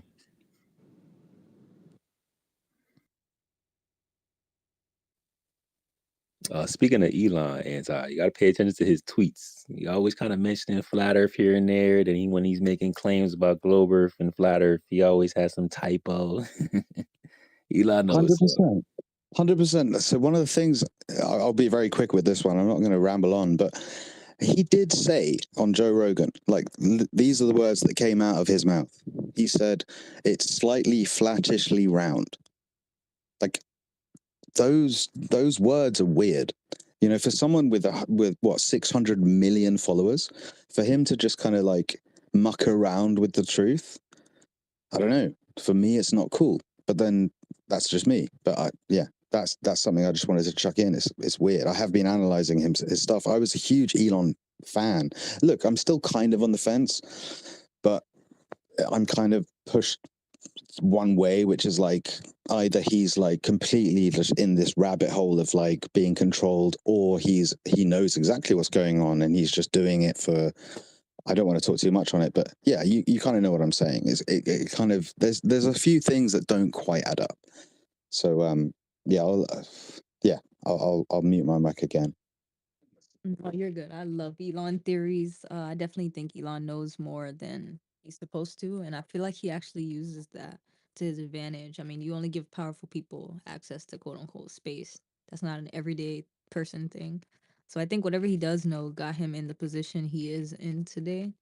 And he's such a fence sitter that if it does turn out to be flat, he's gonna just be like, well, I was trying to break the firmament. Like, he's just gonna I told you it was flatishly round. He also had a tweet about like a Donkey Kong Earth, so he's definitely like playing whatever's convenient for him. But yeah, no, it's fun to think about theories like that. No, I feel you on that 100%. I do want to think that he's just mucking around and playing around, right? That's my hope. That's what I really want to think, is like he's got some grand plan to be like, you know what, guys, I was pissing around for you guys the whole time. Actually, the world is flat, because like it's no coincidence that thousands of people, and I'm not just talking about the people on this app, like my mum, for example, like it's not just people that are here right now speaking about this. There are so many people that now think that the earth is flat, not just because they think it's flat, but because they've gone into it and they've done observations. I've got a P1000. I've gone to Calais, right, which is it's 31 miles away from the coast that I am in the UK. And I can zoom in and I can see the fucking coast. Like, it's not like people, I can see the beach. With 31 kilometers of Earth, there's, I don't know what the Earth curvature calculator is, but it doesn't really matter. Like, it should be below. Like, you shouldn't be able to see it. So the fact that Can I ask what your height is above the water when you're looking at it? That's crucial. Yeah, so I did it at 6 feet.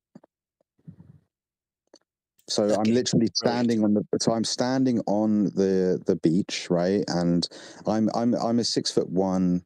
I'm 6'1", right? And I have my tripod. The tripod's probably a foot below my head, and I can zoom in and I can, with my own eyes though. Like I'm literally, forget the camera for a second. I'm standing there on the beach. I'm 6 foot tall, and I can see Calais on a clear day. It's 31 kilometers away. So, like, even if it's 10 miles away, I shouldn't really be able to see any of it. But put it 2 times further away. Why can't I see any of it? Like, look, it's a geometric shape. Like, that's what they're saying. Either it's a ball or it's a ball that has a slight bulge at the center. Regardless, I shouldn't be able to see that. So obviously the argument they throw at you is refraction and blah, blah, blah. But it's like, so that's an illusion. What you're telling me is that what I'm seeing is a lie, right? So it's some representation of something else. So yeah, and also if you go in a plane and you really look out and you look at if you have a window seat in a plane and you look across, you're just like, okay, yes, we're 30,000 feet up, but you can see the horizon never curves. It doesn't. And if it does, it's because the windows, the Never. edges are kind of curved. It doesn't curve. It's actually amazing how far we can see, and it's incredible. And what I don't like is the globies kind of think that we are somehow unimaginative, like we don't want to believe in space, like all this stuff. It's like, no, like we are actually open-minded.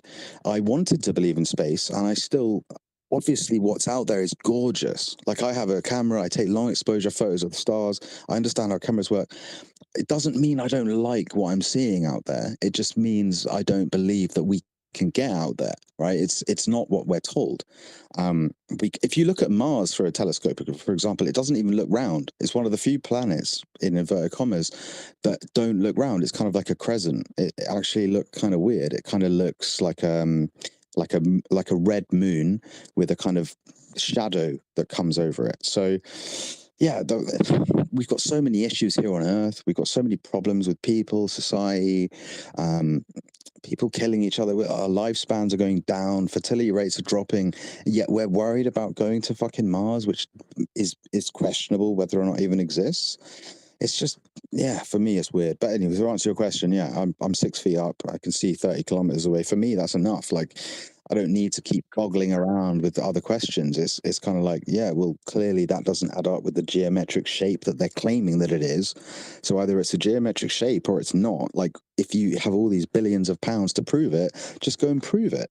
So for me, it's kind of like I've spent less time recently talking about this subject. However, it's important because this subject is it's kind of like everyone's mind would change the moment they realize, hold on, the Earth is actually flat. There's a dome potentially above it, which could be a firmament or whatever.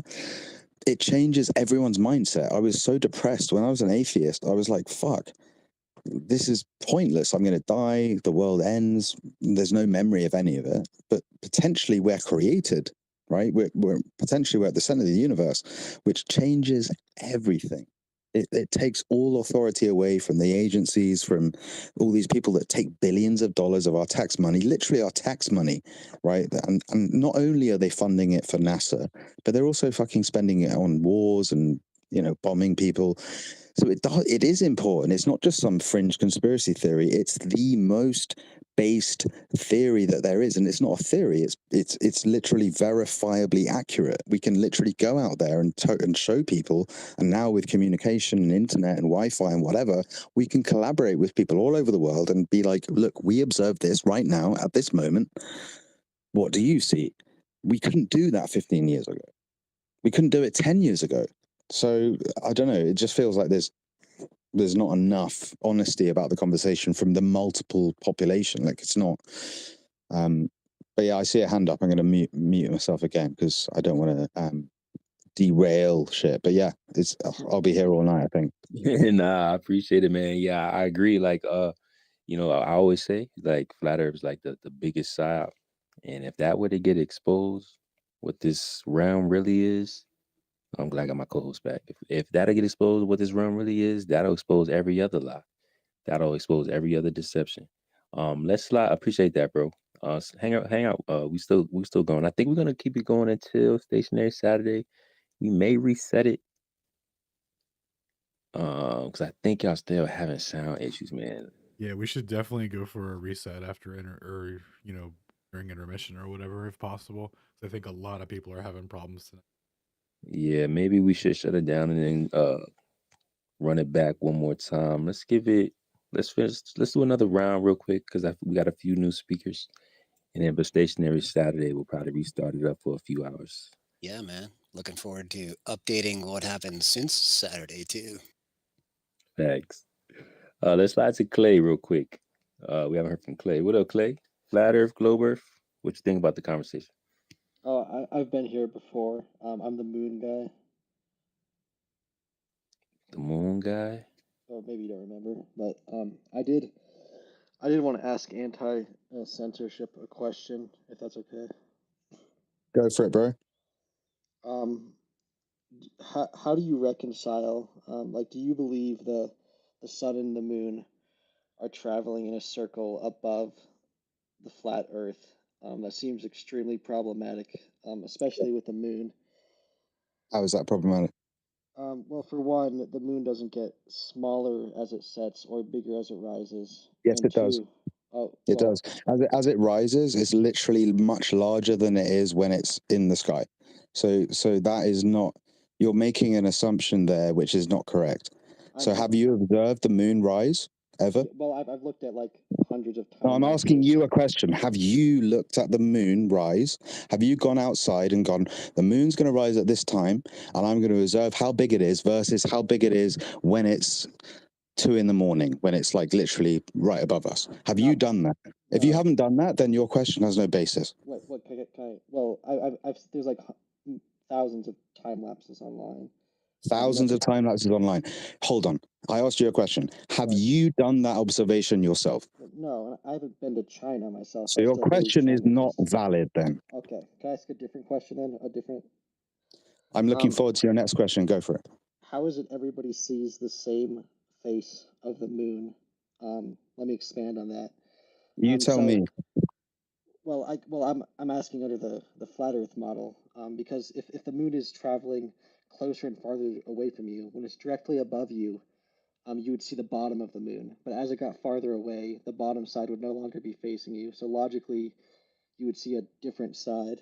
But I'm just wondering why. No, hold on. Stop right there. Stop right there. Yeah. What do you mean logically you see a different side? From where? We've That's only like ever, hold on, wait. Let me just clarify what I'm trying to say. We've only ever seen one portion of the moon from everywhere on Earth. There is no other side. So what are you talking about? Well, there is another side, because it's obviously not flat, because if it was flat, as it got farther away, it would look like I didn't say the moon was flat. Yeah, that's what I was waiting to hear. He's presuming a sphere. You're presuming that the moon, I didn't say the moon was flat. I didn't say anything about the moon. Actually, I've not really done any. I haven't made any, claims about the moon. All I've said is we can see it from this position, and I can also see it in Kuwait, Melbourne, blah blah blah. The same. You're telling me that there's another side that we haven't seen yet. Well, let's start. Do you think the moon's a solid object?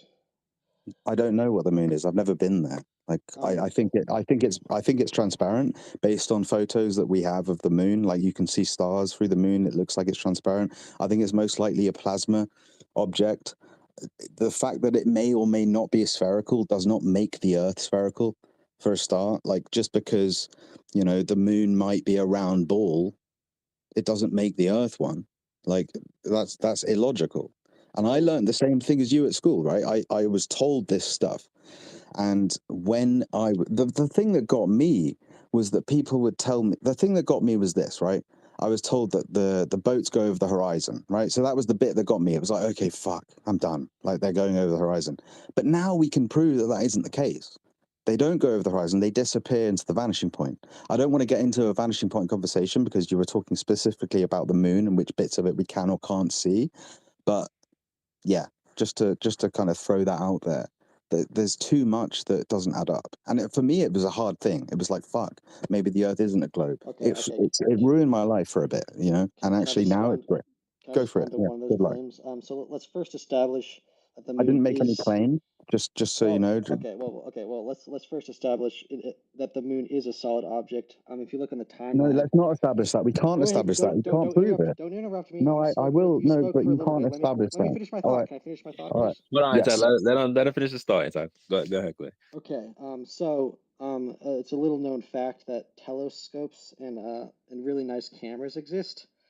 So if you're observant, the moon has craters, and light shines on those craters, and the craters cast shadows. If you're using that noggin, that confirms the moon is a solid object, because that's how light and shadows work. And you could take out a telescope and confirm this yourself. And I know flat earthers say, well, it looks exactly like a solid object, but it isn't. But it's like, looks like a duck, quacks like a duck. It's probably a duck. So can we collectively acknowledge that fact? That's a good question. I can't collectively acknowledge it. I'm happy for everyone else to, but as I said, there are pictures of the moon showing the stars behind it. So I can't say for a fact that it's a solid object. So we're going to have to agree to disagree there. Is there any like super high quality pictures, like really zoomed in on the craters, or is it just like a general picture of the moon with some like sprinkles in it? Like, don't you think if the moon was actually transparent, when people zoomed in like super close, like to like with the picture that I posted, that you would see stars? Like, why is there not a picture like that close where you can clearly see the texture and you can see a star through it? Why is it always like a relatively blurry picture of the moon? It Hold doesn't on one matter second. why our evidence differs. It exists. It doesn't matter why our pictures are different. The fact that the evidence exists, the Royal Astronomical Society wrote about it, it exists. Refute it.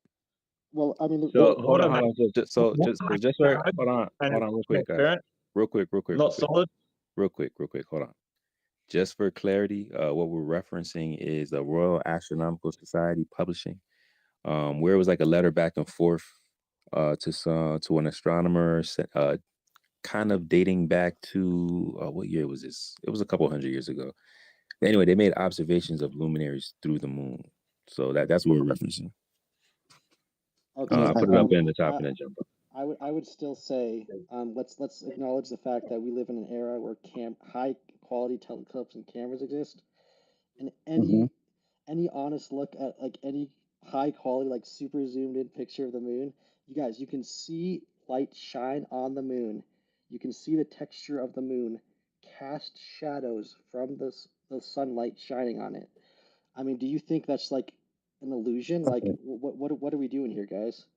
Can I respond? Yeah. Okay, dude, like that doesn't prove the Earth is a ball for a start. And secondly, No, it does. I can explain no, why. it doesn't. No, it doesn't. Well, No, it doesn't. well, I can No, explain I why. asked you if I could respond, and you said yes, and then you cut me off. Blah blah blah.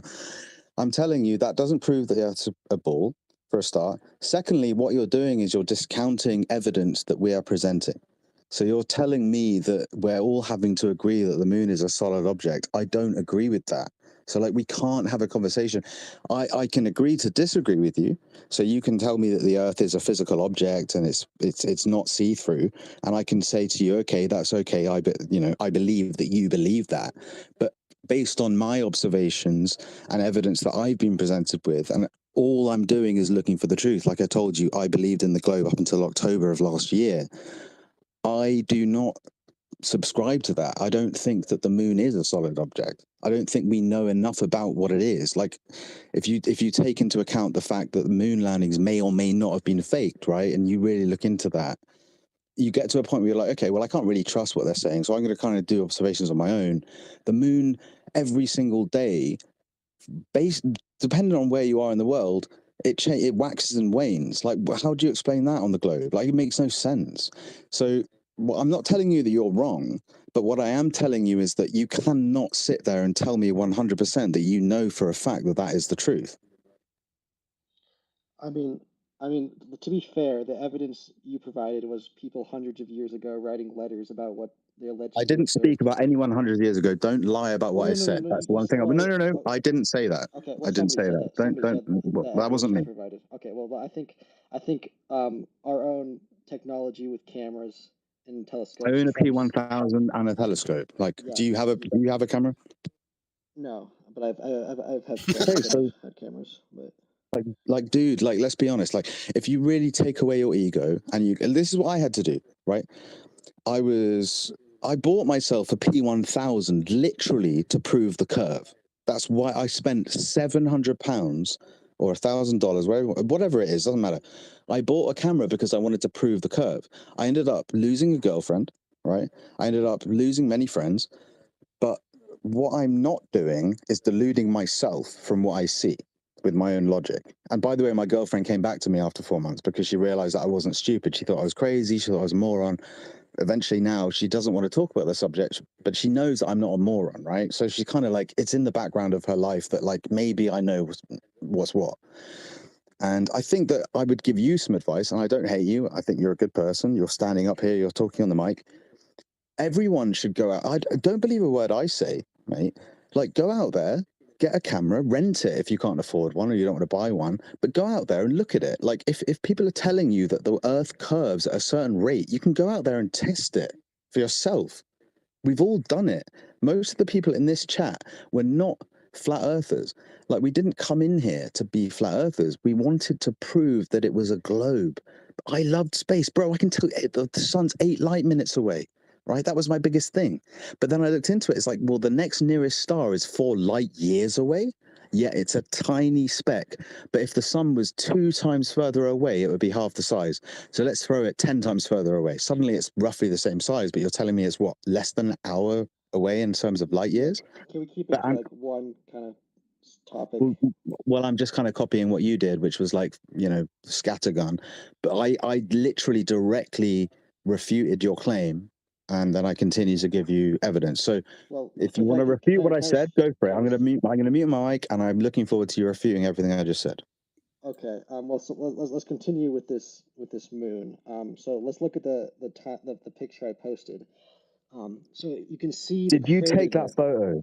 No, I found it Okay, on well Google. then, bro, like whatever. Like, well, I mean, Can I add a few taken additional photos points? of the moon, let mate. me finish.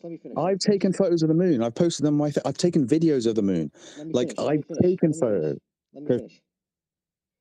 So if we're observant, with looking at any pictures of moon craters under the telescope, you can see one side of the moon crater that is bright, you see, and then the other side is being cast by a shadow. And it's a little known fact that when light shines on a crater, that's exactly what it looks like. And if you need confirmation of that, you can look up pictures of craters on Earth. Doesn't mean it's a globe, bro. Great. Well, Can I add 3 explain. points to I this? can explain why it's a globe. You made the shade point before. Okay, I wanted to cover some new ground. Can I do that for you? 3 points. One I would on. like to explain why that proves the Earth is a globe, but yeah, you can go ahead. I'll do that. Good luck. You're logically impaired if you think anything going on over your head proves what's going on beneath your feet. It's an obvious logical fallacy. No, can I try? And you Hey, how about? No, I think we should move on. I want to add 3 points to what's going on. One on temperature, one on spectral, and one on brightness. Okay, temperature first. This is something that I've personally done, and you can find other people who have replicated this experiment where they put objects of various colors suspended so they're not touching anything out in the full moonlight, and then they put an additional set of the same things in the moon shade, and the ones that are in the moonlight are noticeably cooler. It is that the moon's light actually serves to be cooling them by shining on them, and it is quantifiably much lower. It's 3 to 5 degrees C lower in a 10 C environment, just to give you some significant figure. Okay. Secondly, looking at the light that's coming from the moon in terms of a spectral analysis and comparing it with a spectral analysis of the light that's coming from the sun, you will find that they are dissimilar. They are a different set of frequencies coming from the moon as what is coming from the sun. Okay, so I invite you to do some homework and actually go look up the things that I'm talking about. I've gone through 2 so far, one temperature and one is spectral. So now let's just deal with brightness, because this is another really common sense kind of thing in what we've been shown and what is not adding up. When we look at NASA and, oh yeah, you're going to assert that they went to the moon because there's light shining on it and, you know, we should be able to get there because it looks like a sphere. Well, NASA claims they got there and they had a bunch of guys running around in goofy looking spacesuits on this gray, dusty rock. And all of the light was coming from the sun, allegedly, and casting shadow across them and their spacecraft. And, you know, you see that light, you know, casting that shadow you're claiming to see on the moon. But the moon, when you look at those pictures, is a dull, gray, dusty ball.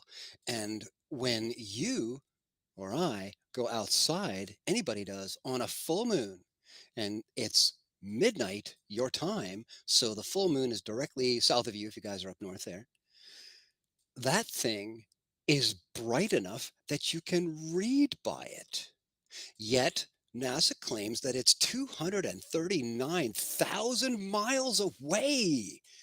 How is that possible at the same time when all these other guys are dancing around on a dusty gray ball that's showing light coming from the sun, allegedly? These three things do not add up. And I'd like you to take those away. Maybe come back next Friday and let us know what you found. Can That I would be follow up? very interesting. I will. Can I follow up on one point of those three though, real quick? As Like a long real as you quick. promise me you understand which three we're talking about. Can you Yeah, rattle yeah, off the three I just talked about? yeah. What are Well, they? well, the first is that the moon is self-illuminating and that it does cold light, right? Yep, there's temperature. Yep.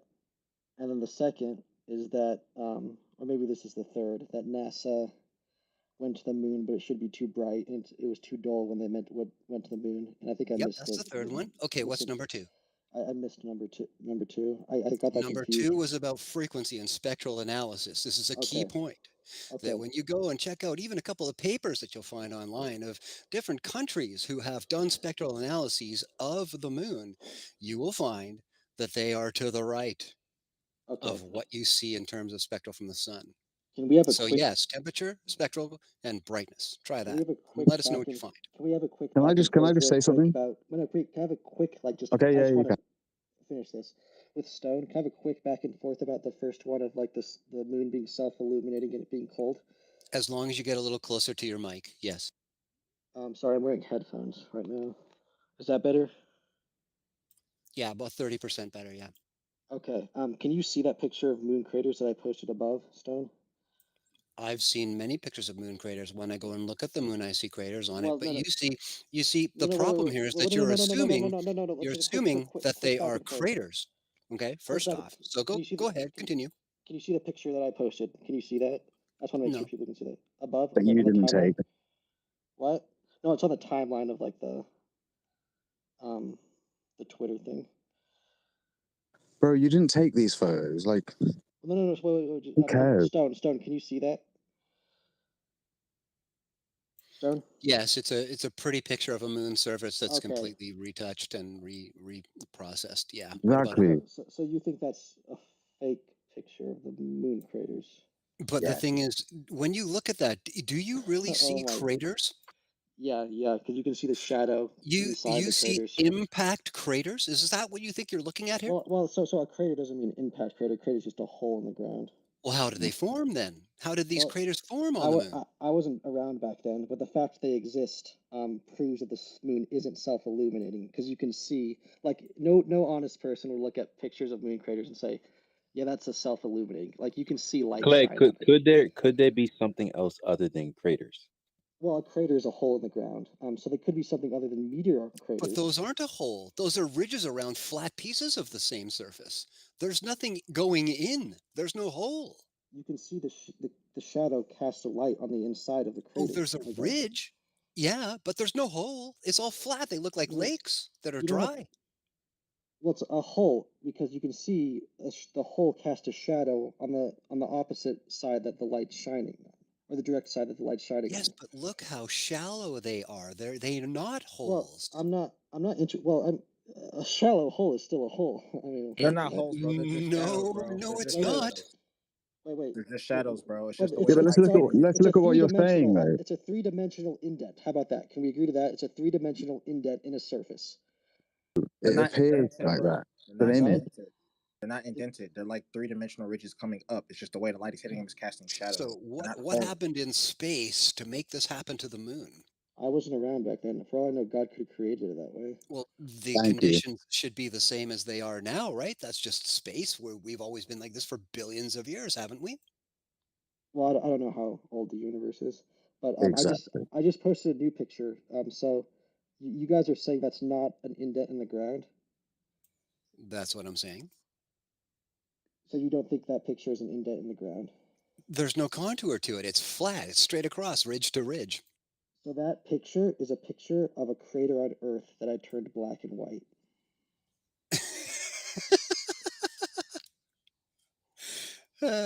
Hilarious. So you just called a crater on Earth, not. Dude, can I ask you a different question? Can I ask you a different question? Can I ask you a Is different this why question? you came? Is this why you came to drop some kind of gotcha touched up photo on us? Well, Bro, no, what no, are no, you no. doing, I'm Clay? proving that you guys are pretending to not understand how No, light we're and not. shadows work. I just showed you a No, we're picture not. of a crater on Earth, which if I said this is a crater on Earth, everyone's like, oh yeah, you can see the shadow and the light.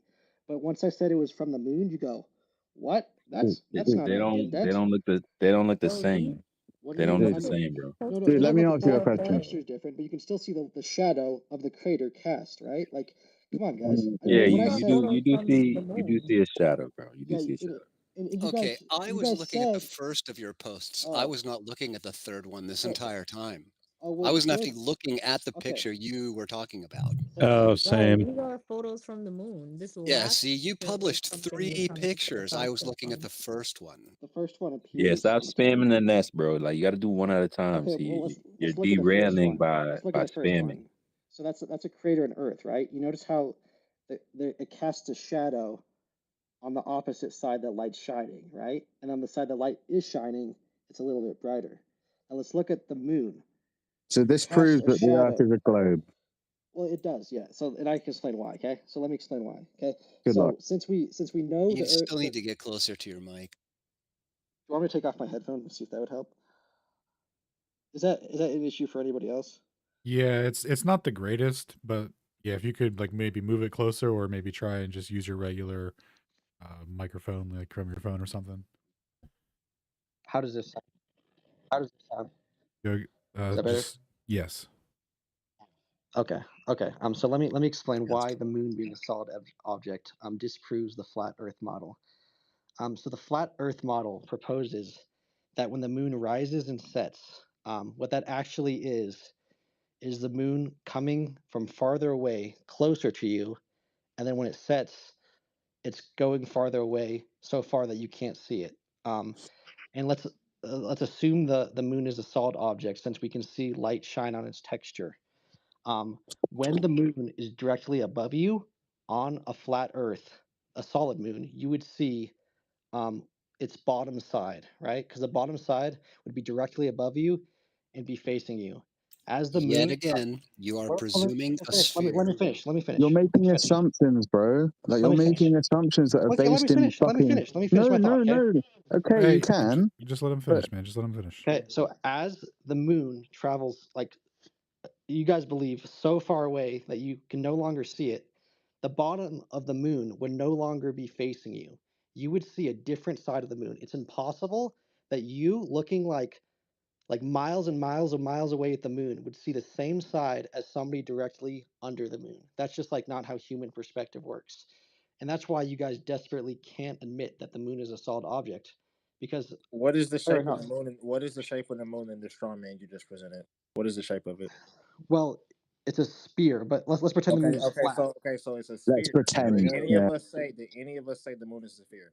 Let's pretend the moon is a flat, solid object. Did any of us say the moon is a sphere? Yes or no? No. And I apologize for assuming that. So let's assume the moon is a flat, Why solid did you need to object. say that?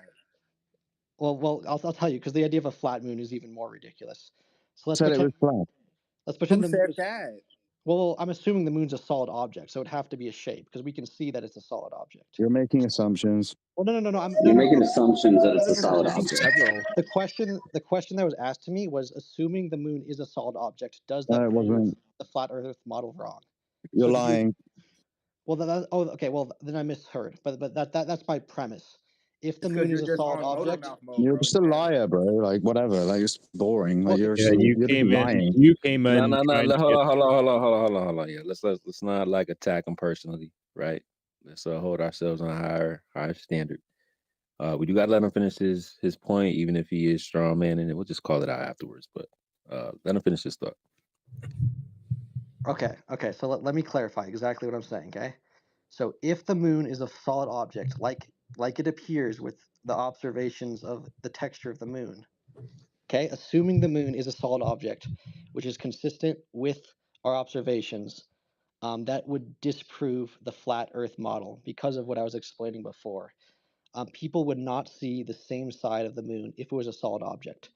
And my basic premise is the idea that the moon isn't a solid object and just happens to look exactly like a three-dimensional object that the sun shines on, and it happens to look like a spear with light shining on one side sometimes and not the other times. That's just too ridiculous of a belief for me to personally believe. So I think that's the strongest case for why the flat Earth model is wrong. And I have yet to see a compelling argument of why the moon magically looks exactly like a solid object, but isn't Okay. one. I'm So sure that's that fine. goes over well at parties where everybody's drunk, but that's not going to fly here. Why not? Just talking shit. Can't you hear everybody telling you? What's specific about that like logical inference was? You're assuming a sphere, first off. I'll explain. So let's say the moon is a solid object that isn't a sphere. Okay. Let's Don't say reiterate. We know exactly what you mean. It's flat Earth newbie 101 kind of debate point. We know exactly what you're talking about. We all disagree with you for very established reasons. Do you agree that the moon at least appears to be a solid object, like it looks like one? Frankly, to me, it looks like a hologram. But you can see light. So it's what is it? A hologram that's meant to look like a solid object with light shining on it It and doesn't casting matter what shadows? it's meant to look like. You asked me what it looks like, okay? And I need you to go and check out the 3 things I brought up before we talk about this some more, man, because your arguments are really not getting as far as you think they are. Well, it's because you guys pretend like you don't understand how light and Okay, shadows work. Oh, we fully understand it. We just completely disagree with you. It's just that you can't seem to figure out what our reasons Well, might be. let's just be honest. It's like full transparency. If you're looking at high quality pictures of moon craters, can we agree that those moon craters appear, or whatever you want to call them, moon indents, that appears to be a solid object that light's shining on? Like maybe it's an illusion and it's actually not. But can we just say, like, looking at high quality pictures of the moon, just by sight alone, it looks like it's a solid object? No, it doesn't. And I'm going to tell you why it doesn't. Okay? It doesn't for this reason. Ready? It does not appear to be a sphere because its brightness and the amount of light that is coming to us from it is bright at 100% when the moon's full and it's midnight, like I was talking about. It's bright right out to the edges.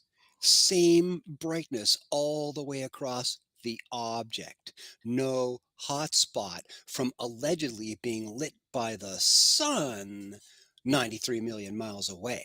There would be a hot spot on it. There is not. It is bright all the way out to the edges.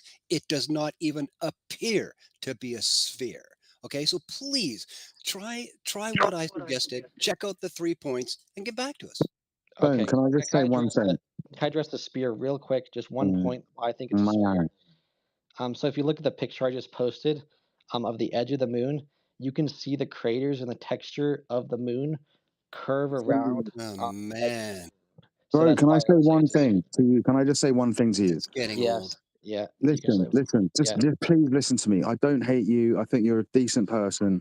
But you're basically throwing things out there that you have zero control over. You're saying, let's assume this. Let's take, if we're all looking at this at the same time, go out there and get people to look at it at the same time then, so you can collaborate. You're basically sitting there telling us that we are stupid because we don't buy into your way of looking at things that aren't there. No, I didn't. Hold on, real quick, answer. I didn't hear him call us stupid. I ain't gonna lie. Okay. I take that back. I take that back. But I feel that from what he's saying. So in terms of, you're basically discounting everything we are saying, and you're throwing back word salad about how the moon is around. You're basically telling us, look, let's all accept that the moon is a solid object. No, we can't do that. That's the thing. Like, so at that point, the conversation should go back to, like, well, let's look into why they don't think it's a solid object. But you're kind of just throwing all these different theories out, which really don't make any sense. I don't want to insult you. I don't think you're a bad person. I don't think you have bad intentions. I'm just sort of saying, let's all step back a bit for a moment. You're asking us to do things that we can't do. That's fair, but I would say my argument is the fact that flat earthers can't acknowledge the moon is a solid object Once is the again, strongest evidence that the flat Earth model Way to is wrong. generalize. Well, is there somebody here that does think the moon is a solid object? I think that'd Hey, be really wait. So interesting. do you think only solid objects can produce light? Yes or no? What? Do you think only solid objects can produce light? No. Most things that produce, I mean, like fire produces light. What are moon Plasma craters? produces Well, first of all, you light. have to understand that so the moon why are is you plasma. automatically assuming that the moon is a solid object, bro? Just because it produces light. Well, like I said, we have like super good telescopes and cameras, and we can see the texture of the moon, and the texture of the moon is clearly a three-dimensional object with light shining on it. So that would be why I would say that. Yeah, I'm gonna drop out for now because I Can I don't ask a like. question? I'm not getting anywhere. Good to hear from you, man. And that's 3 things to do, right, Clay? Yeah. Is there anybody? I'm just curious. Is there anybody here that, in their flat Earth belief, would say the moon is a solid object, or do you all, or either don't know or say it's something else? I'm going to say I'm not 100% sure, but I think that it's not what we're told. And I think that why wouldn't we want to find out what it is? Like, why are we all trying to say that it's a solid object? Like, what's going on? I want to know what it is. Like, you're telling me you know 100% what it is because NASA said or the government said. No, wait, straw man. I never said I think it's a solid object because NASA or the government. I made it very clear why I didn't say that you did. I didn't say that you did. I'm kind of saying that the assumption in the globy world is that we all need to assume that the moon's a solid object. And I'm saying to you, let me speak. I'm saying to you, I can't subscribe to that idea because I look at the moon myself because I have a camera. I have 3 cameras, by the way. I have a P1000, I have a Nikon Z6, I have a Nikon D200. I've got multiple lenses. I understand how photography works. I've looked at the moon myself over the last 25 years in detail. I cannot sit here and tell you 100% that I know that it's a sphere. I can't tell you that I know it's solid. I can't tell you that I know it's plasma. I can't tell you that I know it's transparent. What I can tell you 100% is that we cannot 100% know what it is. However, the model that you subscribe to tells us we need to believe that it's a spherical object that's orbiting the Earth, and you're telling us that all this stuff is fact. And what I'm saying is, I'm basically saying, no, we can't start an argument, or not an argument, a discussion based on you thinking that it's that, because we cannot prove it 100% either way. Either way, we're talking about the Earth's shape. The moon being a sphere, even if it is, does not prove that the Earth is. Okay? So regardless of all the things I've just said, it comes back to that basic fact. None of what you're saying proves anything about the Earth. Well, I already explained how, if the moon is a solid object, it disproves the flat Earth model. Yeah, but you're saying if. So all these words that you use. Let me finish. You're using words like if this, let's assume, let's do this. It's all just word salad. Is like a sphere, it doesn't. No, I didn't. I said we don't know what it is. I said we don't know what it is. You're putting words in my mouth. You're telling us 100% we all need to assume the Earth's a sphere and a solid object so that we can have a conversation. I'm telling you no. You're taking one leap too far, and actually we don't know what it is. I think that it might be transparent. I think it might be plasma. I have no evidence to suggest that it's solid. I have no evidence to suggest that it's a round ball, other than the fact that I look at it. Yes, you're right. Okay, I'll admit, when I look at it in the sky, it does look like it's a ball, right? But that doesn't for one moment prove anything about the Earth. Nothing. Zero. No. Well, if your observations lead you to conclude that the moon is a solid object, that does tell you something about the Earth. Would you? No, it doesn't. No, it doesn't. It's Well, just no, an I I appearance. disagree. That's where we disagree. That's where we disagree. So that's the point. I'm not trying to insult you. I'm not trying. No, let me say something. No, hold on. Let me say something. I don't want to insult you. I'm not going to do that. Well, I'm let's all saying answer and then pass the mic after this. I'm just saying we can't agree on that. So why can't we agree on that? You just said the moon can't tell you anything about the Earth. But I No, would I did. propose. Yeah, I did. I said that the moon being a round ball wouldn't prove that the Earth is round also. But I explained how, if the moon is a solid round ball, the flat So Earth now model you're would assuming not that you're correct in your explanation, which we don't agree with. You just said if the moon is a round ball, it wouldn't tell us anything about the Earth. And I said Correct. if the moon is a round ball, it would actually tell you. No, well, I disagree with you. That's it. Well, What explain about it my again. Explain it again. Explain why it would prove that the Earth can't be flat. I Okay. missed it. Okay. Ready? Okay. So Oh, yeah. assume the moon is a solid object, either a solid sphere. Okay. The flat Earth model proposes that the moon rising and the moon setting is the moon getting closer to you, and then the moon getting so far away that you can't see it. If the moon was a solid object, when the moon is directly above you, you would see its bottom side. No, As the moon, what? but we don't see that. You're saying that we No, see that. oh my We only goodness, no, God. but no. Let me just Hold on, go on what we observe. Come on, Hold on All one right, second. all right. Fine. He asked me to explain. Let me explain. He asked me to explain, assuming the Earth is a solid moon. So you can't say, "Oh, the Earth, it's not a Yeah, solid moon." come He on. asked me to explain. Get on with it, bro. Okay, okay.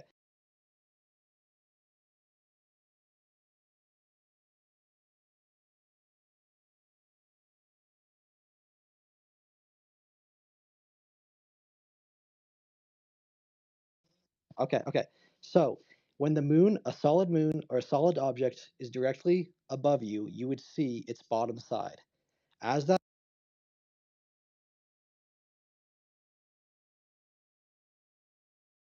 Okay, okay. So when the moon, a solid moon or a solid object, is directly above you, you would see its bottom side. As that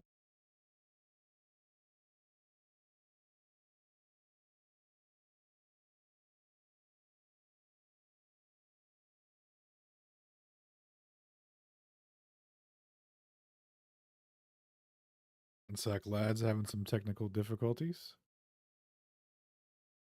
Against your own argument yet? What? What do you mean? I just explained it. I said, so you haven't been able to come up with an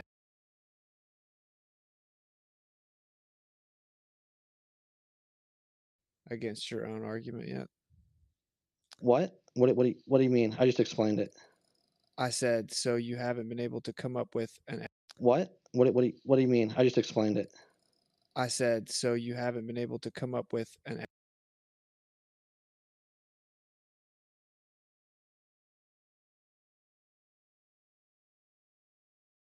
That just looks like a solid Okay. sphere. What which if I the guess moon? that's What if? fine. All right. What if we don't see the moon in its actual position? Oh, you're like the sky's like some kind of like weird like distorts Dude, the if you say moon, like so you 57 see the. times, it won't make my point stupid. So, no, I said, what if we I don't wasn't. see the moon What? in an Okay. actual position? That's what I said. Can you address what I Okay. said? Okay. Okay. Attacking me for saying, assuming me using the word like means that I'm No, you were attacking you desperately personally looking for is a some type of reach. derogatory, demeaning terminology to What? dismiss the What? very No, I wasn't. simplistic portion of my comment. No, I just use like when I'm trying You're to trying think to think you were sometimes.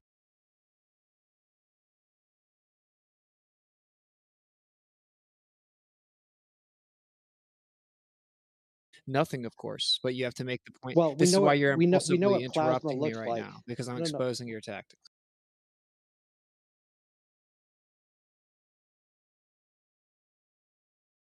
Dude, it was working so good earlier.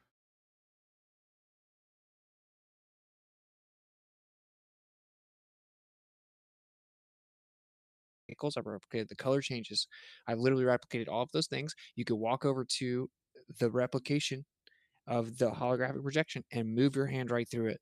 I've literally replicated it and it's on video. I've replicated the color changes. I've literally replicated all of those things. You could walk over to the replication of the holographic projection and move your hand right through it. I've literally replicated it and it's on video. Right.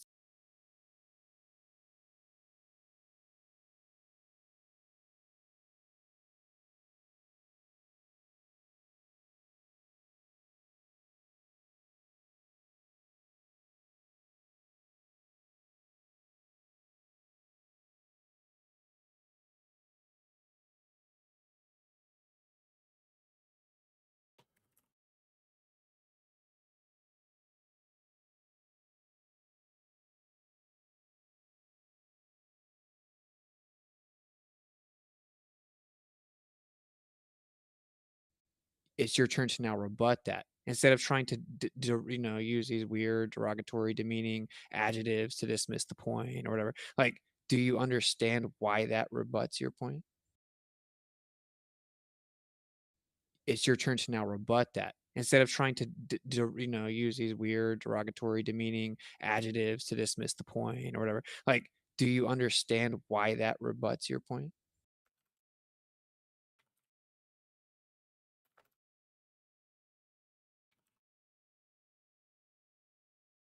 Razor, where the least amount of variables for an explanation is usually the best one. So when you say like the moon could be a hologram, it's like, well, you can make holograms of like people that look like three-dimensional people. No, stick to But the the hologram. first response, which was, doesn't your argument require the claim that we're seeing the moon in its actual position? Yeah, well, that would be Occam's Would razor it? again, where it's like, yeah, where it's yeah, sure, it's possible that there's some refraction, some kind of thing that's making the moon, everybody see the bottom side of the moon at the exact same time. Razor for 99% of this conversation because it would completely destroy the globe model. 99% of the conversation. But we'll just pretend all of a sudden we care about Occam's razor, and that Occam's razor alone is a rebuttal, and specifically because no, Occam's razor says that whatever we're seeing is actually where it is. That's your argument. Your argument is no, because Occam's razor is that what requires least amount of assumptions is that what we're seeing is where it is. That's the actual location. So that means you've refuted the globe model then, because I just explained to you the globe model claims that every single day the sun is not where we see it. Every single day, literally every day. Okay, I mean, I'm sure somebody has claimed that. But back to the idea that like the moon's a hologram. It's like, No, not back to the hologram. What? Address my point, dude. Wait, what do I want me to address? So your point is Okay. I said, no, doesn't no, your I know what your claim point is. I can address. require the moon be in an actual position? And then you said, well, yeah, but Well, I don't okay, think that but matters because of let, Occam's let, let me razor. clarify. So when No, you say the actual position, are you yeah. saying like the position of the moon in the sky, or you're saying like you're seeing a different side of the moon than what you should see if no like refraction or like atmosphere things are happening? What I'm saying is that the moon that that we see is just an apparent location. It's just an apparent location. I'm There not isn't talking a about the physical. location. I'm talking about the angle of the Yeah. moon. Oh, okay. But obviously, we're perceiving the alleged angles based on what we think the moon is or where it is, right? And it's actually an apparent location. Well, the flat Earth model does suggest that whatever the moon is, when it sets, that is the moon getting farther away. Is that generally true? All right, yo, Sure. Yeah. I just shared So this to like the every time space. the moon moves down in the sky, that's an indication it's getting farther away, right? Yeah, but the moon that we see doesn't have to be the actual position of anything. So Yo, this goes real this quick, Well, it further. doesn't I have to just be, but posted the common. source to the apparent moon from NASA. It's in the jumbotron. If you want to take a look at that, all we see is the apparent position of it. Always, all the celestial. Yep. Well, And the reason that that's important is because I also brought up that I've replicated this myself. You can use a little polarized lens, like a polarized dish. You can project a moon up in the sky. It's an actual solid ball, right? And I draw what's on it. I make it look like the moon. Okay, and then I put it in a dish. What it does is it projects a holographic moon up above it.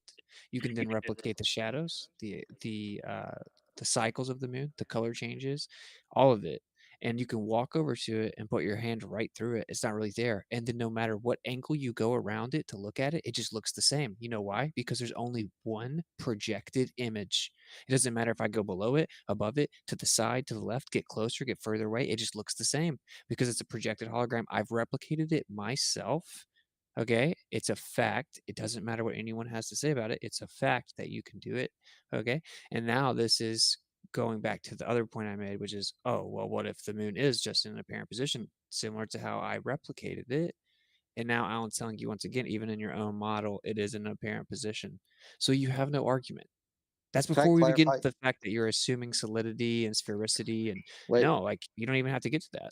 can I clarify something about that? Like the projection of the hologram of the moon that you did. Sure. So like you're saying that you like projected like a hologram on a surface, like a wall, kind of. No, Oh, what'd you no, project the moon on? just in the air. And the holograms like that don't exist. They literally do though. I used That a is polarized literally dish. I used a polarized dish. It's like a little bowl, has a polar interior lining, polarized interior lining. Then it has like a little lens in the middle.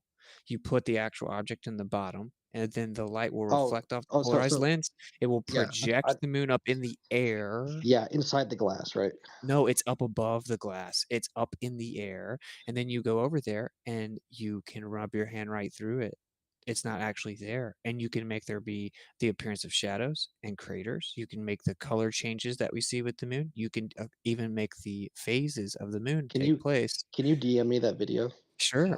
So you agree, if the demonstration exists, which it objectively does, that this completely refutes your entire argument? No, well, so let me explain why I don't think it does. So, like, when you say you can replicate the shadows, what you're doing is you're replicating shadows made to look like a solid object on texture. So you're replicating something to make it look like a solid object still. So like you can make a hologram to look like a solid object, but at the end of the day, that's what you're doing. You're intentionally making it look like the moon, which looks like a solid object. So like, is it possible that like the moon is is a hologram made to look like a solid object? Like, yeah, but like, why not just it being a solid object? You know? No, I thought we just covered how even your own model says it's in a parent position. Well, no, I'm talking about like the physicality of the moon right now. Yeah, but the moon that we see isn't like tangibly, physically there as we're seeing it. Well, but we can see like the physical, like even if we're seeing it from like refraction or something, we're still seeing something. Is that something a physical object, or is that a hologram kind of thing? I mean, great question, because even if it was a physical object, it wouldn't refute flat Earth, which is the reason that I jumped in here, because you seem to think that it would, because Well, you're apparently a fan of Professor Dave videos. No, Okay, but you can find you can say there's an explanation for everything, but it's like, no, I just directly proved it. so no, well, you prove that that there could be refraction that could make, like, you prove that everything you see could not be exactly what it looks like. No, your own I model can't claims refute. your own model claims that. Yeah, but the model is a little simpler, where it's still like the Earth spinning, and that's why you see the moon rise and set. Okay, so are you saying that the cosmos has some type of obligation to comply to what you consider simplicity? Because No, I then think we would have logic to is. we'd have to throw out everything else about your model, right? That we're actually falling backwards during sunsets and the Well, sun's I not just there, think like and there's like that during eclipses, that actually the sun and the moon are below the Earth. They just look like they're both above it, and that the horizon's horizontal, but it's actually curving, and that the sun looks like it's moving, it's actually not moving, and that the universe is actually accelerating, expanding in all directions into nothingness, and it makes the Earth look like it's in the center of the universe, and that there's actually a horizon problem, but it's not really there because there was an inflaton at the beginning of existence that no longer exists, and there's a magical Well, energy okay, force. yeah. Oh, This is okay, this so is we're this not is going to degrading. apply Occam's razor, are we? Well, once you get deep into the model, you can have all that, but like just looking at like the basic, like, how does the average man know what's true? I think the average man can look at the moon from a telescope and see a physical object, and it Here could be we a go hologram again. to look like a physical object, but it's like, why would you say it's a hologram made to look like a physical? Wait, Because actually, there's electromagnetic polarization in the atmos, and then whatever the other layers of the containment would be, seemingly can also would I? have polarization, and that would cause that effect. So it's not just even shooting in the dark; it's just based on actual phenomena we know exists. So why does the craters on the Earth look like the craters on the moon? Bro, what a profound question, man. It is. Like, Why? Why is that? what, like, because they look the same. Well, like, why do they both cast shadows and then have a hot spot where like it looks like light is shining? Well, no, dude, bro just broke it down for you that it doesn't actually have a hot spot consistent with a sphere. The moon is a very crazy the craters phenomena. do. The craters have a hot spot. Yeah, those are not even always consistent. But wait, can I bring Alan into this conversation? Because Alan, interestingly enough, earlier Alan did admit that the moon does look exactly like a solid object. He just thought it wasn't. Can you expand on that, Alan? Why you think it looks like one and why it's not? Throw him a lifeline, Alan. Come on. Maybe he's not here. I think this is funny because, like, like you're not really just addressing what I'm saying, right? Like it's a pretty simple Well, thing. wait, Your claim there's of exclusivity requires the assumption that we're seeing the moon in an actual position. We then point out that your own model says that we're not doing that. I then point out you can do a physical demonstration well, using the concept and the principle of polarization to replicate this very same effect that we are discussing could be taking place. And we know there's electromagnetic polarization inside of the atmos that would cause this very same effect, especially if there's any type of convexity to containments or layers of plasma or any type of ionization or electromagnetic polarization above us. We would actually expect an optical apparent displacement of the celestial objects or quote unquote objects, including the moon, and that your own model claims that its apparent position. Like, I so don't like if you were intellectually let me honest, you would stop clarify. making the argument at this Well, point, let me but you're not clarify. going to do that. Let me clarify what you're saying. So you're saying, let's pretend like the moon is a solid object on a flat Earth, right?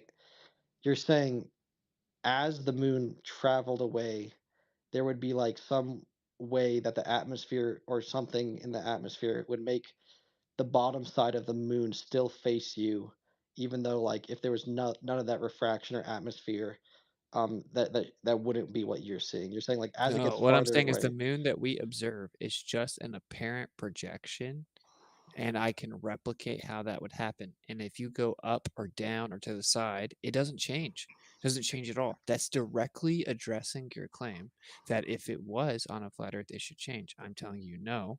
When I replicated it, because unlike yourself, I don't just devote myself to dogmatic scripts that I can't let go. I went and tried to see exactly how it would work. I replicated it with Cami Nodell. I have a video of it.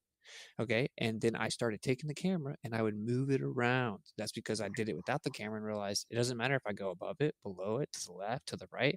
The moon just stays the same.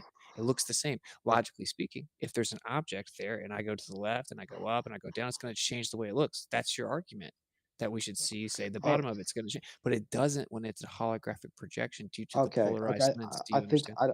I think we're just gonna have to agree to disagree. No, Like if there's you no look at disagreeing. It's just no, a no, no, wait, fact. stop. Let me finish. If you look at like the picture I just posted, like I just can't wrap my mind around why that would be a hologram when everything about like I'm an artist, like I understand how light and shadows work, and like if I was going to draw a crater, it would look like that. Like I That's a can't pretty accept. tertiary point. I can't. I just I personally don't find it reasonable to suggest that that's a hologram, and that's just a difference of like our own personal ways of discerning No, truth. you're right. We You're right. call Let's that a just close it on that. fallacy of incredulity. Yeah, exactly. It's an appeal to incredulity, but let's actually point out why you're right. This is a huge difference in that the way that we discern things. I know that you can go to the Earth itself to see if it's curving. You can physically test it and measure it, and we've done that, and Well, it isn't. It isn't so doing that. It isn't doing that. So if you then look at the sky and appeal to incredulity and say, "I think this has to be the only way that can happen because I can't understand or conceive of any other possibility. Therefore, all of those other measurements and physical evidence must be wrong." That's very ignorant. So so you're right. We have a very different way of the looking at it. problem with that, Witsit, is that I've seen videos of flat earthers doing experiments claiming to show no curvature, and I've seen videos of globe earthers claiming their experiments show curvature. So it's like it like we have two conflicting claims of people doing similar experiments. So I don't know. I haven't done any of those experiments myself. But when I look at something like the moon, I just have like common sense. I know how light and shadows work, and I don't think it's reasonable to suggest that's a There we go hologram. again. What do you mean again? The same You're appeal to incredulity. What? exactly. You're egregious. You're just blatantly appealing to incredulity. Do you know what that is? No. Okay, so it's a fallacious argument in which you say something can't be true because I can't conceive of it or understand how it Well, could be true, or it so like seems unlikely to me. I can conceive of like a flying pink elephant, right? But it's like I'm not gonna believe that just because I can conceive of it. That's a fine looking red herring you got there. Yeah, exactly. Like the reason that flying pink elephants don't exist is not because you can't understand it or think it would be difficult to believe it could happen. It's because there's no actual empirical evidence of it happening. It Well, can't be replicated at all. Yeah. a hologram moon that looks exactly like the actual moon is. I mean, until I see What do evidence you of mean? that. It looks exactly like the actual that's we all see what we call the moon, and that's why we Yeah. called it the moon. What are you talking about? Is there any experiments or empirical data that the moon that I'm looking at is a hologram? There's all kinds of data that isn't consistent with the assumption of an actual I've position. given you some to look up. Yeah, he even told you that the actual distribution of light itself is not consistent with with solid sphericity. But like, it's hard for me to trust you guys when you say that because you can't even acknowledge it looks like That's a why solid I object. told you to go look. Don't trust But me. like, Go look. I have looked up some of that, and it's hard to tell because like all flat Earth information is by definition like just like random people with like random instruments doing So stuff. you're like way out of your league. Well, I'm just saying Like you're like just way out of your league. if Like you're not honest enough to admit that like moon craters look like solid objects, I don't know why Honest? you'd be honest enough to say like anything no, else. I don't have a problem saying that one could look at the moon and assume that it's solid. You're in your mind, you've been told that it is, and you look Well, at it no, with that just like based on how light and shadows work. No, but I already pointed out Hey, that they're not even. could I interject? Do you mind if I say one quick thing? If you're an artist, bud, do you know how silver iodine works when you put a flash to it? Old school, the very first kind of photos on a steel flat plate. I'm not a photographer, an artist. I meant like. Well, listen, like this is how it drawing. works. This is how it works. If you go look at old pictures, it'll look exactly three-dimensional, like there's depth there on a flat surface, and that's because of the flash from the silver iodide perfectly matches the way the moon looks from below. And I'll fall back. Okay, or it's just what it looks like. It's a big. What it looks like is that occasionally we observe things through it. It's not in the position it's supposed to be on a sphere. We see lunar waves. We see an improper distribution of light for it to be solid and spherical. That's what it looks like. So now we're not going to go with what it looks like. We're going to throw that out. We're going to selectively pick what you think conforms to your bias due to your incredulous position. Here's a question for you, Witsit. So if the moon is a hologram, like a projected hologram, how is it also illuminating like that much light? What? Illuminating light? Okay, that's a nonsensical question, guys. Sorry. Yeah, I'm not gonna lie, bro. Like this is the major point here because I've directly refuted your claim, and even Stone did before I jumped in. But I jumped in specifically because people rarely point out you're assuming an actual position. But did you not get the part where it's like your argument is, I think it looks like this. I can't conceive of it being something else. Therefore, the Earth can't be flat. I would I pointed argue. out that there's physical, tangible observations and measurements that can be done that refute the claim that the Earth is a sphere. Therefore, what's happening in the sky, which requires speculation, cannot be directly accessed. We can't actually test it, cannot exclusively determine the Earth is not a plane because you can physically measure that it is one. Right? So therefore, whatever's happening in the sky obviously can happen over a plane because the Earth has been measured to be a plane. Wait, is this the video host that we're talking about? No, that's something else. He can't even hear us anymore. So host. Could you repeat what I just said? No, I was looking at the video that was posted. I'm done. Yeah, I just put that up like 2 seconds Nailed ago. it. Like there was a whole other part of what was it said that Well, you I didn't think pay attention to. it seems like he's been saying the same thing to me. You couldn't even repeat. Can you repeat it? Oh, he's just saying that I'm assuming that I think that it looks like this, and I think that it would work like this. That's not evidence that it is, and that he's provided a bunch of. That's not what I said. That's not what I said. Oh, what'd you say?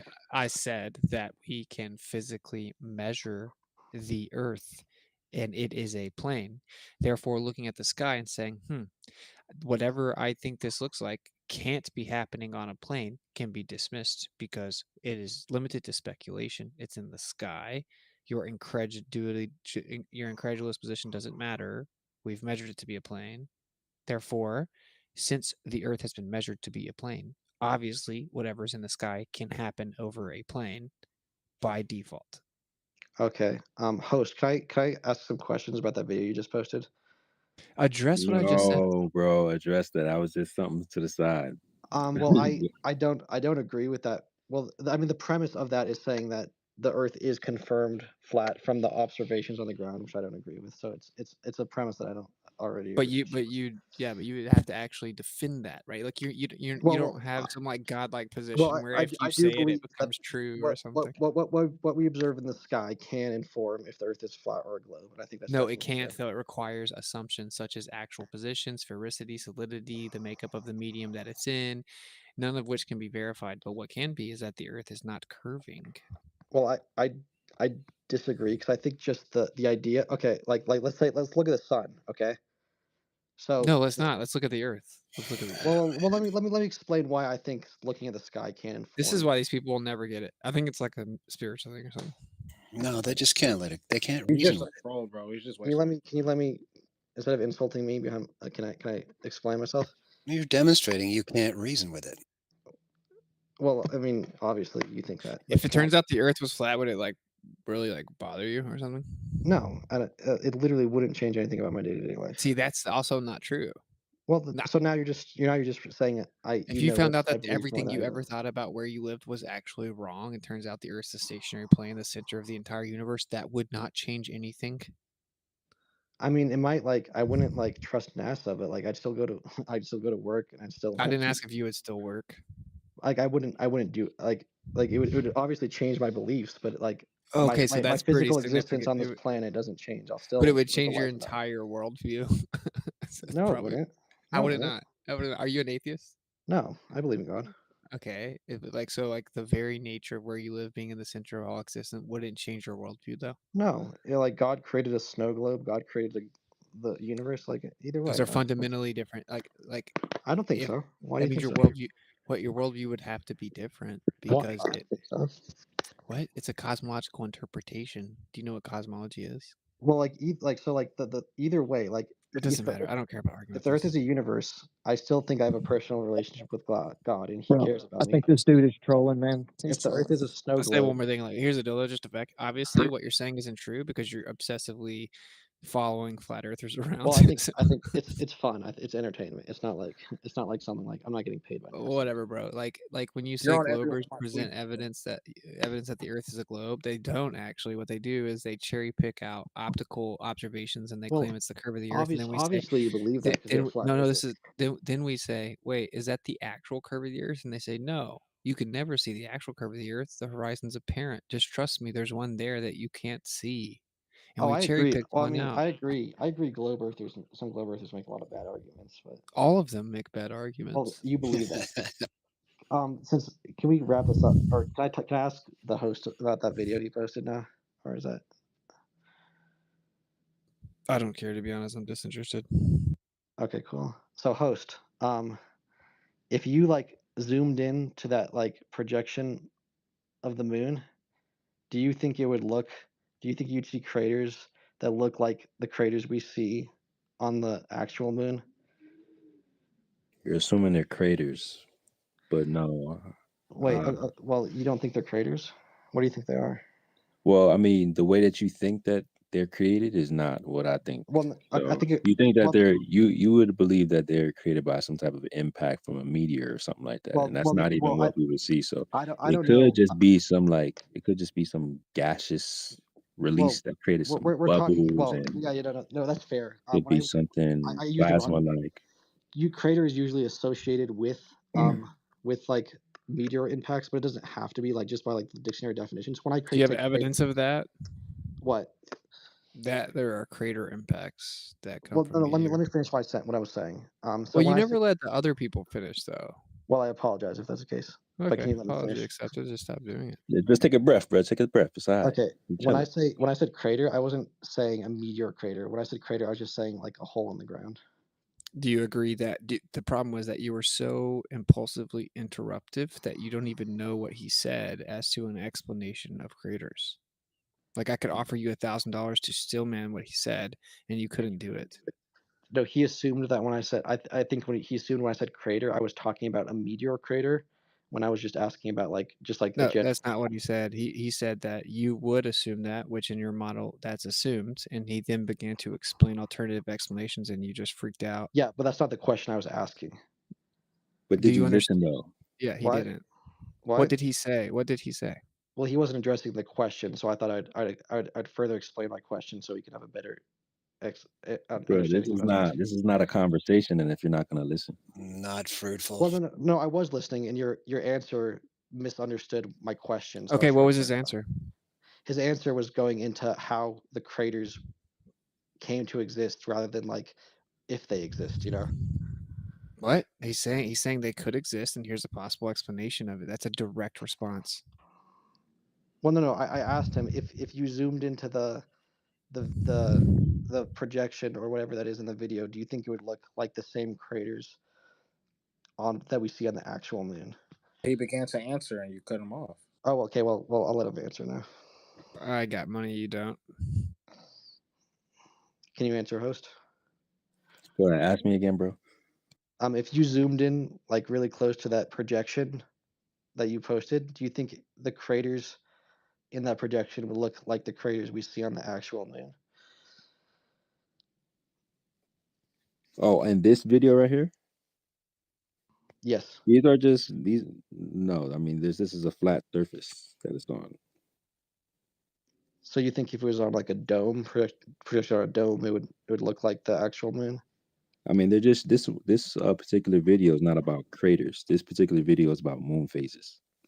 Yeah, but So I would like you're say drawing a correlation to something that's not well, related. no, That's I why I would say said don't focus on it because this is about phases of the moon. when I say well, I would say I would counter to that and say when you zoom in on moon faces, you can see the light that causes the moon faces interact with like craters, and that's like strong evidence that's the light shining on it rather than like the whole moon being a light, if that makes But I sense. pointed out that those don't even always line up. So, for example, you have the Terminator line, and sometimes there are quote unquote craters on the dark side that you can see. How does that work? I haven't seen evidence of that. Okay, so listen when people say things. That was 20 minutes ago that I said that. I know you're making claims, but I haven't seen evidence of it, so I'm not assuming that you're telling the truth. I don't want you to do that. I just want you to realize. Can you acknowledge that if I am telling the truth, that it would directly refute the claim you just made? It would depend on like the nature and the explanation the globe model gives. Can you give one explanation as to how, in your paradigm, there can be a Terminator line and then a quote unquote crater that is illuminated on the? Line is. So you don't even know what you're invoking. Well, I know that like light shines on craters and there's a dark side and then a side that's bright. You just brought up the dark side and the light side during phases because the light's shining on it, and you don't know what the Terminator line is. Can you not just use context clues and put it together? No, I don't know what you're talking about. Oh my god. Okay, if there's a line, if I brought up something called a line and you just brought up a dark side and a light side. So would the Terminator what would the line be? That would be the apparent line where the moon is dark versus where it's bright. There you go. The ecliptic. Yeah, so you have what your model calls craters on the dark side of the Terminator line that are visible, like lit up. Well, I would say that's because it's not an actual like it's not a solid line. Like there's a gradient, right? Yeah, but it's in the dark. Like it's in the dark portion. Can you cite evidence for that? Yeah, I can grab it for you in a second. But okay. Can you admit that obviously doesn't really jive with what you think is going on? Well, I mean, light doesn't like the light from the sun isn't shining in one direction. Like it's a sphere. So like it would make sense if some light went to the. No, your model claims it's parallel rays. What? Your model claims that it's parallel rays. The sun's shining in one parallel spot. No, yeah, but no. Of course, all light sources they're divergent from the source, but since it's so big and so far away, before it hits anything such as the moon or the earth, it's just parallel, very small portion of the overall radius of light of the sun, so they're effectively parallel. Well, effectively, but there's obviously some gradient of. Not that would in any way be relevant to your claim about how light goes in all directions. But this is the problem. You don't even understand your own model, bro. This does bring up an interesting question. So when you see a half moon, you don't believe that's because the sun is shining on one side and it's not shining on the other. Like that's not the conclusion you guys draw. I don't think so. I think there may be a relationship between the illumination of the moon and the sun, but I don't think it's not a solid object reflecting light. What about host? What do you think about that? Wouldn't you say that light would have to be warm? Yeah. What if it's not? Light is energy. So warmness or coldness is lack of energy. So I don't think that's like metaphysically possible. You mean So physically, and I already told you I have data, and many people have data to that effect. Well, I would say your methodology is flawed because light. see Not why? even Why? looking at Because it. it couldn't Not What do happen. even you looking at guys it. think? What do you guys think coldness is? Do you Like, not what? see how you clearly just have like a preconceived notion or conclusion, and Well, then no, due to no. your Okay, well, maybe my idea of coldness is wrong. So, what is coldness in your guys' idea? What is cold? Like, what is that? Popsicles are cold. No, yeah, what is it though? Chili. Like, what is like the reaction that's causing something to be cold rather than warm? Dry ice is pretty cold too. Yeah, what is that though? Like, why? From what I understand, is because coldness is a lack of energy. Like friction produces heat, right? So more energy produces heat.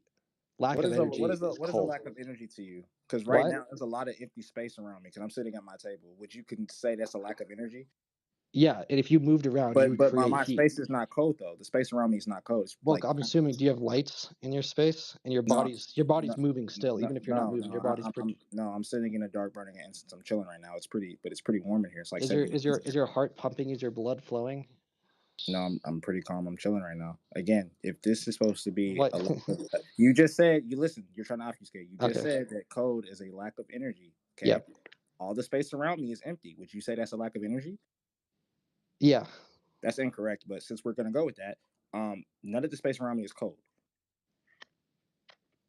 Well, because like the room you're in, there's still energy. None of the space, but but you just said that the space around me is a lack of energy.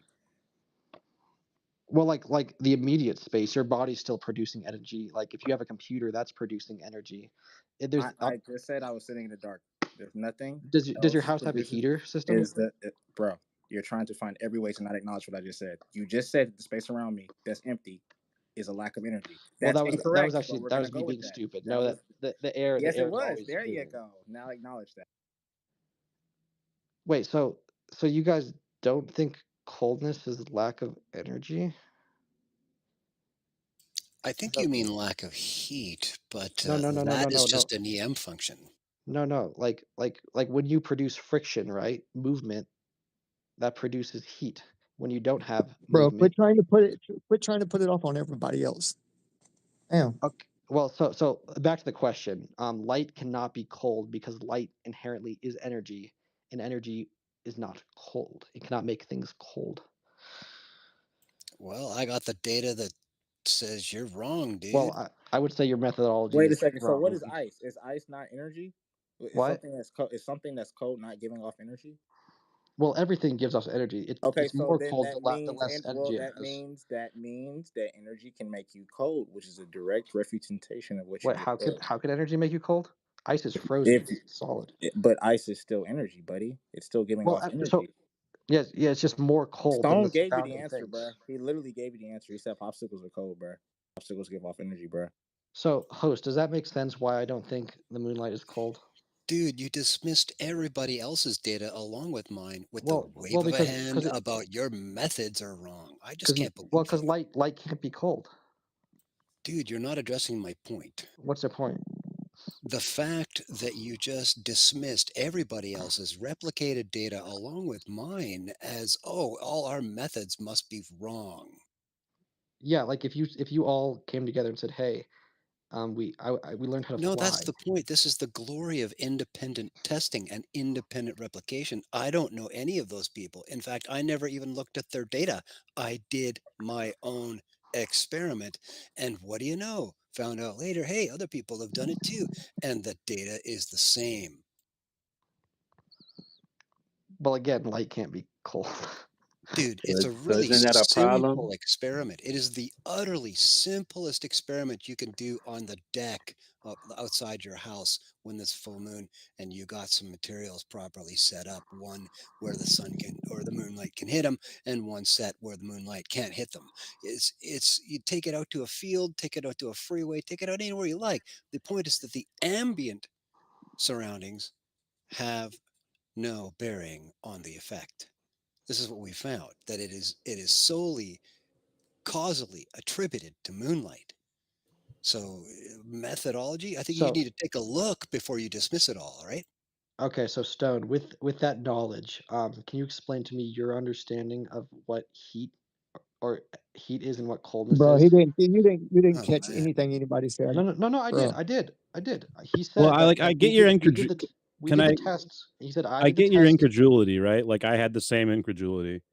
And my brother dragged me out on a super cold full moonlit night to do the test with them, and I didn't want to at all because I thought it was kind of silly, even though I had seen a few random videos online of other people doing it. But I got dragged out, and the first test we did, wow, what do you know? It's like 2-3 degrees colder in the moonlight Fahrenheit, and I'm like, that's kind of crazy. So I go and do it myself. Start taking a couple readings in the shade, like 2 feet apart in the shade. Same reading in the shade. Go 2 feet into the moonlight. Oh, it's down 2 degrees again.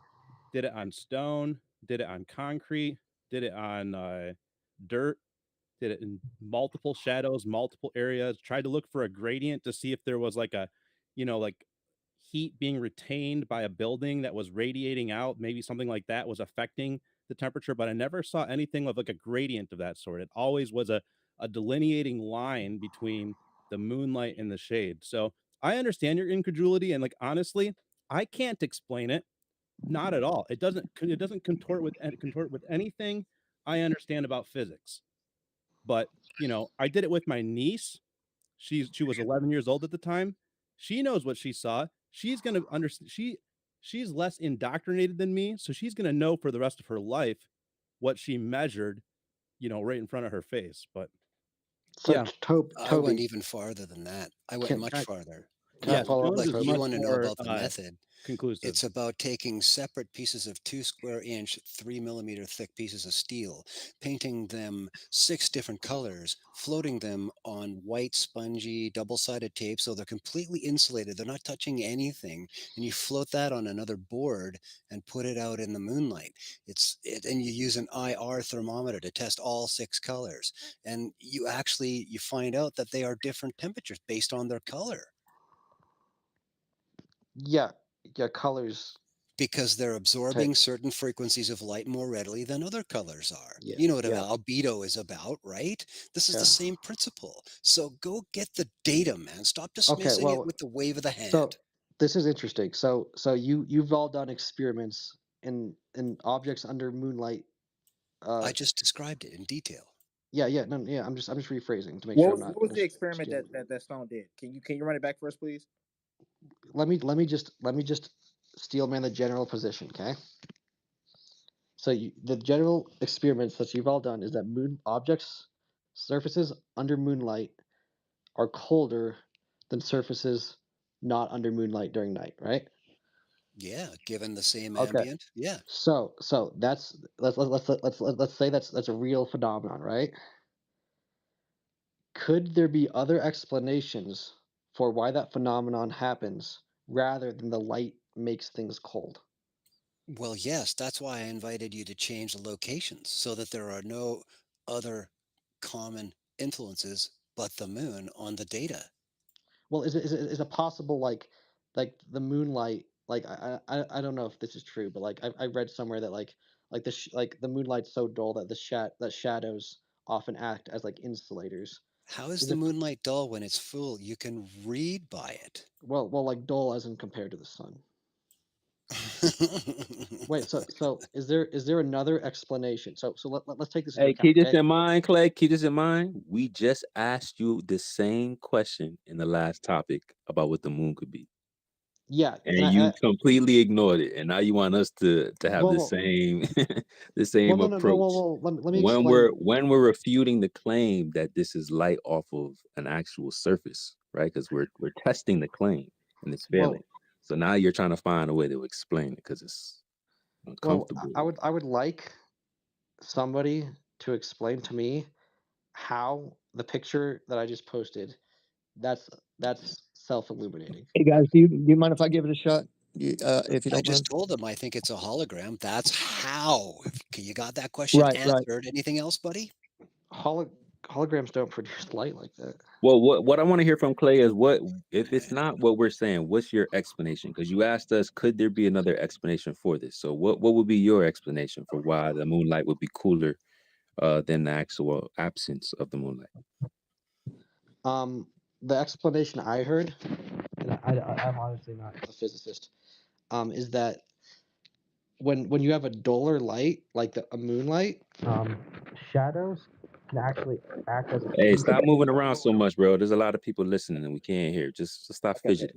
So shadows can actually act as an insulator in the sense that there's like a space where heat can stay underneath something.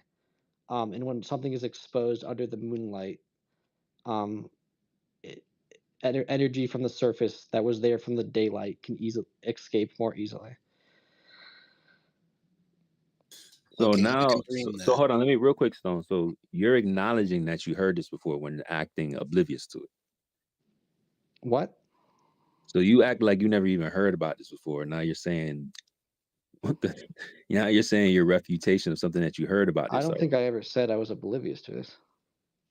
Bro, we've been talking about this, and you've been seeming like you haven't been getting what we've been talking about this whole time.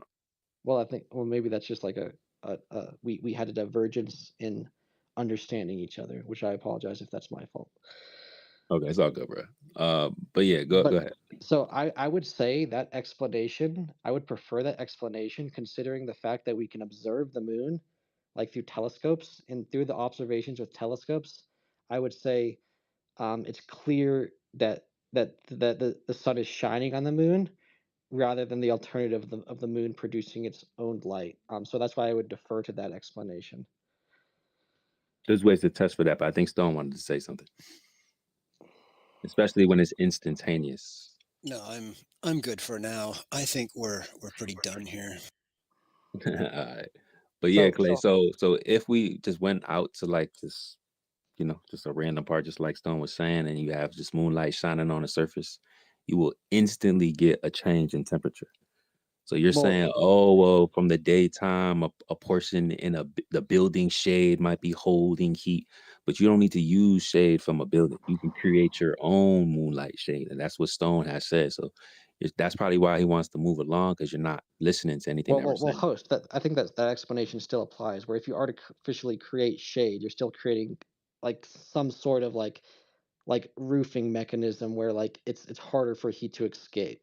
You're suggesting that the block is horizontally oriented, and that is not the only way to block moonlight. You could use a vertical piece. It could be 10 feet away. It would have no bearing on the data. Well, I think you could probably still work around that. But like host, when you see like the picture that I just posted, I just like could it be a hologram that looks exactly like a texture that the sun is shining on? Maybe, but I just like that. That's obviously like light shining on some surface and it reflecting. I just can't get around that.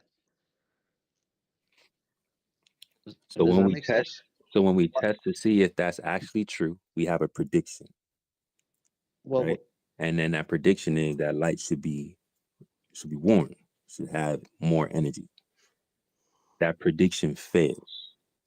Then we have other observations that directly contradict the position when you look at it at surface level, like, okay, this kind of look like a solid object in the sky. There's a lot of things that doesn't comport with that reality, which Stone highlighted. And there's some more as well. But it doesn't even seem like you're grasping at the three that he presented to you. Okay. For you to see why we're saying, hey, I know it seems like it's a surface in the sky, some solid rock. But when you look at the details of what's supposed to happen, if that were the case, doesn't match up with reality, bro. Are you going to acknowledge that? Can you acknowledge that? Let me propose a counter. Can you acknowledge that the I acknowledge properties of what you're saying doesn't comport with reality? It doesn't match the predictions. You do acknowledge that, right? So acknowledging that everything he says is true, then yes. Okay, cool. Go ahead. So host, can I propose something though? Can I counter? So let's assume that like how coldness and heat works is just completely broken and that light can make things cold. Why would you not say that like something about the moon's surface that when light reflects off it, it changes the light to make it cold? Why would that not be the more logical explanation than I guess the moon is a hologram?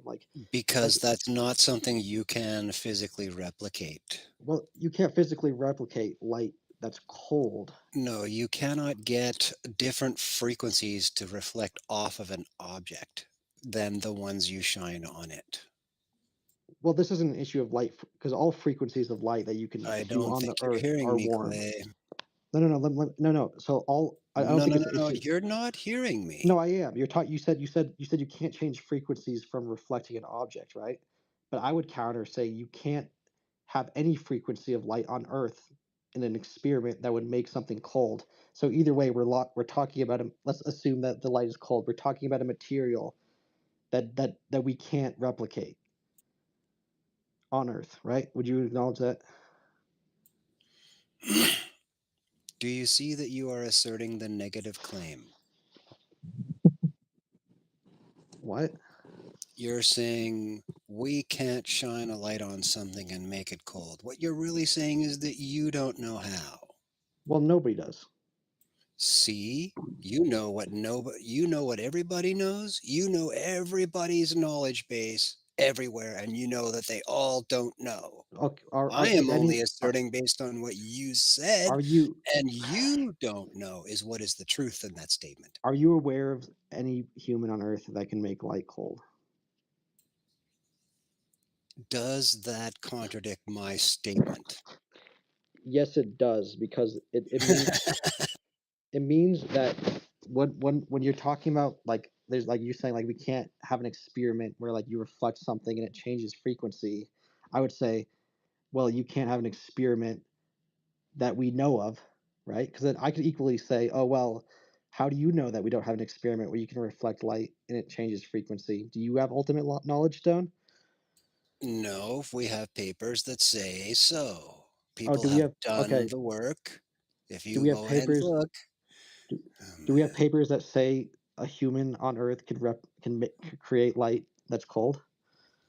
that's not what I was saying. No, I'm just saying that Not at all. your same logic against me works equally against you. That's what I'm saying.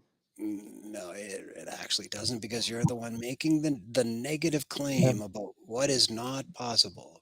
I'm saying that there's data done on what is and is not possible regarding the phenomenon I'm citing, but you don't have that kind of data. Well, nobody does. Because you're talking about your knowledge of everybody. I'm just picking a few people out who bothered to study this, and they've published on it. And you find out in all the physics textbooks that when you shine light on things, you get the same frequencies back. I don't see the problem. Well, that's assuming the material on the moon is the same material that we have access to on the Earth, right? Wow. Oh, wow. Okay, we're Lots of definitely questions. done here. Go and do your homework, Clay. Go do your homework. 3 points. I mean, just to come on, is Alan in this conversation yet? Clay, do you understand the different colors of light? What? Do you understand the different colors of light? You understand that different colors of light give off different frequencies because they're vibrating at different speeds and therefore have different temperatures. Do you understand that? Do I understand there's different colors of light? Do you understand that different Oh my colors God. of light vibrate at a Bro, different this dude's acting speed? like an idiot, man. I'm sorry to say that. What? He's a troll, bro. He's just a troll. But I'm trying to, just for the sake of the people listening. Yes, So there's LED bulbs, there's 75-watt bulbs. Which one's colder, bro? Do you know? Well, what Senpu's getting at is the idea of spectroscopy, which is what Stone Yeah, no, told you about I'm saying earlier. in favor of you guys. This guy's just getting on my nerves. I'm sorry, bro. Sorry about that. I mean, like, I would just say, you keep saying that there's no such thing as cold light when literally light can be cold. no. Light would just be colder than hotter light. That doesn't mean the Bro, light that's your is favorite colder. word. No. Hold on. One more thing, host. One more thing. Bro, is there colder light or hotter light? Are they all just the same temperature, same frequency? Get to the point, man. Come on. They're all like kinetic energy, so they all would No, produce heat. answer the question, Clay. Are there different light frequencies that are hotter or colder temperatures than others? Yes or no? Yeah. Okay, so there's a such thing as cold light. Can we move There's on? colder light, but there's not light that There's makes things a cold. such thing as cold light. Can we move There's a on? colder light in the sky. It's white light. It's putrefying. One's hot, one's cold, bro. Get past it. So now you're saying there is light that makes things cold. Yeah, I'm about to post a link to a cold laser light. 1 second. That's what I'm saying, bro. Like, please. Oh wait, Alan. I was Yo. asking for your opinion on something earlier. Oh, nah, I don't care. Not interested. I'm gonna post this cold thing though. Well, just so everybody knows, Alan did acknowledge that the moon does appear to be a solid object. He just said it. He thought it was Come silly. on, bro. Oh, yeah. We're not I falling did for say that, that. bro. We're not falling for that. Yeah, I Like, did say that, but it I just doesn't. Who think cares? it's like the most ridiculous thing Yeah, a that's human fine. could do to look at that and see obvious craters with the sun shining on it and say, no, because of my pre-existing worldview, I'm gonna call that a hologram or plasma. Hey, can I ask you a question, brother? Can I Yep. ask you a question? Have you ever filmed the moon over a 24-hour period? No, but I've seen videos of others Can doing you it. see those craters, like the craters you're talking about, bro? The angle of the shadow. Do you see that move throughout the night? Or does it look the same all the way across the sky till it goes down? Well, depending on the Have you done that much research? No. Have you done the research? I don't understand the question Okay, you're asking. thank you. Yes, you do. Yes, you do. Don't play dumb. So you're just strawberry. Okay, whatever. But I mean, so do we like when, and also like when the moon? Yo, so in the I've seen, jumbo is cold lasers. Very cool. Anyway, continue. Oh, is it lasers cold lasers or is it just like the, lasers used to decrease temperature specifically. Anyway, it just seems like you guys have a pre-existing worldview that precludes. yeah. So you got about 30 seconds. We're gonna rotate you out, broski. To who? Literally, To somebody not you. Yeah, anyone What? else. Literally anyone. Isn't Go everybody ahead. else here a flat earther? Your time's ticking away, brother. Use it wisely. Okay. In closing, anybody that's actually being honest with themselves can look at the moon and understand that it's clearly a solid object.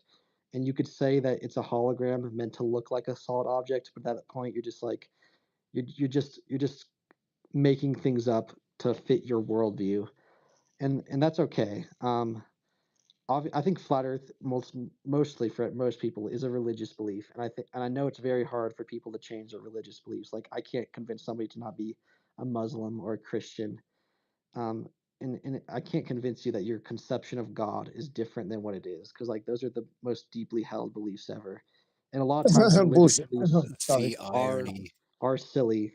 So I hope you guys. Sorry, bullshit. All right, cool. I tried to remove your mic or whatever. You're over 30 seconds. You're good to go. You can cut the irony with a knife. Hey, Russell, if you have a source about that, the shadow thing, I've never looked into that. That's really interesting. Yeah, with the angles. Well, the guy kept saying like he's making it out to be like we would all see the underneath side of a ball as it passed by, right? And I mean, if you think about it logically, if you move that ball, quote unquote, or even a flat surface, whatever, out to the edges of this circular motion that it makes, all you would see is one side as it went around anyway. I mean, there's no way to see it underneath or top side of an object that looks to be craters like he was talking about. Of course, I mean, we could all say that, but there's many ways to get that effect, of a shade kind of to a crater. But as the moon does go around, different times of the year, you would see it longer or shorter as it moved in and out of the tropics, right? That those shadow looking things that are in the craters, they never change though throughout the year. That's just from observing it. I don't have a written paper or anything like that. But I was the guy that posted the video the other night after y'all's show that you guys put on. And so if there was something rotating way above our first atmospheric layer that we look up through, if there was something quite a ways above that, you would get that circular effect just from a flat surface and our dome over our eye, the cornea. I had this really weird experience, really cool, and I won't take long, but I'm kind of new to the Twitter thing. I've been on YouTube and stuff a lot, following certain people for longer, but I was introduced to y'all through with it. So I looked into a lot of things you guys were showing, and I appreciate all your work. But back to the point where, you know how there's two Gaussian surfaces that would create this pressurized gradient of thicker gases lower, lighter as you go up. But that top Gaussian surface that you look through would distort things in a circular pattern, regardless where you are or how big the bottom Gaussian surface is. Because when we look up through our lens, our man-made lens, or our God-given lens, the cornea, it's gonna either, if it's curved above us or flat, either way, it's gonna look circular. The moon, the sun, the pattern of the stars. Are you kind of getting what I'm saying a little bit? And I'll tell you how I know this. When I was like 17, I was working with my uncle on a construction site, and I was using a nail gun, right? And the nail had come out of the side of the wood and hit a piece of metal and came and went straight through my eyeball.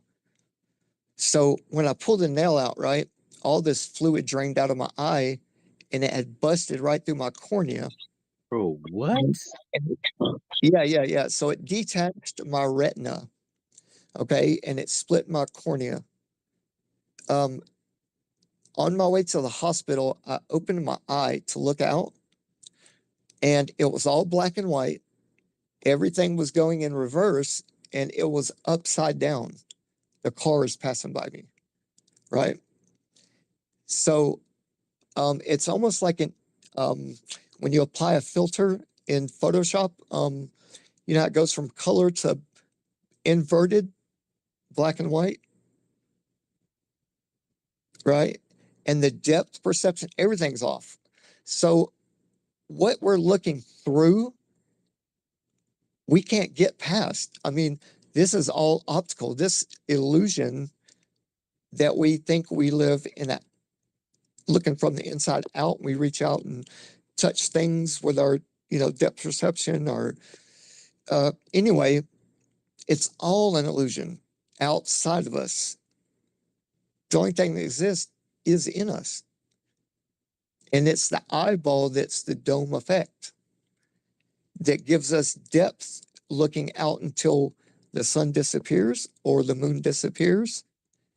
And when it goes right by us in a flat motion, a flat level motion, it looks curved because of us. And I'll fall back and let y'all tell me. Yeah, it's a crazy story I got, man. Bro, I'm with you, but that was graphic as hell. Yeah. It was an experience, bro. And I felt no pain because there's actually no optical nerves outside of your iris, the white part of your eye. So it just felt like pressure had hit me. But I believe that my personal outlook, I mean, I haven't been to fairy tale outer space, but I'm pretty sure things go over us flat and level. And that all the curved effect and everything and distance on a horizon is purely optical.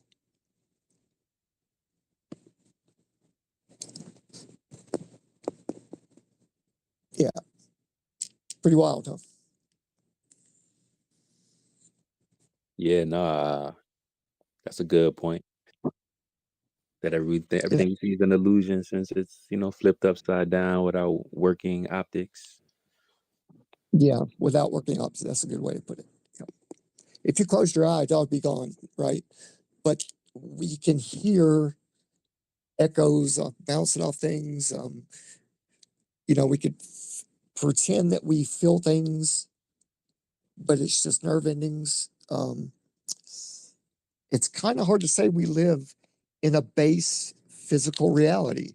I mean, it's a challenge to try to confirm 100%.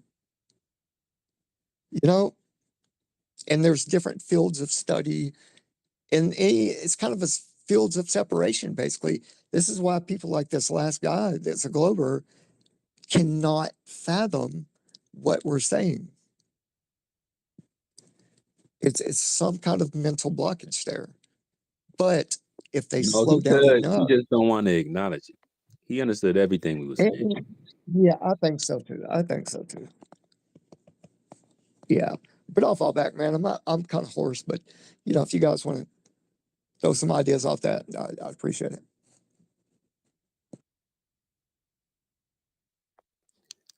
Nah, bro, I appreciate that.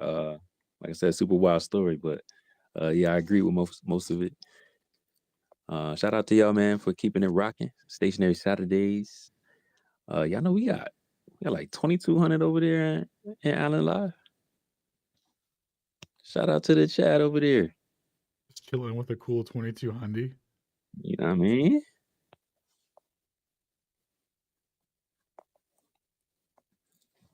Shout out to y'all, man. Yeah, I appreciate everything y'all do, man. I'm kind of new to y'all, but I've been in Flat Earth for about 8 years now, and man, soaking up all this knowledge it feels good, man. I was never an atheist. I always believed in a creator, but I think when it really hit me, bro, I was in my feelings, bro. I was in my feelings for like a good week, man. And yeah, it's so freeing, bro. I wish every Glover could get it like as easy as I got it. And I wish they could just keep up with a little bit of, the conversation. And I understand everyone's new, to it. We were all new at some point. So yeah, I just appreciate everybody's work and where we've all gotten, man. And it's just going to get bigger, man, for sure.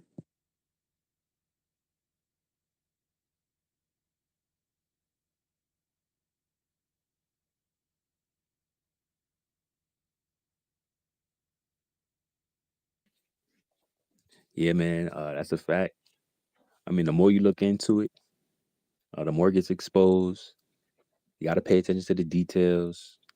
And, we're trying to encourage the last guy to kind of like, look at this, some of the things that we're saying. Do your own research. He has said that we wanted him to believe something or whatever, something along those lines. And no, we don't. We don't ask you guys to believe anything we're saying. We're saying go and check it yourself. Go do your own work. Go look at it. Go read up. And then acknowledge it.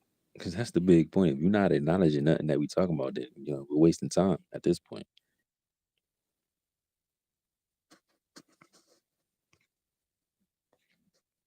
I don't know if we have any mic requests. I'm a little bit glitchy, but it's look like we got some space. So pull up and grab a mic if you want to come chill for a little bit. Proud you still good? Yeah.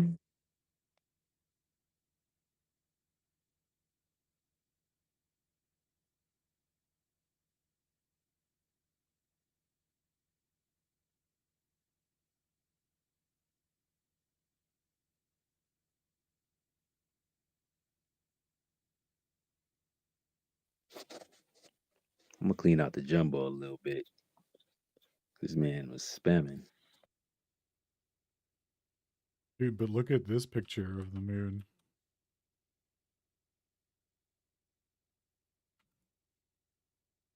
So proud of my detective skills, because when I thought he was fooling us with a picture and I was actually still looking at a moon picture, I was about to start challenging him to show the source material because I knew I was looking at the moon. But he was talking about some other random crater picture. He was definitely trying to do some gotcha thing. Just waste of time. It is an interesting phenomenon. But to take like such a hard position with so much conflicting observations, Well, that just shows. Yeah, it's an easy position to take and hold as long as you ignore everything that was brought up, especially like what Stone pointed out. So like the cold laser, the laser or the light changing temperature, being colder, and then the spectroscopy reading not matching up to the same frequency. I mean, that's GG, dog. You can't even claim that it's reflecting light at that point. Like, irrespective of what you see in the picture and what it looks like, if that's the frequency isn't the same, then guess what, dog? It's spoiler alert, it's not a reflection. It's not reflecting light. Like, it has to be the same. Anyway, like, I'm looking forward to looking into that, dude. That's a huge argument. I didn't know that was documented like that.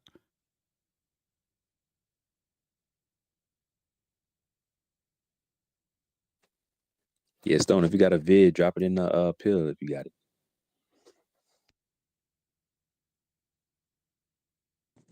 Hey guys, I had one more quick question, if you're cool with it.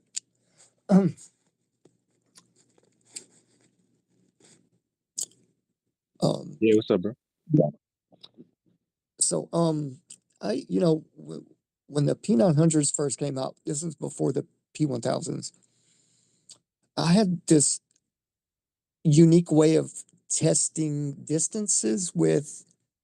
So, if we're saying on average around 6-foot person looking out at the horizon, you shouldn't be able to see past around 3 miles, right? 3.5 miles on the globe model. So I'm thinking if a P900 had 80 times zoom capabilities of what the human eye is supposedly, the vanishing point, put it that way. And so you apply that, looking through that camera zoomed completely out. First, think of it like this. If you were looking out over an ocean and you zoomed all the way in 80 times, what the human eye could see, and you could actually see something in focus, but that was it. That was the max, right? So then you take and point it at the sky and do the same thing, and you can get a star completely maxed out, right? And it fills the screen of your camera. You would think then 240-ish miles, you can fill your lens of the camera with a star, okay? And it's in focus or whatever. And then you turn it back to the ground while it's still zoomed out, and you've got, say, a boat at 240 miles filling the camera screen. Don't you think that'd be a good way to judge how far away something is if it's in focus in the sky? That's just an idea I had.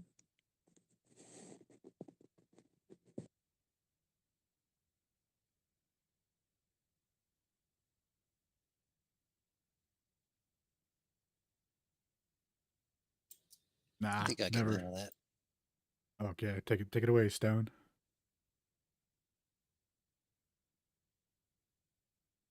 Just getting my speakers together here. I think the critical importance is the difference between zoom factor and focal length, focal distance. And that is something that you can manipulate with a decent camera. And I don't know if you can find some articulate, quantified way to control it precisely. You could do something to that effect where at 80 zoom in both instances, so that you're apples to apples and your comparison shot to shot, horizontal to vertical ish, you're going to set the focal length to suit something where you're zoomed in 80 times and you're hitting it and it's absolutely in focus.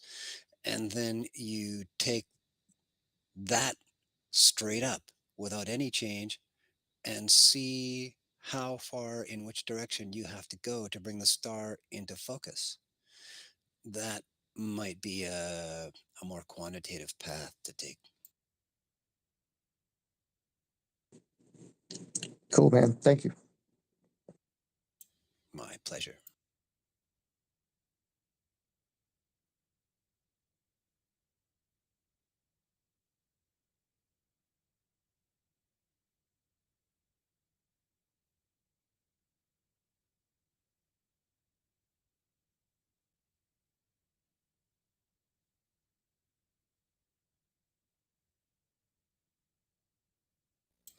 Sounds pretty quiet in here. Probably we should do a reset. Why I'm reading about the cooling lasers. Did you watch the vid? Do they mention frequency? I did not watch the vid. I'm reading the paper that the blog post referenced. Cool. Dude, are you reading papers for fun again, Toby? You caught me. You caught me on a Friday night. What Reading papers on a Friday night, Big dude. masochist. That's pretty funny. So, talking about focal length or wavelength, I don't know if you guys had a minute to look into that video we posted the other night or after your show that Big Pine Sailing put on for me.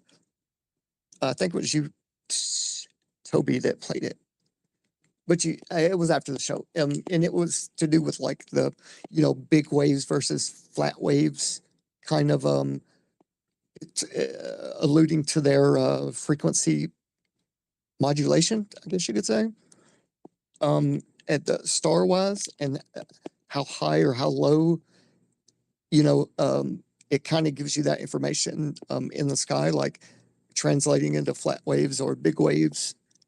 And then it showed how it would go across the screen, and it was matching up the point that it crossed over the meridian, the prime meridian there in the middle, in a circular motion versus going straight across the screen, meeting up, at a certain point.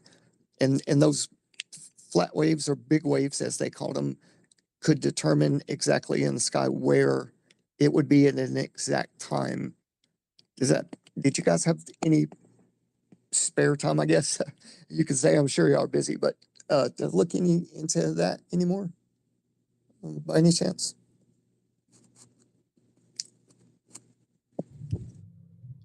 I'm sorry, you said it was regarding waves?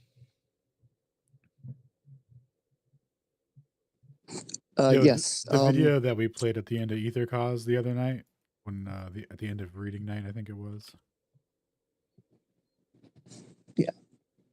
It kind of described the motion in a way to be more understanding of this, for instead of saying frequencies or resonances or vibration, it kind of explained it as flat waves, which were kind of longer but flatter on a measurement, and then some are bigger, which are like kind of the focal length color or of colors, the vibrations of colors. Different frequencies would be wavier, like in a big wave, or a quick, small, kind of a lot shakier kind of wave, I guess, or frequency.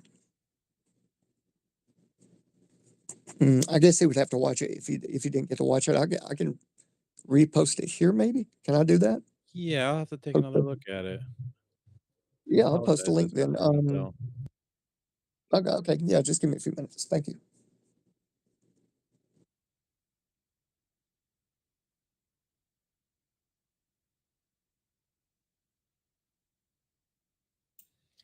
I'm going to jump out and reconnect. All right.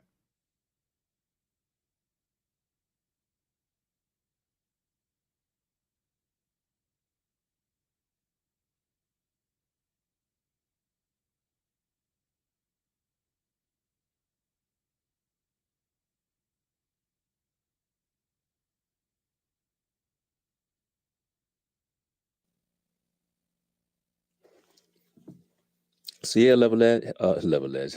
You probably gonna shut it down in a little bit. Alan, Toby, what you guys got planned for the week? Dude, so let's see. Sunday night we're doing a bring your own Brenner comp.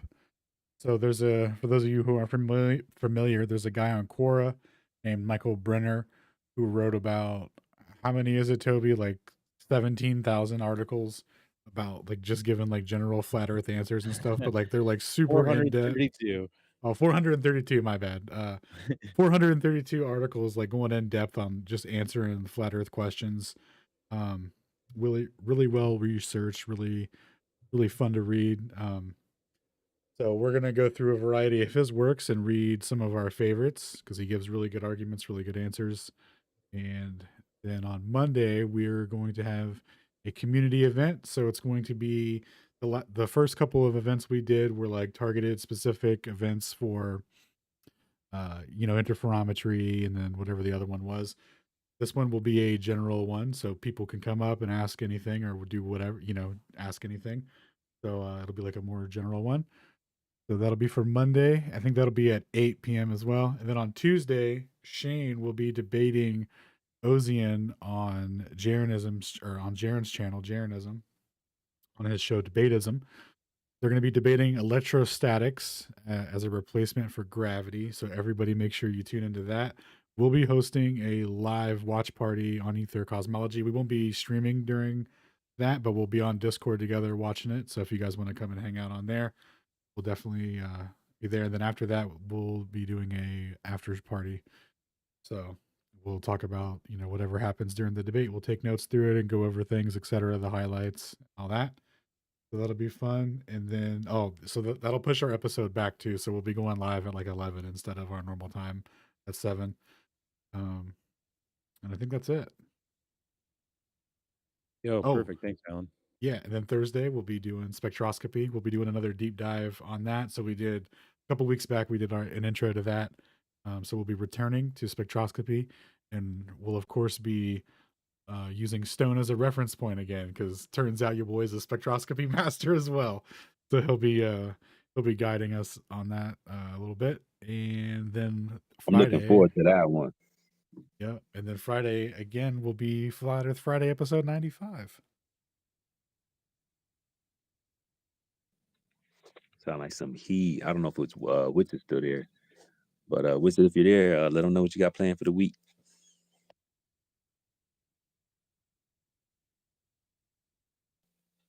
Probably tapped into the ether, caught in space time. But yeah, man, I'm looking forward to that spectroscopy conversation. I'm gonna do a deep dive into that as well. That should be really dope. Yeah, I've been meaning to put some time in on that subject, and I think it's becoming more of a prevalent thing now. So we should definitely get a grip on it, get a handle on her, as they say. I'm sure someone said that. We should. So we're gonna start with that. Yeah, and I'm excited for the debate as well with Shane and Ozian. That should be fun as hell, bro. Dude, it's gonna be nuts, bro. I can't give any spoilers, but like, dude, it's gonna be great. You can tell by the confidence in my laughter. It's gonna be great. Chestnut checkers. The first time I saw Ozian was in an old clip of him and some other guy getting destroyed by Whitson and Zerka. And I didn't even know Zerka was that like well versed in flat earth to even be able to have like sort of kind of a debate.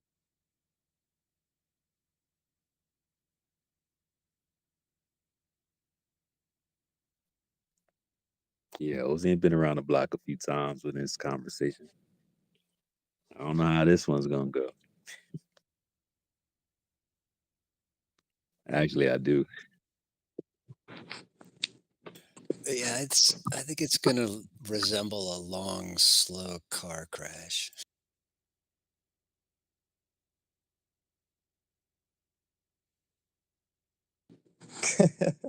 Damn, that was pretty funny. Luckily, Shane is an expert in long, slow car crashes, so he'll make it educational for everyone. Like a beaming drive video in slow motion. Damn. Crash test dummies. Hey, I posted the video I was referring to. Didn't know how to put it in the chat here, but I did post it. Or just replied to Disinfo 86. I'm not sure who that was. Sorry, I'm not familiar with everybody yet.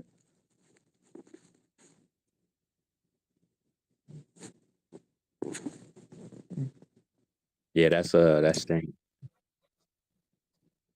Okay. Okay. I threw it up in the jumbo. Awesome. And Sacred, it's the first time meeting you. I did watch a couple of your postings though. I was staying up really late. It was like a 17-hour thing you guys did the other night. Man, yeah, it was a sad occasion, man. The guy didn't know anything. Like the debate you guys took a poll on, and like you said, you gave those guys like 4 different outs, you know? It's so funny. Yeah, props to y'all, man. Glad you enjoyed that, man. Yeah, normally we go for like way into stationary Saturdays. Don't know if we're gonna make it that long tonight, but that was pretty fun. That was an entertaining conversation. It made some progress during that stream as well too. That's why I'm kind of glad that we kept it open that long. But yeah, man, some people just not gonna get Yeah. it. Yeah, it was good though. It was good. I enjoyed that. Actually, it was the first I saw of you guys. So I mean, you guys make a good team, man. Y'all got chemistry. So keep it up, man. Oh, is it okay to play that video? Just to give a little bit of backdrop on what I was kind of wanting, because you guys are so smart, man. I need some more output and opinion on, you know, if I'm going the right direction with this kind of thought process. I know a lot about plain flat Earth and cosmology and all that, but this is something I came in contact with just through studying, you know, and it kind of makes sense to me, but I think it can go either way. It even could be a combo of these, you know, when we say plane, it's, you know, everybody knows it's not a shape. And kind of what I'm coming up with when we're always hear people talk about bending light and this and that. But if something was in the middle of creation and it was projecting onto something, like hints from like a third dimension onto a 2 dimension, like a shadow, it would make plenty sense. But I think it would go over Glober's heads too much though in the beginning. So I don't know if it would be something good for an advanced class, maybe for even for truthers, you know, that are looking into, you know, truth cosmology. Could y'all give me a little bit of feedback on that? I appreciate it. I'll have to watch the link, man, to see exactly what it's showing here. Sounds interesting though. Maybe we could double back on it next Friday. You gonna pull up? Absolutely. Yeah, that'll give everyone enough time to, you know, even if y'all want to circulate it, if you watch it personally and you like it, maybe it'd be something to shoot out to everyone, you know. But yeah, I'd love to come back and conversate. I mean, look, great minds need to come together. Right now is a pivotal time in history, and it's only going to grow. Like, you know, the wealth gap and class gap, there's going to be an intellect gap, I believe, you know, and people just are going to get on board with it or not. And we're going to have to stop showing so much attention to, not preaching, please don't take it that way, but we got, you know, certain amount of attention that we're giving our time and attention to, bro. It's going to feed the beast, so to say. And I think we want to go in the opposite direction as a group, a unified group, bro. And I would love to be part of that, man. I've given over probably $5,000, bro, over the last, you know, 6-7 years, man. I started out with Robbie Davison, Rob Skiba, you know, and the big heads, man, the big wigs back in the day. I was just really quiet and I didn't like to be in the spotlight, you know, and you know, and now I've ran across you guys. I've been messing with Whit, Sid, and Jaron, and you know, Run Boston, a lot of those guys, Bill Will, and I love it, man. And the more I can do and contribute, you guys let me know. But yeah, thanks for the consideration, man, for the video. Can I respond to the video you posted? Absolutely. Okay. Well, he makes some fairly geometrical, nonsensical kind of assertions off the first minute or two there about star trails and how many of their stars are contained within certain radii away from the center point of rotation. And then it progresses, and I might as well take you to like 3 minutes and 10 seconds into the video because we don't need to go any farther than that to explain what's going on here. What he's asserting here is that the equator contains the most stars within one cycle. And he draws like 25 of them there across the middle line. It's actually a perspective issue when we talk about star trails and what generates them and how this relates to curved visual perspective, curved visual space rather. And the truth of this actually is in anywhere in the medium latitudes where we live on Earth. When you're looking up at the sky and let's just say you plant your camera to shoot vertically, the stars that are going directly overhead will be the most plentiful in your view along that line, east-west, directly over your head, regardless of your latitude, relatively speaking. And as you look to each direction, according to how far you can see from your point where you're standing, curved visual space and your what we refer to the azimuthal dome of vision is what's really in play here as the whole starscape goes past you. And it's a very similar phenomenon to the crepuscular anti-crepuscular ray phenomenon. This is exactly the same kind of thing. The geometry is identical because it's the overhead perspective. So I hope that clears it up, that it's not really a factor of where the equator is and the most stars are. It's really how many are going to come directly over your head, depending on where you are.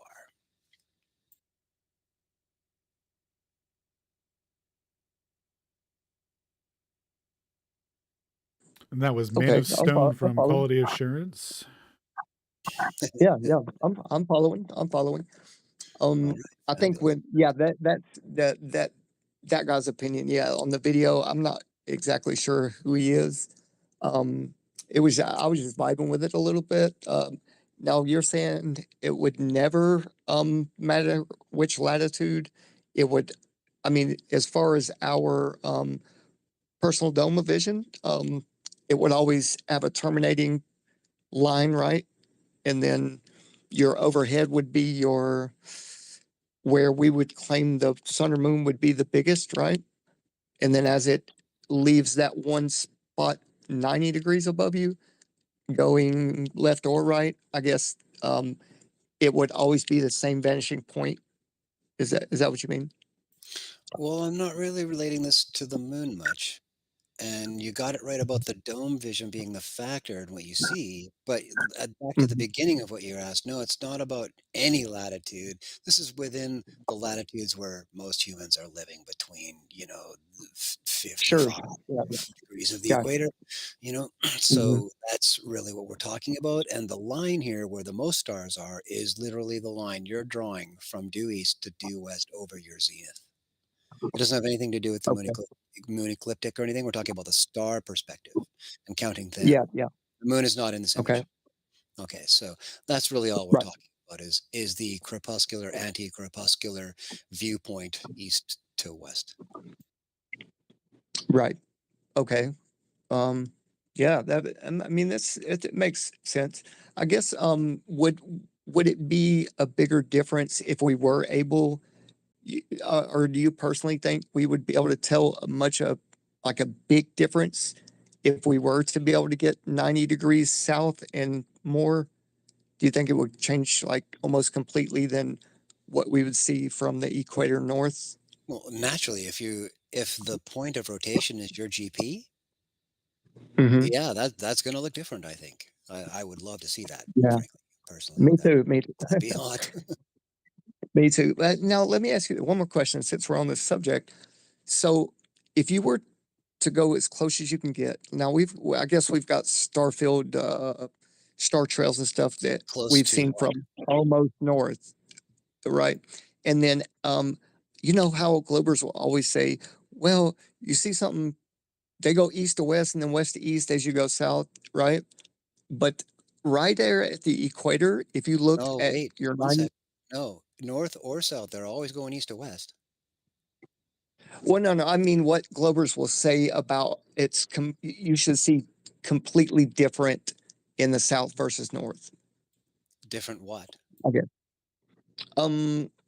As far as the northern star, and then they'll say that, you know, when you go further south, that the southern crooks or whatever would be, I'm saying from their perspective on a globe, would be north and south. You would see two different polar stars, which we know Well, is not true. Acrux, first off, you got to check out the sky more closely, because the Acrux constellation is like 10, 20 odd degrees away from the center point of rotation of the southern sky. Mm-hmm. You're Say thinking the more name of that about one more time. sigma octans. Pardon? Oh, I was curious about the name you said. Did you say Acrux? Yeah, ACRUX. That's the Southern Yeah, okay. Cross's actual constellation name. And Mm. it rotates around the center point. The closest star that's frankly not even visible to the human eye most of the time, they call it sigma octans. Mm-hmm. And it's fairly close. It's, you know, it's a fraction of a degree off the rotation. It's part of a triangular constellation. And yeah, Yeah. it's entirely different, but the motion is going to be exactly the same relative to what you see Yeah, when you're east to west. in the north, looking to the East north. to west. Yeah. Right. And my question, I guess, would be, once you're at the equator and you do the star trails over a period of time, does it not split the difference? And you see a rotation that looks as if it's like a toroid effect?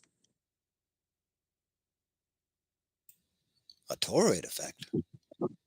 Yeah, We're talking I about the guess dipolar effect so far, optically speaking, right? right, optically, yeah, and looking straight up from the equator. That's something I've never got to see personally, but I think that would look really cool. You know, looking from left to right, it almost looks like it's, well, it kind of is, but two totally different sets of stars that intertwine right there at the equator, 90 degrees, straight up and down. You know, I think that looks really neat. Yeah, I think it would be cool. You would see the top half of both points of rotation, north and south of you, Yes. but only the top half It of would, each because they're on the horizon. yeah. Yes. Yeah. I think that would be cool to see in person. But anyway, I'll stop rambling. I'm just learning as I go, you know. And the last thing was, if do you think, I know none of us can know, but do you think if we're looking from that top down perspective, with a northern star, do you think it could resemble like something just being projected into our reality from, like, in other words, the sky is just purely projected and it's nothing physical? Well, I guess it's got to be something physical to be, but Yeah. I don't know how to answer that question really. Right. I got you. Okay. Well, thank you for your input, man.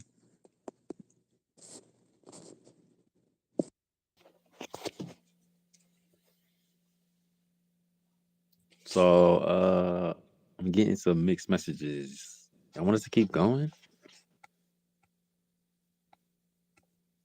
People can't hear, and I'm like getting frustrated that nobody can hear the space. Could people not hear me? I don't know. They keep saying that it's lagging in and out, and it's been like that for hours. And I thought I was gonna fix, hasn't fixed. They're over in the live though, so they can hear. But like, I want people to be able to interact in the space though. Yeah, sadly, in the space the whole time I was listening, like I kept turning my volume up every now and then. Yeah, bro, it's just lagging. It's just when we're talking, it's fine. Up here, I have no problem hearing you guys. But in the listeners, it's trash. Yeah, it like cuts away like every 10 to 30 seconds when I was down there. Yeah, I could hear Stone. That was his name. I could hear him pretty good, and you guys as well. I can hear you. Good thing.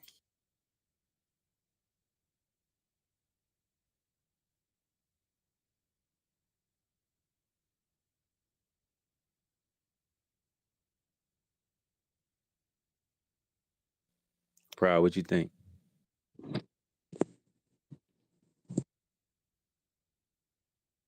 Uh,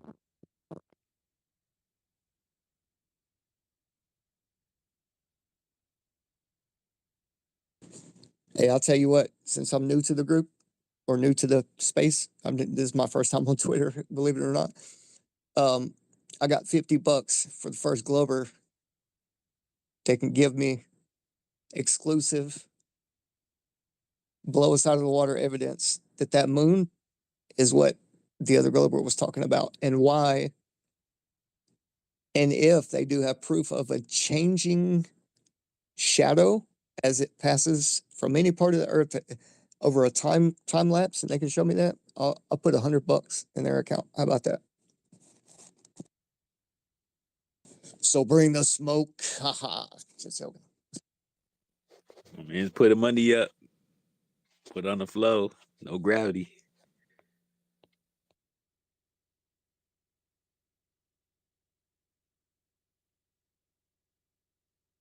He's serious too, man.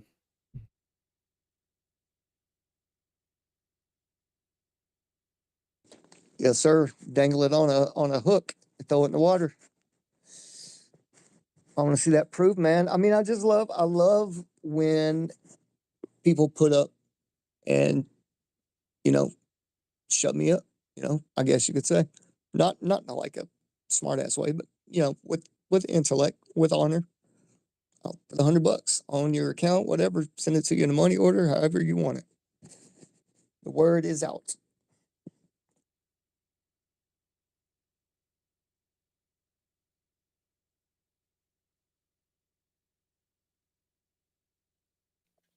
It's a safe bet, my friend.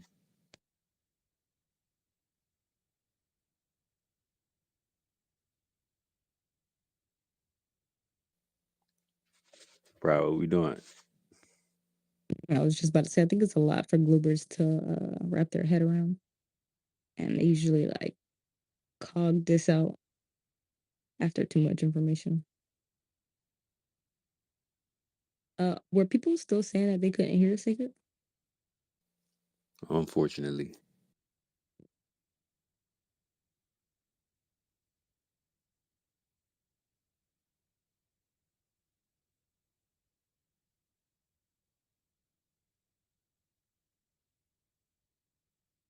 Yeah, guys. I mean, if it's not going well with the crowd for now, then I can always reconvene. Just whenever you guys want me to, I'll put that $100 up.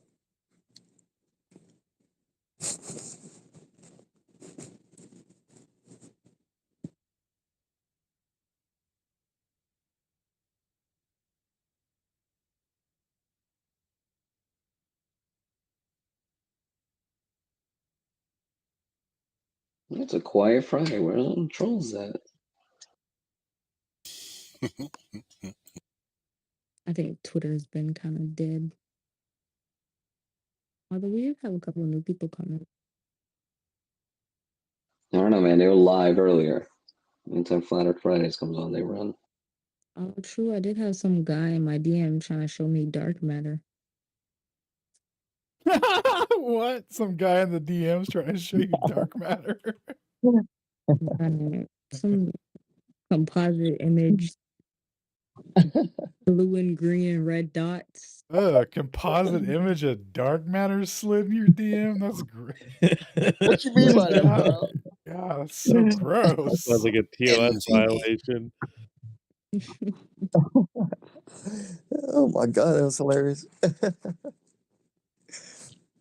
This is a good one, man. I needed that laugh. Okay. Yeah, he was in there hiding earlier. Is he still online? Let me go tell him to come in here since they're done. He's hiding in the dark matter. Oh, they're still going. Where's this party at? Not him We got posting my DM, yo. He was says. we got to go to their territory. Yes, a couple of them. Oh, look, the scientist is in there. That's hilarious. Sorry, self-proclaim. What's it? What's it when someone else proclaims you? Just for funsies. Self-renowned. I'm known as Cowboy Flat Bill. Mm-hmm. Yeah. Self-renowned Glovers, man. I mean, damn. I look back and I'm like, it wasn't hard to like make me think critically. You know, maybe it just comes to people a lot easier sometimes. Yeah. ODD, man.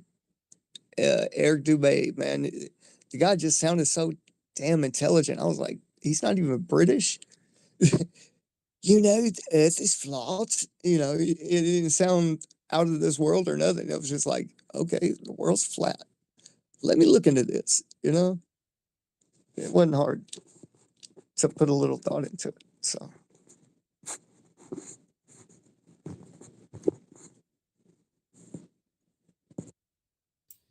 Yeah, Russell, I think you should post your $100 offer on Clark's Twitter feed. Just reply to something of his that he has pinned. you said Clark? Clark, I think that was who's his that? name. The guy who was here before that we argued with for an Oh, hour. Clay. Oh, Oh, no, no, Clay? no, Was that no, his no, name? no. I thought it was Clark. No, no, no, no. Guys, no, no, no, no, no. You got to listen. This is my point. No, no, no. Let's assume it's a rock with holes. And these craters, look at the craters. No, no, no, no. Guys, the craters. It's like, okay, Swiss cheese, bro. What's your point? I think overheard or overlooked what I was saying about old photography. If you put a flat anything and you take a picture with that magnitude of flash and that it's almost like a flashbang grenade, right?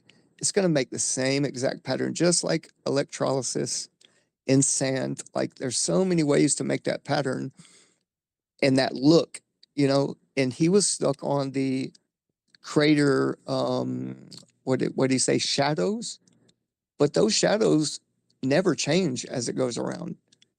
I mean, maybe if you went like really, really, really high up in altitude, but that's unforeseen. So you can't make it a positive claim, right?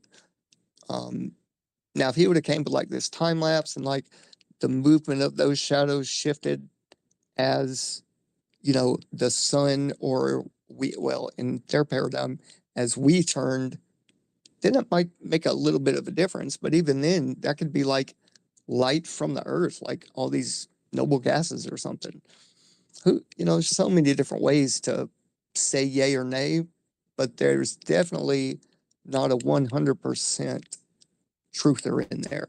You know what I mean? Unless, you know, 100% it's only light, you know, but even that's kind of hard to prove because we're looking through so many air gases and compressions going on, and we're just so tiny. Like, I don't know. Maybe that's my book on it, but yeah.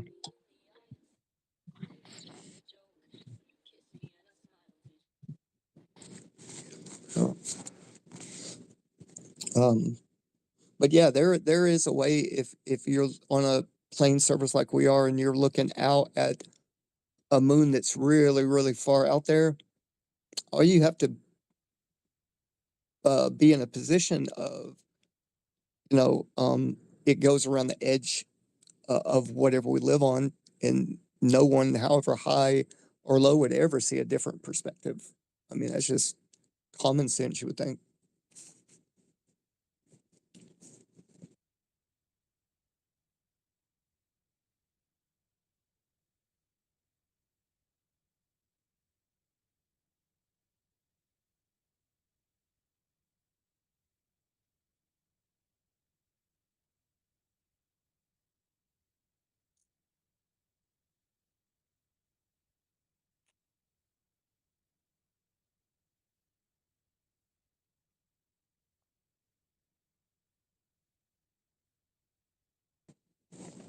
Hey, does anybody have a theory on if they think it's an old,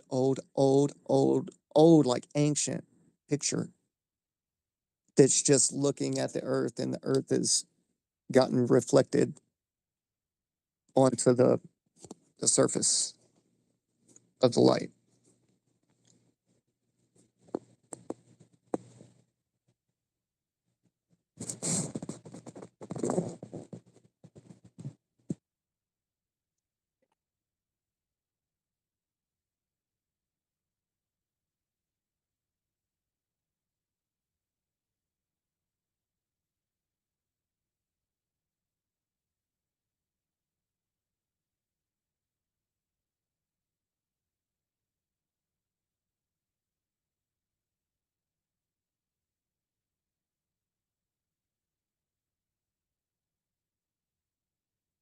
Yeah, testing 1 2.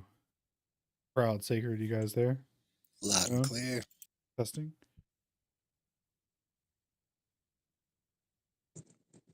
Testing. Yeah, can you hear Can you me? guys hear us? I can hear you now. Yeah, good go. Yeah, I think we're deciding if we're gonna reset or if we're gonna continue past Stationary Saturday. I don't know. We didn't determine how long we're gonna stay up. I thought we were gonna reset like at least an hour ago. I'm about to crash out for a little bit. I hope you guys don't fall through counter space. Later, Senpu. Keep that magnetic field up, brother.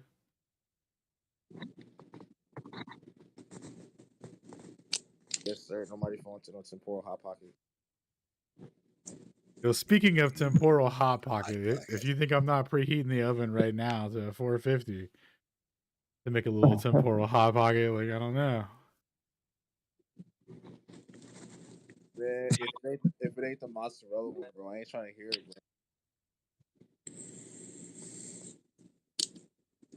You know I only mess with the mozzarella and garlic crust, brother. That's all I need to hear. I'm out now. That's what's up. Now, I'm about to find me a cookie or something to eat on. You're making me hungry.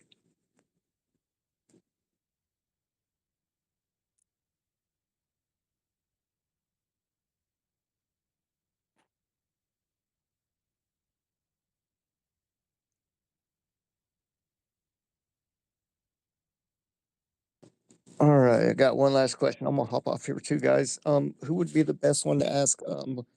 Alan or Toby or Shane, or anybody actually, if you guys want to consider this question and see if there's a good answer for it. I guess I haven't really looked enough into it, but I was talking to Jaron about it earlier, and that is using some kind of software like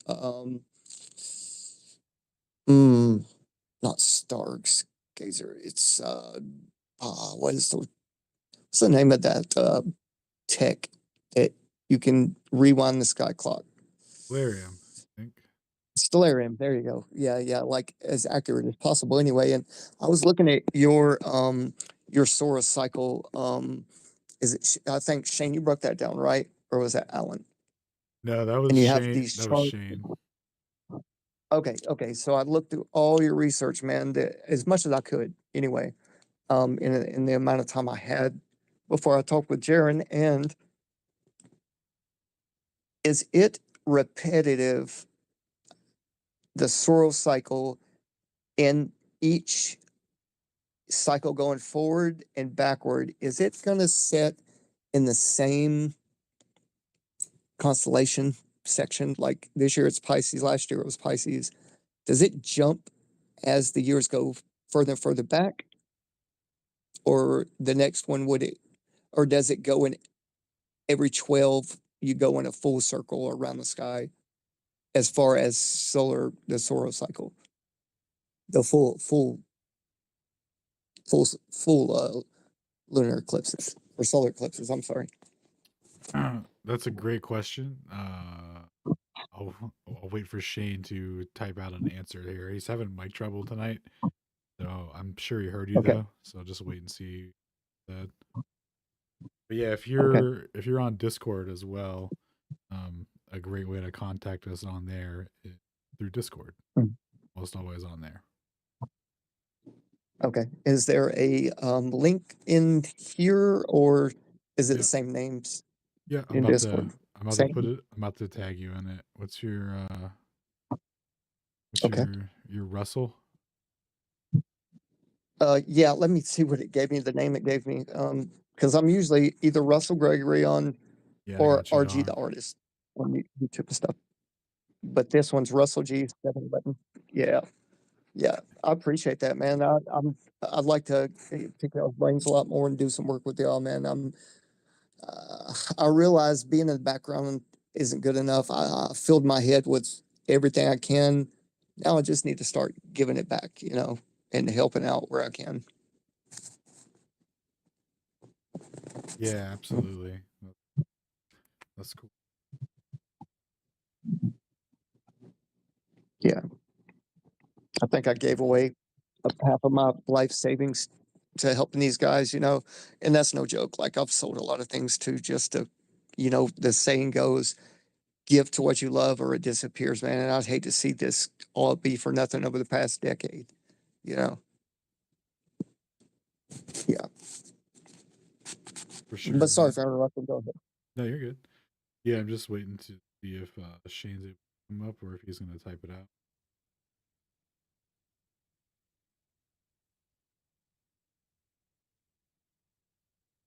But yeah, while we're doing that, we can move on.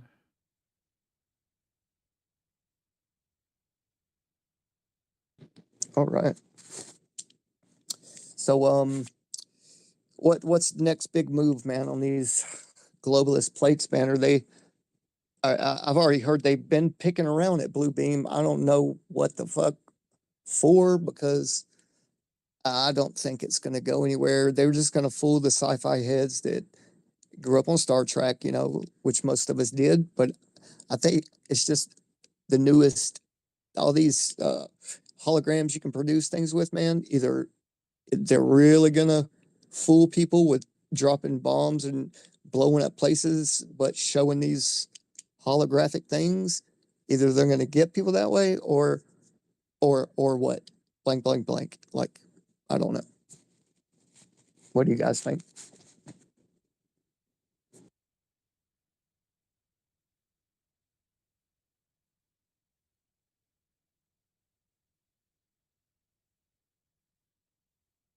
I don't think we're near space travel.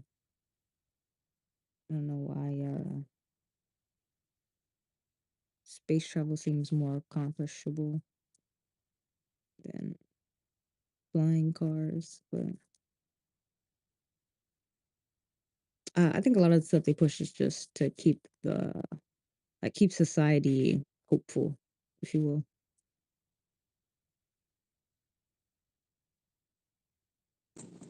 Yeah, yeah, it's getting thick out here with these carbon taxes and stuff. They're trying to, you know, as if they haven't taken everything from the middle class, man. Now they're going for everybody's air they breathe and demonizing it and saying we need to protect each other with more money. Like, I don't know how that adds up, but you're right.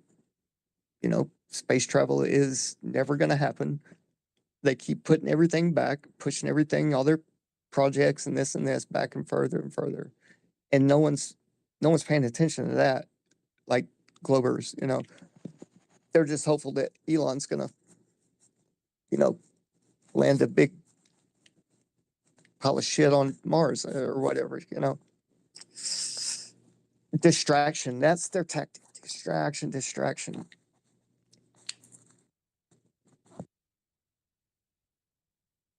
Elon Musk and his balls for his fantasy.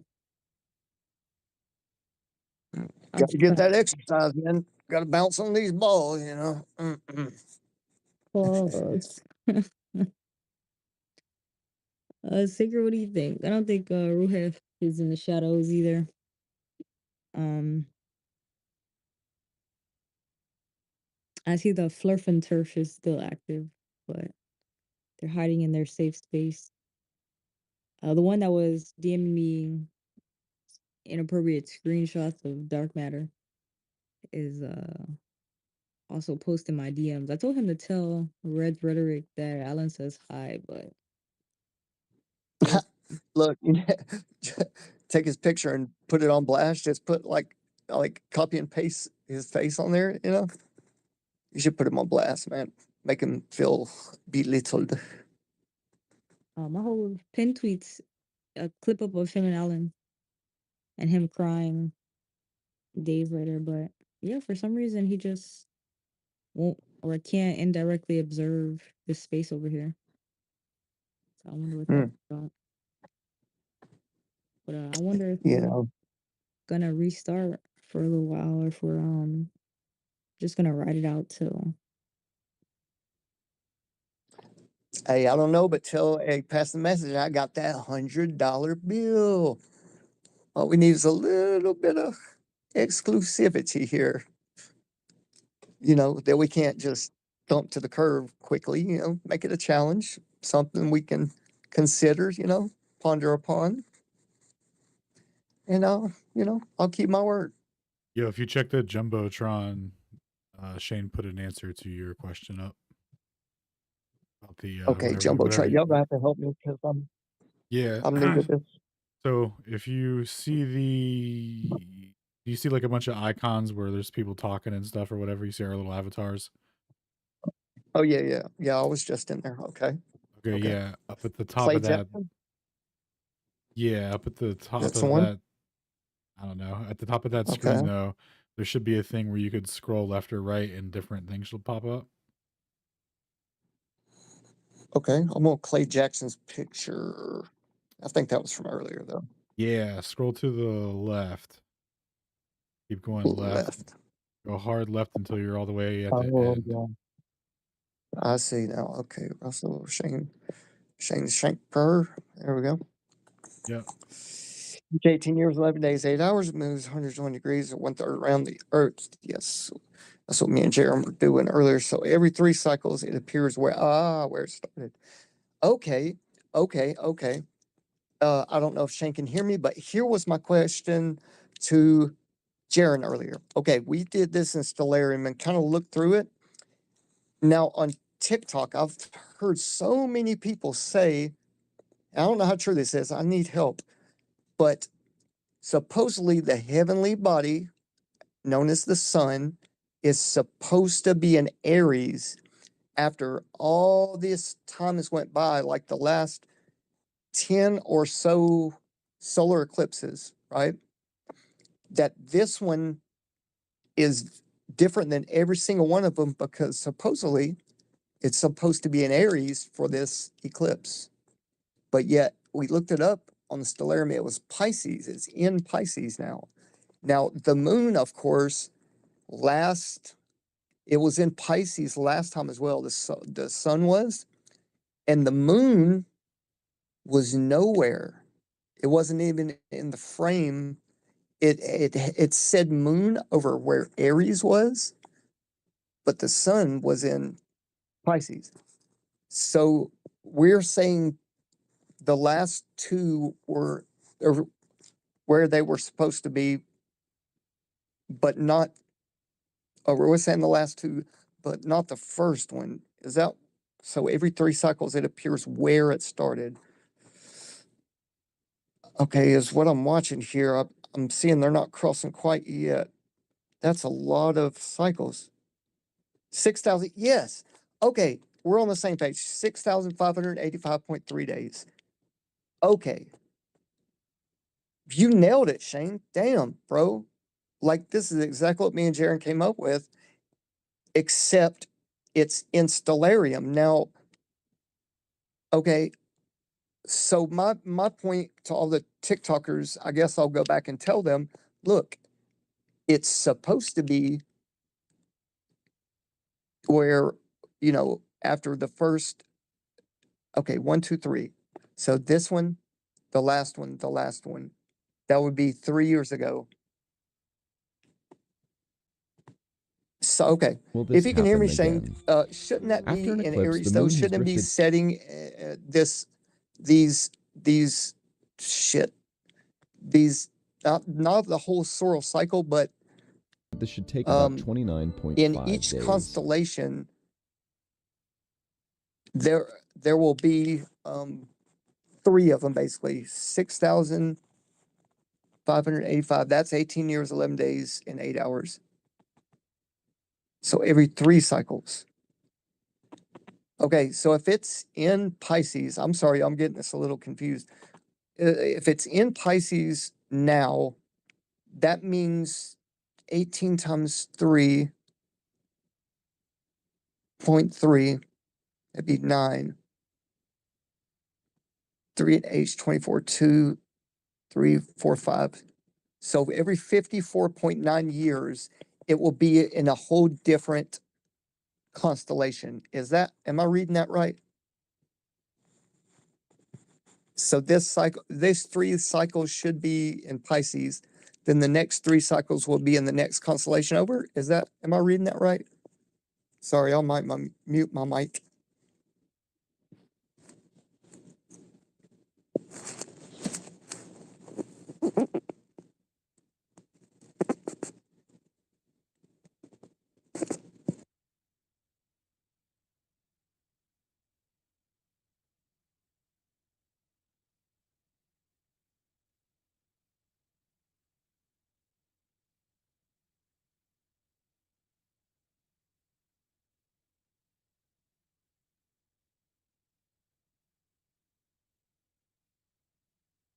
You said no.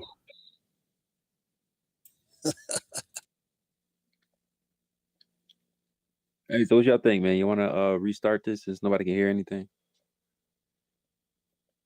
Round 2? Hell yeah, brother.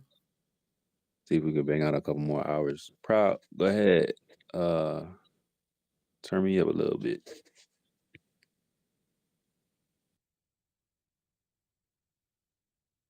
Yo, they losing their goddamn mind. That chat, boy. I don't know what's going on tonight. All right, gang. Need more dark matter? I'm really trying to chill out, man. I'm so trying to chill out. I think I'm going to call it a night, too. I got a lot of work to do tomorrow. Later, Stone. Thanks for hopping on, brother. My pleasure, gang. Have a good one. Night, man. Appreciate you, Sam. Right As on. always, bro. Catch you soon, man.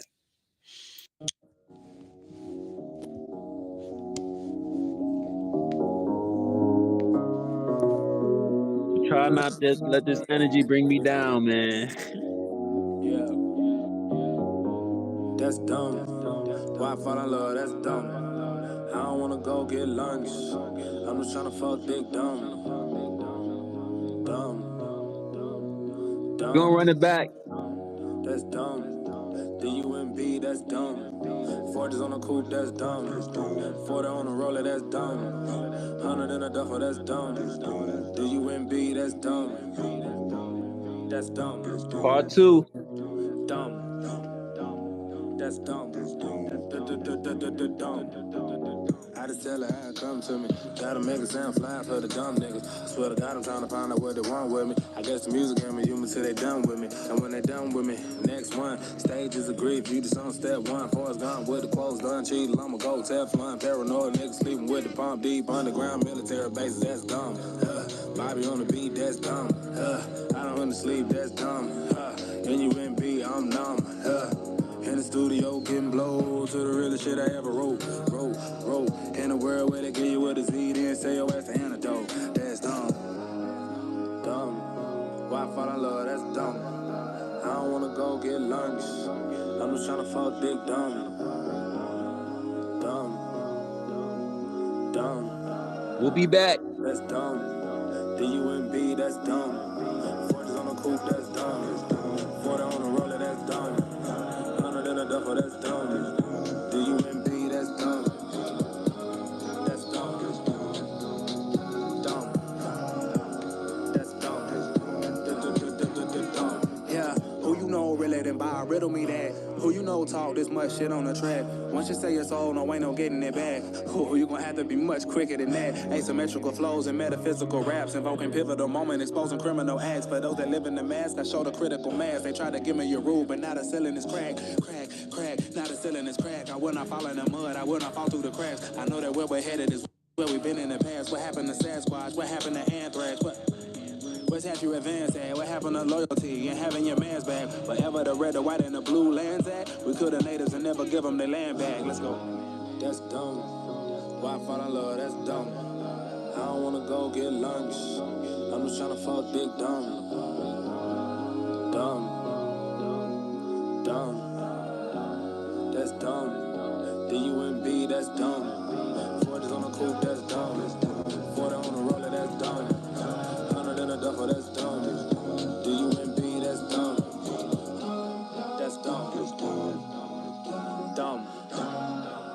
That's dumb. I know when the tide is high, tide is low. Oh, there's a night in the sky.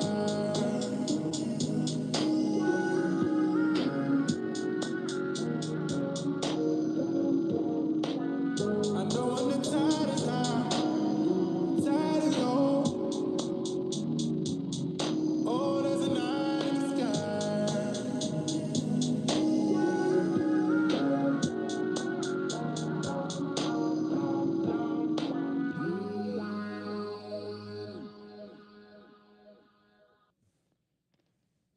We'll be back.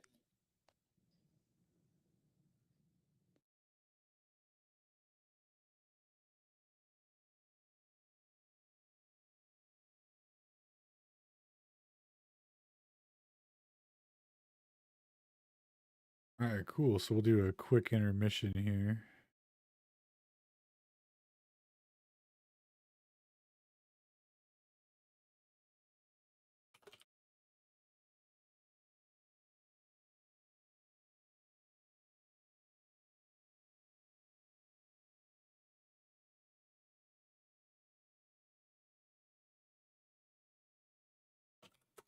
Yep, he's resetting. Sorry, I'm looking for some music to play in the background while we wait. 1 second.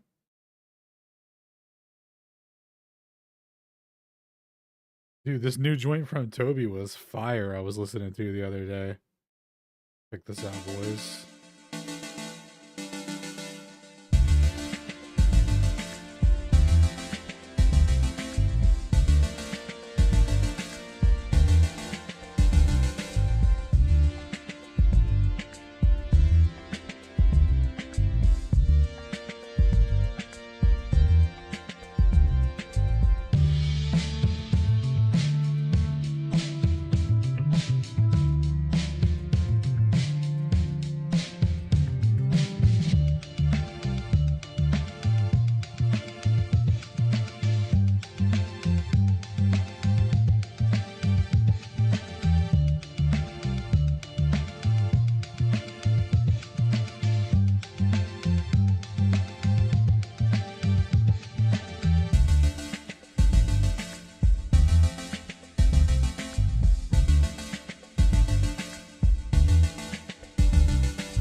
Yeah, right, dude. Why would you want to put yourself through that, brother?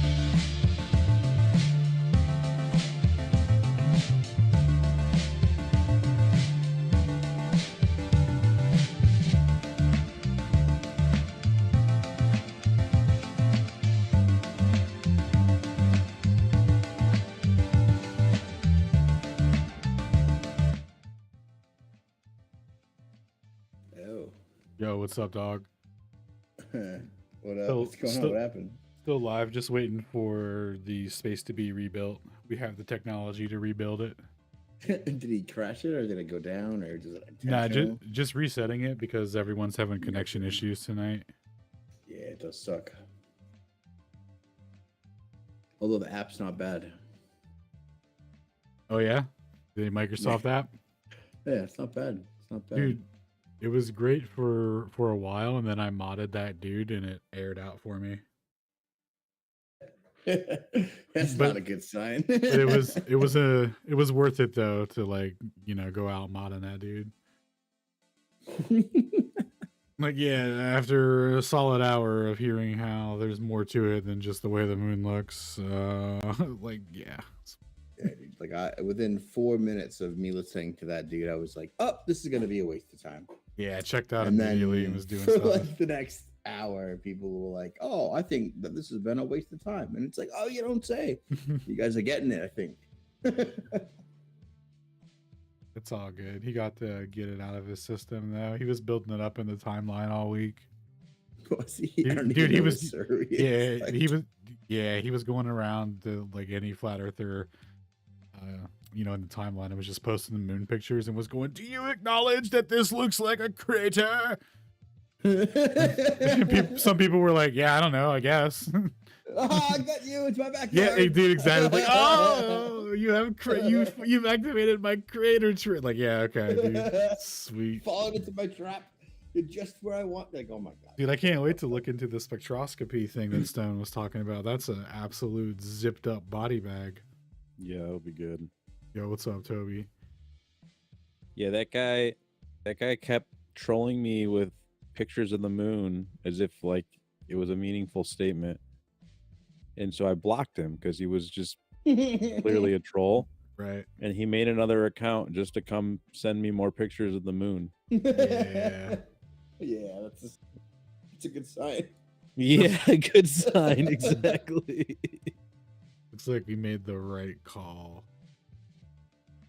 Yeah, I could have told you like from the beginning who to listen to and who not to, but nobody cares. Everyone wants to listen to the fucking retards for like 3 to 4 hours and like, you know, do their own thing. Like, oh well, we'll just clip them up and make it good. And it's like, well, no, you've still given your energy to a fucking retard for like 2 to 3 hours just in case you're doing the math on that.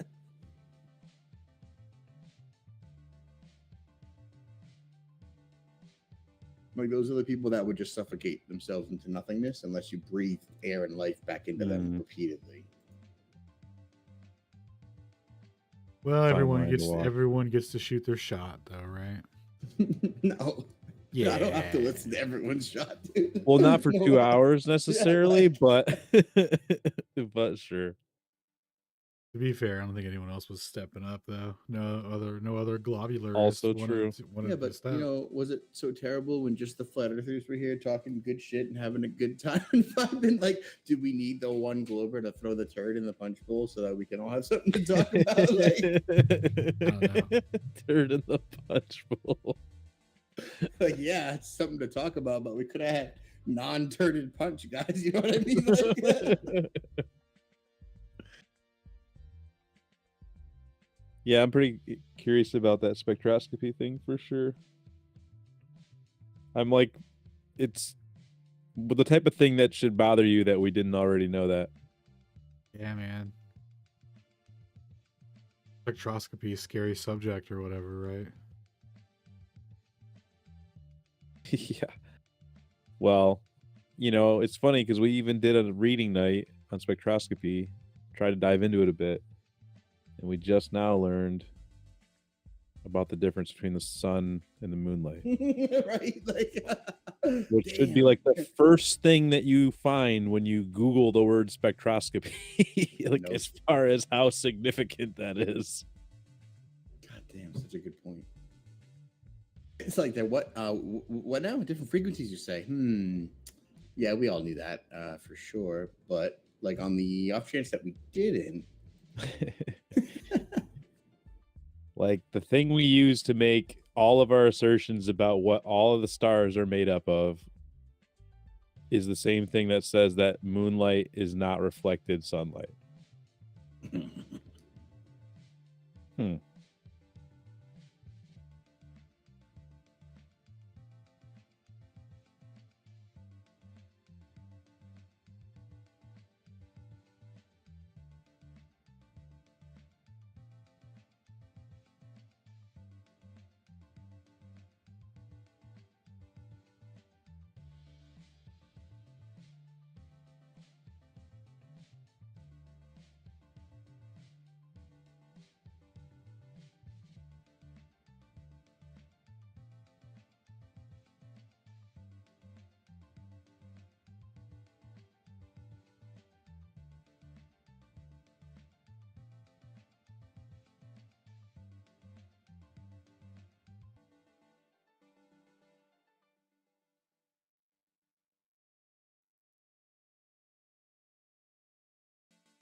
Oh, dude, you guys want to watch NASA?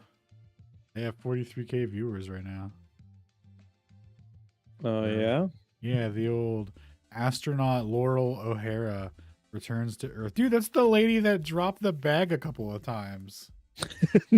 That's Bag Lady.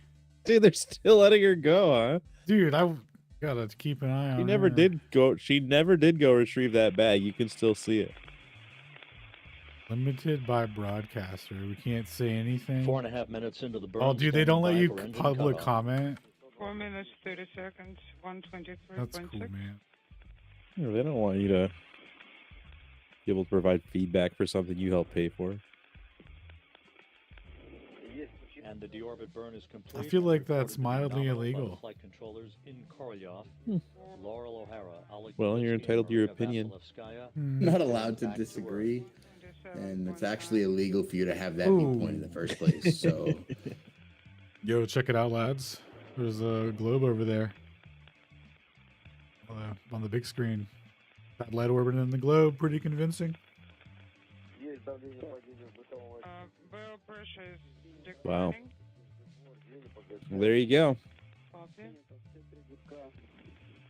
Time to give it up, guys. We had a good run. Had a good run. Turns out it is a spinning space ball. All we needed was... Show it. Oh, I knew it. It was the right video.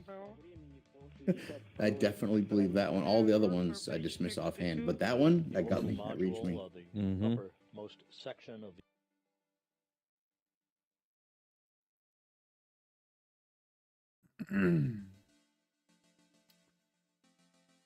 I thought you weren't going to do Flat Earth Friday to me. You're just hanging out. It was much better than last week. Oh, yeah, last week was a little rough. So boring. I am here. And it's, you know, I don't regret being here. I'll say that. With my boys.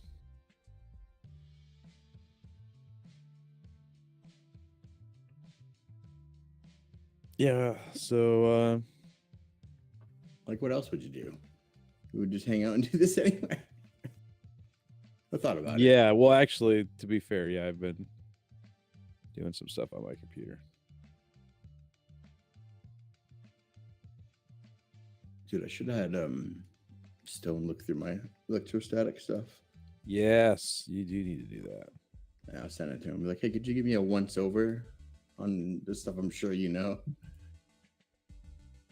Yo, I gotta step away for a minute.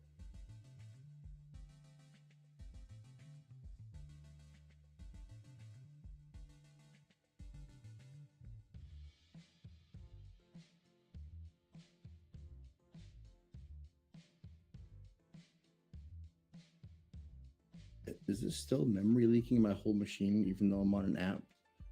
Is that possible? Is it still doing that? So we can't really rule that out, but I don't Everything think just so. froze.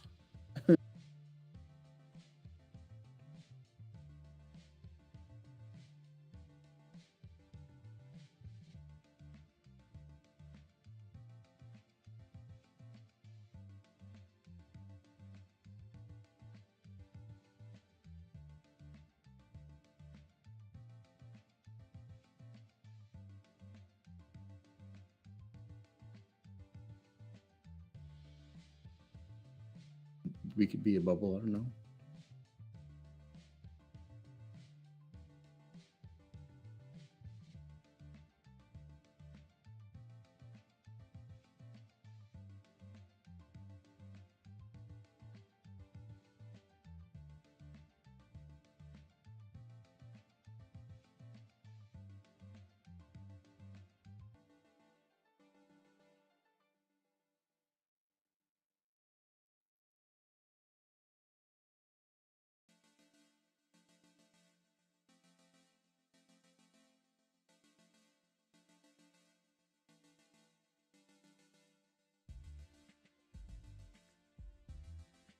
No Bardic.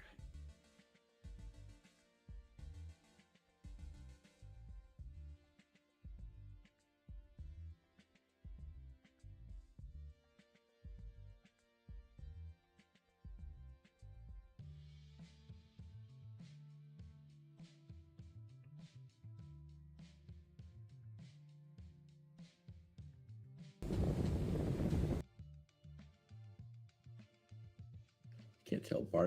Bardic's saying it's because Newton and gravity that's why they know where the eclipse is. I know you don't even believe that, dude. What are you talking about? Or are you just fucking with me? Or are you answering as a Glober? I can't tell. I've lost interest.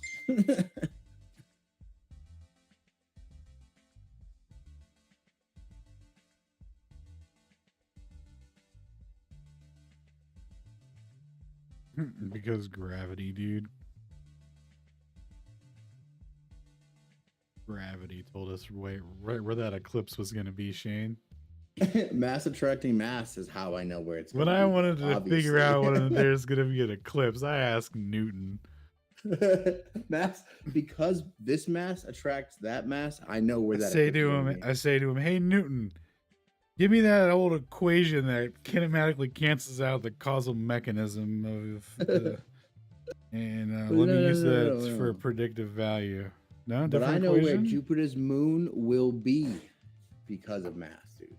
Dude, you know they made up that whole story about Neptune and Uranus? They were like, oh dude, we saw an anomaly. We reverse triangulated based off of this anomaly where there would be another mass. Right? They did one of those deals. But when you go down the history of it, right? From when they first started claiming that, right, as the mythology goes, as the canonized lore goes, Uranus wouldn't even have been in that spot to even cause a gravitational anomaly. So there would be no connection to what they were trying to establish. And that wasn't even where they ended up finding it anyway. Because there's like a whole series of like predictions and corrections, and maybe it's over here, maybe the mass is like, one of those things where it's like, maybe it's in one of these 500 different other outcomes we didn't tell you about. Then permutations of the eventuality. Yeah, it's okay. Yeah. And then you realize it's all cycles in the sky anyway. So the fact that they turned this into like a story about like, oh, we just discovered this based off of this relationship that doesn't have any meaning in the sky. Like, how powerful would I become if I knew in 18 years, 11 days and 8 hours, something incredible is going to happen, but you don't fucking know what that is. So what I'm going to do is invent this new law of mass attracting mass. And I'm going to say that because of this new law, essentially magic that I'm going to wield upon you, I know when the supersun is going to go away and engulf the world in darkness. And because I'm a dick, I'm going to make a prediction about an omen that's going to put some great pain on the world. And then I'm just going to do some evil thing on that fucking day. Like, beautiful. I just created my own cult. I've enacted a prediction. Like, you know what I mean? How easy would that be?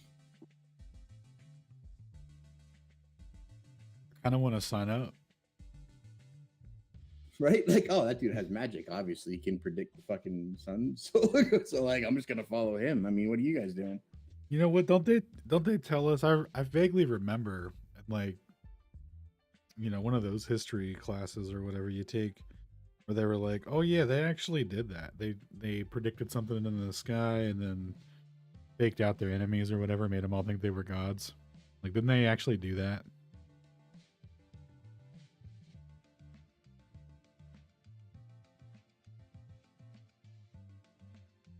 Guy trickery.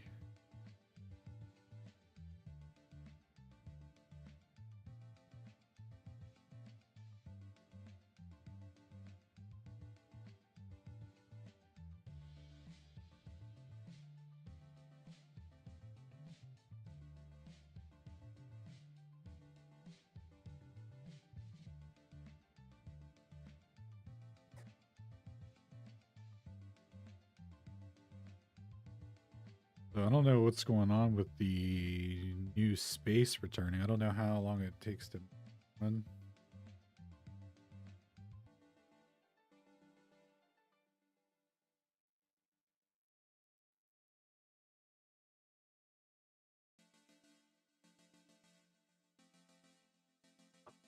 We've been jamming out to Toby's greatest hits.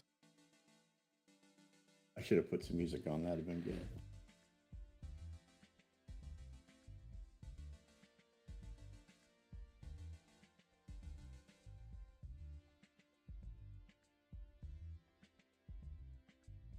do I play a different song?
So Shane, what have you been doing prep wise for the debate, the upcoming debate, bro? Doing any training or nothing? Yeah, like you know how in MMA when they do like fight camps or whatever, like what's your camp been doing? What's your training session looking like? Yeah, no, I got some stuff together one day, and then I haven't done anything. I've been kind of comfortable with the stuff that I gathered on the very first day that I showed to you.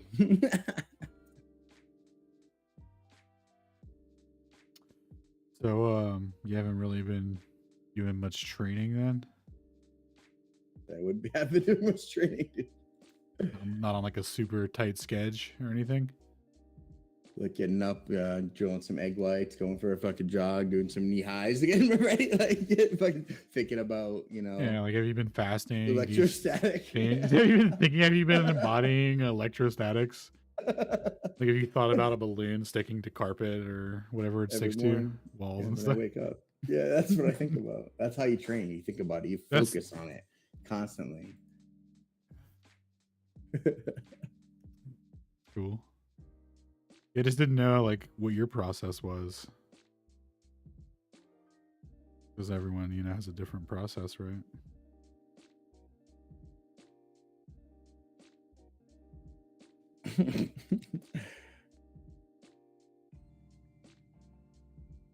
I think Sacred's unable to make a new one. Unable. Oh, yeah. I think he's not very motivated. He's like, man, I'm going to bed.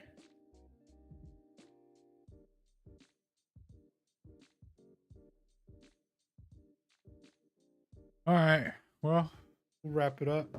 Thanks everyone for tuning in.